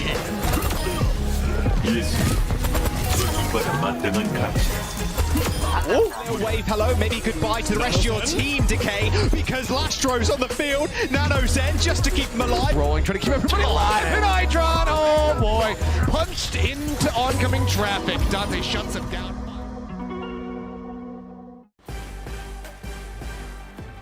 Perhaps some signs of fatigue setting in for the Los Angeles Gladiators, continuing to be put to the test this weekend. One juggernaut opponent after another. Yes, they can handle the Mayhem with the Atlanta Rain, looking like a different breed, Matthew. I mean, yeah, so we have Funny Astro coming in here for battle, but I don't even know. It just looks like the Atlanta Rain are on a different level. And I don't even think this is like necessarily a Gladiators thing. I think it's just maybe with the way that the meta is shaking out and the best heroes, they got all the right players right now, but man, they are looking dominant. As dominant as we have ever seen anybody before. Yeah, we saw obviously both teams opt for Sombra Tracer styles. Yes, the tanks differed. On Blizzard World, it may have been a preference thing. We've seen actually, more teams go for the D.Va than Winston. Whether that's a real point of difference or not, or whether it came down to the execution of this sort of Sombra Tracer duo is another story entirely. Either way, that's history. A very successful outing for the Atlanta Rain, and now they have an opportunity here to make it a perfect season so far. Another 3-0 would really put them on the pedestal. With all eyes turned towards them, the Atlanta Rain look to establish their dominance in a big way. Yes, you'll have the Gladiators starting things off here on D with a composition that is very familiar from map number 1. We saw them run this on our Antarctic Peninsula map here to kick things off. Looks like we'll be going with the same thing again here. Atlanta, obviously some flexibility here on the offensive side to kick things off. Lifeweaver would be a bit of a surprise. Lifeweaver seems to be the official we know we're going to beat you watch this pick, as he's been here early in the season. Yeah, so full swap up. I will say though, Mitch, when we saw this in map number 1, Atlanta was getting the better of the Gladiators with that Sombra in the mix. Yeah, it was an incremental advantage in a small one at times. Ended up being a very close map here. Very different story, very different battlefield. Stalker playing pretty close to the front line here, but already the Gladiators' defensive setup looking to buckle under the pressure. Lastro is brought down. Kevster at least was able to find some sort of action here. With Gladiators losing their tank now, it's all over but the crying for this first fight. Yes, this one will end, looks like pretty fast here. What do you do if you're the Gladiators? Like, because if you're gonna, you don't wanna, I mean, Kevster's like, would you say, not really like a Sombra player, right? Like, if you're looking at like Kevster's hero pool, like the things he doesn't really play, like there's not really much, but typically when we've seen it, it's been like Yaki on the Sombra, right? Yes. So like, what do you do if you can't mirror this? I guess this is the next best option. Yeah, I mean, I don't see why. I mean, you can maybe match the sort of DPS lineup of the Atlanta Rain, but perhaps the Gladiators don't feel like they have that chance in a quote-unquote fair fight. They get absolutely crushed here on the corner. Really not much to be done for the... And Atlanta don't spend any ultimates, crucially. No, these fights end so fast. I mean, they don't spend any ultimates, and they're just kind of like barreling on through. I mean, look at this. Hawk already has, I know, an Annihilation. Dante's at 60%. I mean... Yeah, you're behind on a lot of different ultimates, and I think it's just like how annoying that this has to be to deal with, right? With Lip so good, on the Sombra and like the back end, just like hacking and constantly pestering, and then you're also losing the fights on the front line pretty fast, right? So you're just in a really tough spot here for the Gladiators. What a blizzard! You saw, I mean, Lastro trying to play fairly safely from that position and just keep Dante alive, but his positioning is rather, I guess, telegraphed, given that. When we saw the Ramatra trying to make a push from that spot. And the Blizzard is thrown back far enough by Stalker. He sort of sees it coming. Majax. Yaki forced to part with his ultimate prematurely and in fact has it utterly negated. That really hurts, especially seeing how much value Stalker was able to get out of his. This is why I talk about fatigue, Matthew, because the Atlanta Reign are actually playing more up-tempo than they did in the last couple of maps. They have another gear, and the Gladiators are struggling to keep up now. Fatigue, Dante you're wants to saying try like and get through here. actual, like they're actually getting tired. Mentally fatigued, surely. There's a physical component to this. Yeah, that's true. That's true. I think playing at that fast pace, I think it's probably just more of the pace in combination with forcing to like play like frenetic a little bit because of the Sombra on the other side. Because it's one of the more annoying things like in a shooting game and really any type of game, right? Where you're really kind of like focusing on the fight in front of you, or at least you want to, and then you have to turn, and multiple players have to turn, right? So you're never really all on the same page. Some people feel like the decision is to turn and fight. Some people feel like the decision is to ignore, keep going forward and fight. And you get people on all these different pages, and it throws coordination out the window. EMP, it's a massive one. Yucky, Dante, everyone caught up in it. Funny, Astro never had a chance to build up that sound barrier. And again, the Los Angeles Gladiators get utterly eviscerated. 4 minutes, 22 on the clock for the Atlanta Reign. And I tell you what, there's definitely a hush over the Gladiators camp now as they are getting absolutely bent into a paperclip. Yeah, this has not been great for the Gladiators. But maybe here's an opening, right? You get a kill here onto Lip. Also, this is one of the most, I don't know what was going on with Summer's Ragdoll there. Is one of the hardest points to just complete, right? Yeah. So you've been steamrolled thus far, but maybe now is the opportunity you can get a hold. That's an interesting immortality field for Lastro. I've got to wonder what actually prompted that. No one looked particularly low. Maybe he was taking some poke from Stalker or someone similar. Either way, may not matter. It's going to be annihilation from Dante, and Hawk has to accept his fate there. He holds on to that ultimate himself here, and the Gladiators really have no choice but to, again, spend some of this stuff, give themselves a staging ground a little bit closer to the spawn of the Atlanta Reign, trying to play around some form of choke, be it artificial or otherwise. Yeah, but the hardest part is Atlanta doesn't feel that pressure at all to invest in any of these fights. I mean, sure, you lose that one there. The Gladiators have to just stop the bleeding of the cart, just kind of like plowing through the map. Atlanta doesn't really feel that pressure at all. It's a Maywall here from both sides. Dante actually gets caught on the bad end of it. It's a blizzard that may not even be that necessary. It's a Lastro immortality field, though, that can't save Dante's life. It comes a little bit too late in the day. Good patience from Hawk, though, Matt. He actually doesn't use the Annihilation, even though he sort of pops out an Nemesis form and is feeling a little bit vulnerable. Interesting wall there, kind of cuts Kevster out of the fight, leaves Yaki stranded for the rest of his team. And Hawk wants to start to knock on the gates here. The drawbridge is lowered as the Atlanta Reign start to make the final approach. And this is a really bad here because Atlanta's going to come into what very well could be the final moments of this. Come on, Kev. EMP gets away.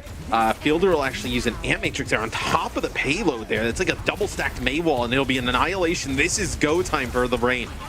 Atlanta banked all of these ultimates. It's now time to make use of them. Kevs is able to break line of sight for the EMP apparently there, but there's going to be a kill claimed by the Annihilation. It's Dante being forced to capitulate. And this is an ugly one for the Gladiators. It's an absolute stinker. This is the scene of some of the Gladiators' greatest triumphs in the past, but right now they are being forced to kneel. Chio at least is picked off from the high ground. Lastro has a decent advantage, but Hawk just throws up the shield, turns his attention out towards Dante, who's going to be hacked.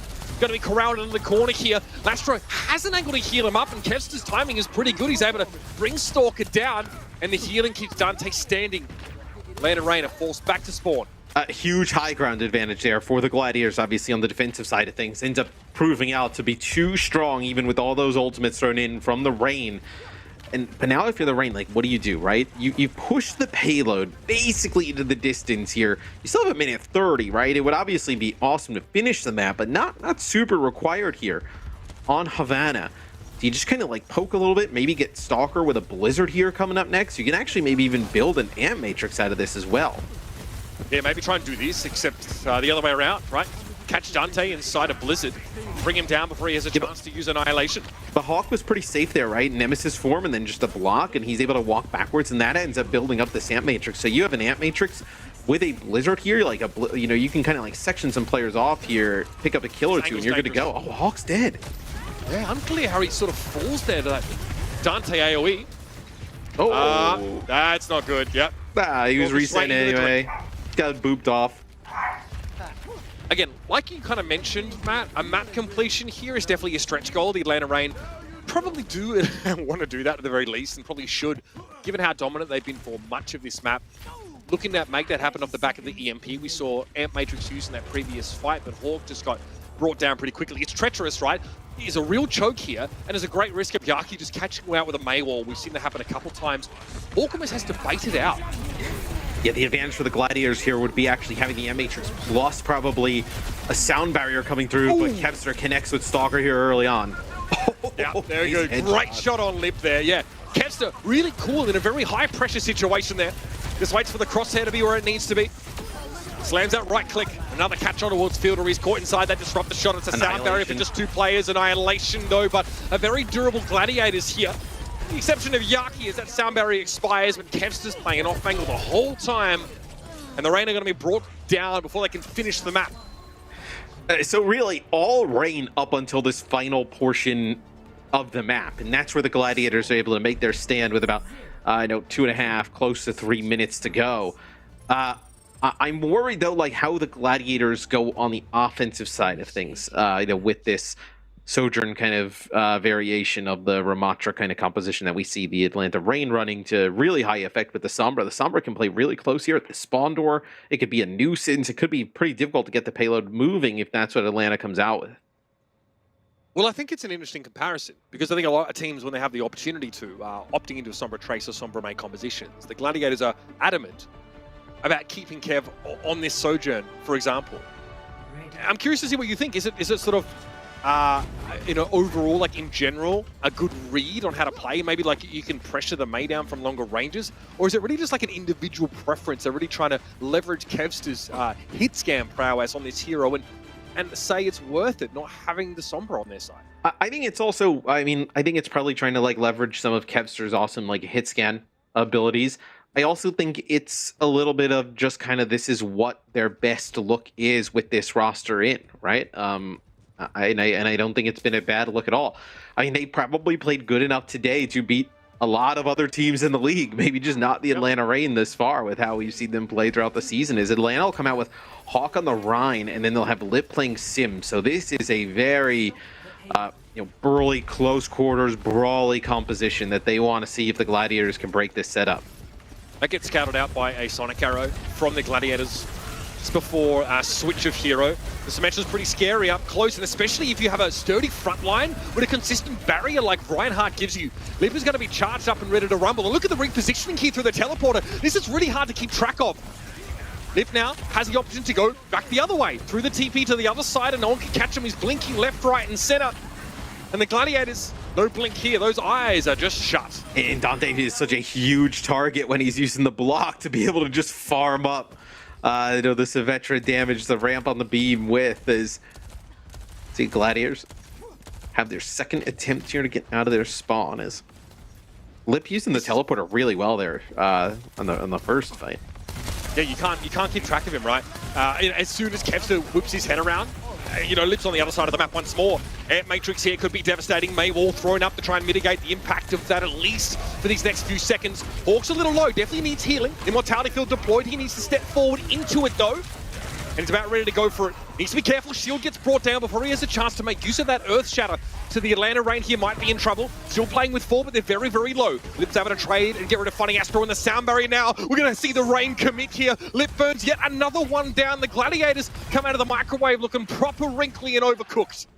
As now you get Hawk back in the fight here is another fight win there for the Atlanta Rain. It was the Amp Matrix that really did Hawk in, but look at this. Back at full strength. Everybody here for the Rain. Shatter available.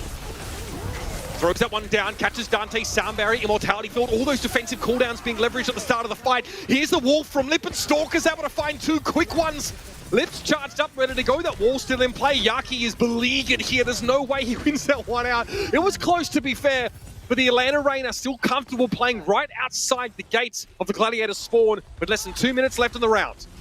I mean, I was going to say 4v5 is a much nicer spot to be rather than 3v5, especially without a support and a tank. Stalker ends up losing his life on the way out, but still, I feel like the damage is done. I mean, you just burned off a significant period of time off the clock for the Gladiators that even if they're able to get checkpoint A, I mean, think about how fast they're going to have to get through the second part of the map.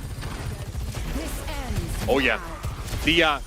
The rails are going to have to be proper greased from this point out, man. Hawk has not looked like he's talked had about an that awesome sojourn time here on Reinhardt. It's been brutal. Just like not as much mobility, right? Ramatra gets a little bit of a speed boost there, a little bit more flexibility with the shield. It's been tough, keeping Hawk alive in some of these fights.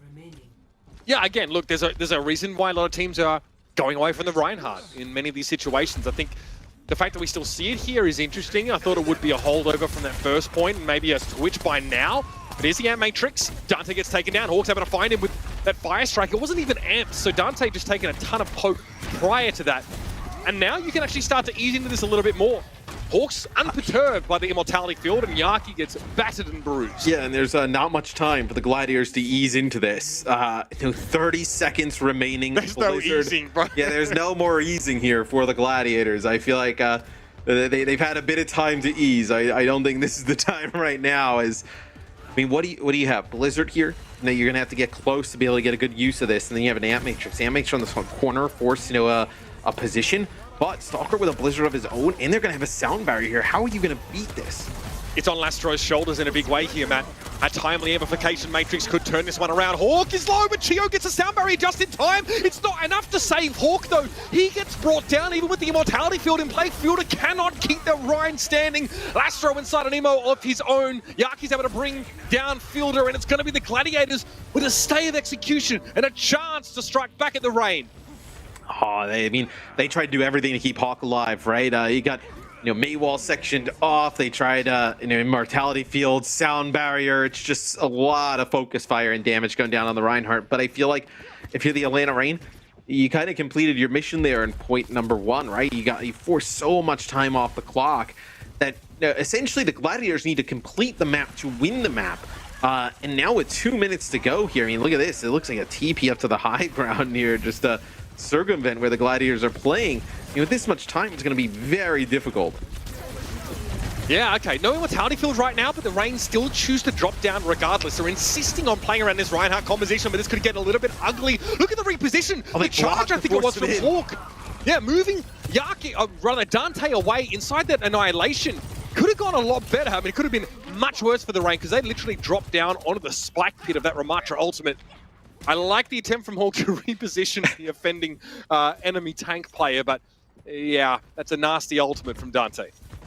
But you come out of here, you get a shatter, you get a fight win, let's say. Some investment to some of these ultimates here for the Gladiators. You win that, you're in a prime position to get a hold here on checkpoint B. It's just the damage you did outside of that spawn door is going to live on for the rest of the map.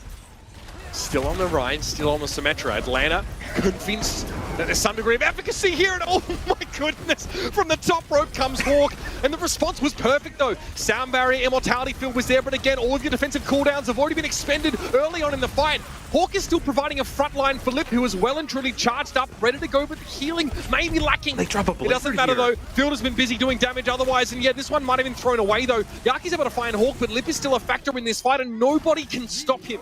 Oh, yeah, you use that Blizzard there at the end where I know now they're going to have probably a sound barrier here potentially for Chio as the Blizzard could have been the thing that you force the, right? Because they have to force these fights on the point, and the Reign want to take them as well because they have the Reinhardt where it's like a prime opportunity to get players inside of that Blizzard where now not having it could be pretty bad for the Gladiators. Watch how Kevster responds to Lip's wall here. It's going to be very critical. A lot of poke damage there towards Dante, but Lastro had a cute little off angle, and he might have a decent vantage point to make use of this Amp Matrix. Kevster a little low there, maybe pressure from Stalker at range. You mentioned that Blizzard. Here's that wall though. Kevster now on the outside looking in and realizes, I can't do much about this. I need to get a bit closer. No. Even from this high ground, there's no way to use the Amp Matrix. Lip's wall comes at a perfect time, but it's still a 5 versus 5. It's going to be an overclock here from the high ground. He's going to get 1, and that's huge. Was that actually what he's going for B? Because Chio doesn't have it anymore. That is a massive shot. Fielder gets taken down there. There it is. Kevster may have saved the day here. Lip and Hawk, though, still combining. Lip really dangerous from behind that Rhine shield. Funny Astro trying to split up these plays, and Kevster's trying to get around the shield itself. He keeps a respectful distance from Lip, but this is now bleeding time. Some time for the Atlanta Reign to get back in, and they can't touch the cards. What a heartbreaker for the Gladiators. Within striking distance, heroics from Kevster on full display, and it's not enough. to topple Atlanta. Oh, that one hurts. That one hurts. I mean, Kevster just popping off with the overclock there. I mean, coming up with some huge kills. But nobody wants to push into the Reinhardt. Nobody wants to push into the Sim. I believe you also had Shio coming back off the spawn at that point as well. Maybe you got a boop there at the end, didn't really see it, but that is some tough losses for the Gladiators in this series. Yeah, look, I think they started the series looking pretty strong, right? They're able to play a style that seemed to suit them. We talked about Dante on the Ramatra. Yeah. And he's looked really good in general. One thing you mentioned to me, which I thought was pretty disappointing in this matchup, is that against any other team, the Los Angeles Gladiators are probably finding a lot of success playing at this level. The Atlanta Reign, though, have established that there is quite a gulf between them, maybe Houston, and the rest of the league right now. They look extremely frightening. It's not just Lip, right? It's Hawk, it's the backline, it's so frightening. And your player of the match here, of course, is going to be the aforementioned Lip on the Sombra. A key point of difference between these teams when there was a mirror or quasi-mirror, his Sombra just looked a little bit better today. Yeah, I mean, the things he does on Sombra is, I mean, you just can't copy it. I mean, nobody in the league, does it like Lip. And I think when you have such a hero like Sombra who can be very oppressive in the right player's hands, and you have the best one, running it, I think you see what you saw today, where he can take over a series and open up so many opportunities for players like Stalker and Hawk. Just a fantastic game all around here from Lip. Yeah, Lip, obviously, for the entire match, right, only 2 deaths per 10. He and Stalker combining, looking like one of the most ferocious DPS duos in the entire league. Stalker on Blizzard World has 0 deaths. He goes 15-0 on that Tracer. And we saw the synergy between these two players that has had to be erected extremely rapidly, right, in that offseason. And there are a lot of teams that have had, similar changes in rosters coming into this season that haven't been able to get to the same level remotely as fast. The Atlanta Reign, for that reason and many more, top dog in this matchup. And if you told me, Matt, we were headed for another day of 3 Overwatch, I wouldn't have believed you. The Gladiators don't look any weaker than they did yesterday. But my goodness, the Atlanta Reign. No, like I still feel really good about the Gladiators. I mean, you get a big win this week over the Florida Mayhem, right? It kind of goes all the way to the distance. You come up here against the Atlanta Reign, obviously not the result you would have wanted, but very competitive on control. You saw some things that you can definitely go back and work on that can help close the gap between you and some of the teams at the very tippity top of the West. Yeah, absolutely. I think, Lastra on the Baptiste, it's always a pleasure to see him go back to that. But there are quite a few moments, right, where he is unable to anticipate just the sheer amount of burst damage that comes from the side of the Atlanta Reign in terms of keeping his tank alive. Very, very hard in that position, right? Especially when your opponents are extremely accurate and very effective there. We saw sort of Kevster bring the the Sojourn in that last fight of the map. Kevster, look, huge brain on the guy. He knows there's a Symmetra wall in play. He knows he can't get value out of that amplification matrix, so he bides his time.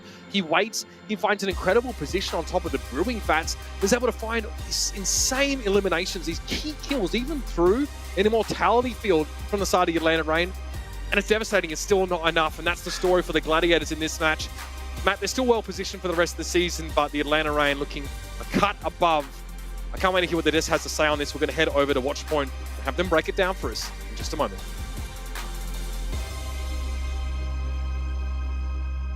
Welcome back to Watchpoint, everybody. I do have to agree with Mitch and Matt. Atlanta Reign looking like they're cut above the rest. What do you guys think about the match? Wait, why are you here? Yeah. Oh, what'd you get to? Who's this guy? Get him out of here. Mr. Jack Wright. Hey, let's start with you. Let's start with me? Let's start with you. You're in the hot seat. Look, I came in. You're the guest. You're the VIP. VIP? You're the VIP. What treatment do I get? Maybe a bottle? Well, Mr. Wright. Yes? Would you please enlighten us with your insight about the match that just happened? Well, thank you, then. I think I will. I think Lip did very well. I think Stalker also kind of dominated. I was going to say a different word, beginning with P, but I'm not sure that's safe for broadcast. Now, wow, are you new to this? What's going on, buddy? First time. It's all right. It's all right. We'll guide you along the desk. They dominated. Look, yeah, they did dominate. They're some of the best players in the league. They have championship on the backline. Lip exists, and then Stalker also exists in the backline and in the heads of every single backline in the Overwatch League. There's nothing stopping them. Analysis. Analysis. There you go. Analysis. Yeah. I'm going to say it here. Stalker robbed for POTM this game. Robbed. Highway robbery. There has been a lot of Lip recently. I mean, I know Lip's a god. Like, don't get me wrong. But Stalker popping off crazy level on the Tracer. Okay, whatever. You could say that's his hero. He's so good. Then pops off crazy on the May. Constant opening picks, sniping with May. That is different. That is different. It's not something we normally see. I mean, it's just an unbelievable like domination of the Gladiators because Gladiators are supposed to be like competitive in this match. Gladiators actually beat them in the Pro-Am leading into the season. So you're thinking like, wow, these are two top teams going at it. You got Kevster on one side, Lip on the other, and Atlanta just like completely differentiate the LA Gladiators, and it's not even a contest. It's Atlanta Rain are looking unstoppable so far. I'm not gonna lie. I don't think anyone can like take them down in Curve 4. I think the difference is this. I think we have so many teams like Gladiators have great players, right? And we have Boston Uprising has great players, but Atlanta Rain, I think they're different in that like just their team synergies. Like just their whole team is just monsters. Yeah. Their dives, remember like Sombra like doing a hack or like an EMP and then everyone They're just built dives. different. You can't even react with a cooldown when Lip goes for those EMPs because Stalker's already there, like a microsecond away, and it's like, oh, Arno, Like nade, lamp, like sleep, something. You just can't react to that. I think that's like the high level play. I think that just shows how great Atlanta is. It's crazy. Yeah. I mean, every team has great players, but I just so far Atlanta, like I don't know what their weakness is. I don't know how you get an edge on this team. No one has shown us that yet. Houston's maybe the last team that I think has a hope at that. Yeah, and even Houston, you're like, well, Houston, they're excelling, of course. Fearless is playing Winston. We haven't they're seen them in a bit. so dominant in the Winston. Atlanta, they can do it all. Yeah. Like they got Vigilante just like chilling on the bench, and he's one of the best double flex supports like in go the crazy. world. Yeah, It will be ridiculous. it's a stacked team. It's going to have to take a massive meta shift, I think, for them to actually find a stumbling block. And even then, it's like, well, that's fine. Vigilante, they have Dong It's hack. like what meta are they worried about? Yeah, exactly. We're searching. It seems so scary. I mean, it's no question that they are probably the best in the West right now. And we do have an interview with Atlanta Rain's tank player. We got Hawk on the line for the post-match interview. Hawk, can you hear me? Hello. Hello, can you hear me? Yes, we can. Hawk, congratulations on the win. I'm just going to start off with this interview. I do want to ask about, I guess, sort of the meta. I think in week one, we saw a lot of Winston, but I think coming into week two, not only Atlanta Rain, but a lot of different teams are sort of shying away from Winston. Do you feel like Winston is falling off the meta now? Maybe a little bit he's falling off the meta, but I think for the most part, we just had really good like Rom Rush maps or Rhine Rush maps this week for our match against Glads, and one of them against Vancouver. So it's kind of just map dependent, and it goes from it just goes map to map whether you play Monkey or other heroes. Okay. Well, what I want to ask Hawk, I think this is something that a lot of people talked about regarding you on this team in the preseason and leading up. But now that we've seen a little bit more of you guys, I feel like Atlanta is picking up steam as a team. But how are you feeling as far as your synergy with the team, given that you're the only Western player on this team? Like, what are the comms like? You guys look really well drilled, and so I want to know, like, how's that been coming together from your perspective? When I'm in, the comms are mostly English, but they still sometimes say things like to each other in Korean that I can't pick up because I know basic callouts and stuff like that decently well, pretty well, and they've been really supportive of just like speaking English, helping me out, and I think playing with shield and fielders makes it really easy to play Rush, and we just have best in slot players for almost every role, even double flex support and Winston and Ball. So it really feels good to play with, and I think Rush mirrors feel really nice with Fielder and Geo. Okay. Yeah, I'm really curious about bringing in Chio and Fielder actually into this mix, because obviously they were part of Dallas Fuel, and Dallas Fuel are amazing when it comes to Rush composition. So what are the types of calls they make that make a big difference for you as the tank player in the Rush composition? What makes it such a big difference when you have Chio and Fielder on your team? Like when we have an event, like a skill advantage, or like it's our turn to go, they really, really know when to do that. And if I die without getting like droned or naded or nanoed, he pretty much has his fault. Like he wants me to like just get in there, take as much aggro as possible. Even if I have no cooldowns, like it's really helpful. And I've never played anyone like that wants me to go with no cooldowns if they have a skill advantage, but their own skill advantage. So it feels really nice. All right. Yeah. Thank you so much, Hawk. All right. Jack, do you have anything? I cannot hear Hawk, but that's you true. will have That's to true. transcribe. Okay. Any question? Any question? What do you want to know? What do you want to know? What do I want to know? Anything you want from Hawk. What? Legend. team right now would you say, apart from yourself, is the strongest in the region? What team other than the Atlanta Reign is the strongest in the region? Okay. You wanted me to repeat it. I got it. He can't hear. But I can speak. It's okay. Hey, it's kind of, I always have to translate, so it's just in my head. All right. You're doing beautifully, Dad. Right, it's English, right. All right, there you go. I'd probably say Outlaws, but we haven't scrimmed them in a while, and they haven't played this week, and we play them next week, so it should be a good match, and that'll probably be like a really good telling of who's the best team right now. He said Boston Uprising. He said Boston. No, I'm kidding. He said Houston Outlaws. All right, Hawk, I'm going to wrap up the interview. Congratulations on the win. Thank you so much, and hope to talk to you soon. Thank you. All right, thank you. So what do you say? He said Houston Outlaws. He said he's excited for their Teamwork. next match. All right, here it is. Let's get to all the matches that have been played today. Of course, Boston Uprising against Florida Mayhem. Mayhem getting the win 3-0. Boston versus Vancouver Titans. Titans actually got the win against Boston Uprising. And then we rounded out the day. Gladiators versus Atlanta Reign. Atlanta Reign still looking very, very scary. They're so good. Very good. And I think today, all of the matches were just great. There's even so though many it was 3-0s, I had fun today. Like it was every match was exciting. That one in the middle, especially Vancouver bringing out the upset. I love it. I'm here. It just opens up so many possibilities. Where now we're like, can Vancouver beat obviously Toronto, but how do they compete against Gladiators, Florida Mayhem? Like they just up themselves another level by beating down the Boston Uprising like that. So very impressive. Right. I mean, talking about impressive, I think. I shouldn't have said that. Now I don't know how to transition again. But best of the days. Yeah, there were a lot of impressive moments. I had it. You're doing great, Daddy. You're doing great. Let's just go down the line. Think of something, Jack, as well. Your favorite moment. This is where we talk about our favorite moment of today. I'm gonna start with. Let's just call this. How about Bird Ring Super Saiyan mode? I say that because this was during their match, of course, Bird Ring was on Sombra, and then he gets sniped. Look how he's so mad. Angry he is, and then he goes, "Hey, you know what? Just put me on Widow. I'll show you guys. I will get some kills." And then he just does that. He just goes on Widow, gets so many kills. So monster, dude. Like this one right here. Is like unnecessary. Oh my! Unnecessary. It's some of the craziest Widow play we've seen so far. Like Widow play is crazy to look at, but having two top tier Widows.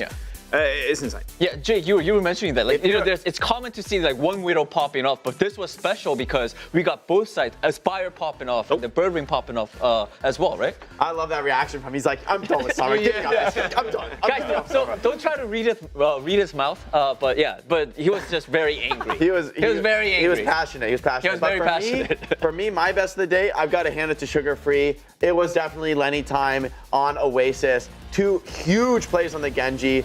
Not only this one, which I love to see a little non-ultimate Genji play, just popping off, with these cleanups, big dashes, misses, shurikens. Boom. Yep.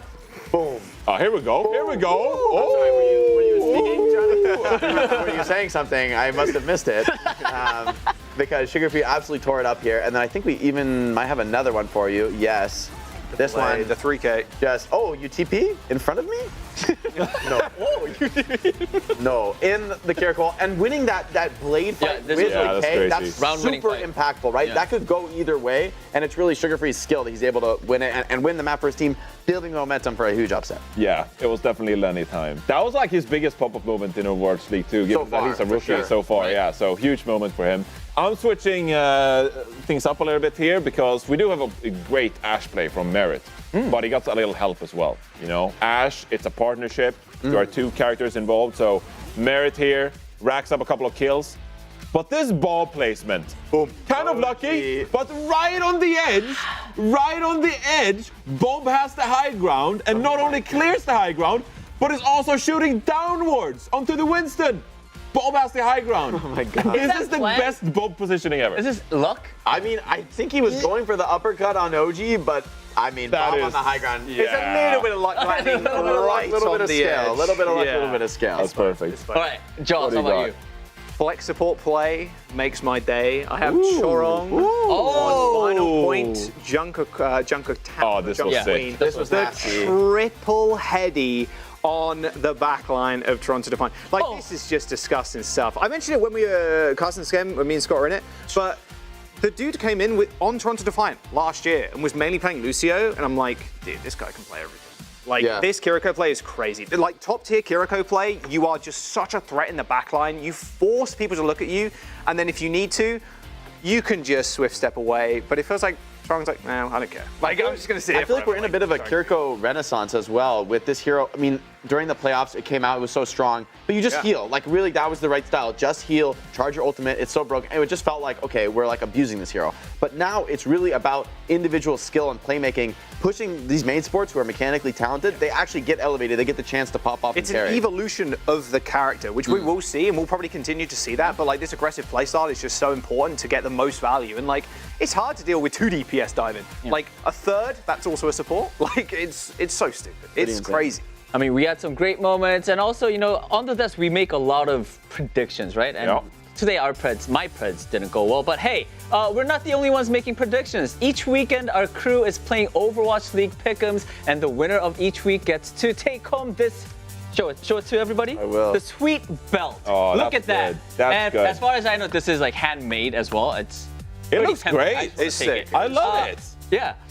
It's a bit small. I couldn't wear it. So but I'm going to announce the winner for our production team. The winner of week 2 is none other than Neil from our Tail Pink team. Neil, let's go, congratulations. Neil. Enjoy your week with the belt. Neil. You earned it. Great job. Let me take it next time too. Can I join in? Like, I kind of want it. We'll have to compete next week. Yeah. Congrats, Neil. All right. Before we go, let's take a look at our next week's schedule, because I'm sure we have a lot of great matches. Vegas Eternal versus London Spit. Why are you like Vegas Eternal versus London Spitfire, and then Valiant versus Florida Mayhem. That one, the last one, Houston Outlaws versus Atlanta Reign. It's going to be a clash of style, definitely, right? Outlaws probably going to run the Winston dive. Is that going to work against Atlanta Reign? Are you going to pred Houston Outlaws? You are going to, right, Jake? Oh, Atlanta looks so good. I don't think he can commit. I don't think Jake, I don't think he can commit. It's close. Atlanta looks too good. It's heart versus mind. I don't know, but honestly, maybe I'll make it work. I'll actually look at the maps before I pray. And of course, next week's schedule for APAC as well. There's some great matches. Soul Dynasty versus Spark, and then we got 2 Fuel, 2 Infernal, and then Charge at the very end. For those late night owls, yeah, you guys could stay up and watch all the games and then tweet at us. Tell us the results. Dallas, Shanghai. What a match, guys. Let's go, Shanghai. Charge versus Infernal, though. Infernal's the last team potentially standing up to Charge in the APAC region. I think like there's major implications on that match, but we'll see exactly. Danny just throwing stuff around. My in-ear mic pack fell, but it's okay. Hey, before we go, we wanted to say a huge congratulations to Alyssa, our hair and makeup artist. She keeps us looking very good every day, but today is all about celebrating her. So Will and Alyssa, congratulations on getting married. I'm happy for you guys. Yay! Congrats, Alyssa. Alyssa, such a wonderful person to work with. There's one more thing we gotta celebrate, Danny. What? There's one more thing. Tomorrow, it's your birthday. Give me 1 second. Give me 1 second. I need to get my mic. Danny, I do want to say though, this cake isn't actually for you. There's someone really important in esports whose birthday it is. It's actually Pucket's birthday. Oh, this is Pucket's birthday. This is for Pucket. Birthday. Yeah, happy birthday, Pucket. We appreciate you. We got a happy birthday, so thank you. We appreciate it. Happy birthday, Pucket. Happy birthday. The GOAT. All right. The legend. I mean, the Legend.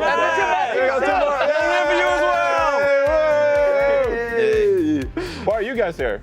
Happy birthday, Danny. All right. It's like a retirement for ex-Owl players with Scott, Jake, and Reinforced, but with you guys with those hats, it looks like a little kid's birthday party.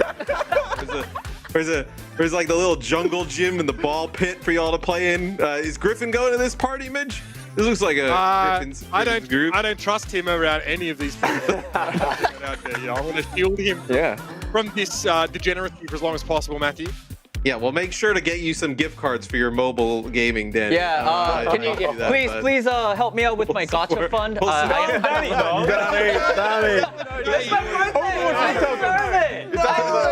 It doesn't matter. Mitch, you understand, right, Mitch? Yeah. I do, to be fair, but you take it another level to me, my friend. I'll send you some Stellar Jade on Honkai later on, mate. Yeah, happy birthday. Love working with you. You guys all looking great. We'll see Thank you so much, guys. Thank you, Mitch and Matt. Thank you. Thank you, everybody, for this wonderful cake. All right. We got one more. We got one more. That's not all. That's not all. really? We got one more surprise for you, Danny. Really? Yeah, we do actually. Yeah, it's a big one for you. What is it? So. Thank you so much, you beautiful humans, and what a way to spend my birthday. I'm over here at the Call of Duty League, but don't think I forgot about you, Overwatch fans. Much love to everyone who's been saying well wishes online, but I'm not the only one celebrating the great day of May 7th. Another birthday is in your building today. That's right. The best dressed, most handsome host of all time is sitting right next to you, the birthday boy, Danny Lim.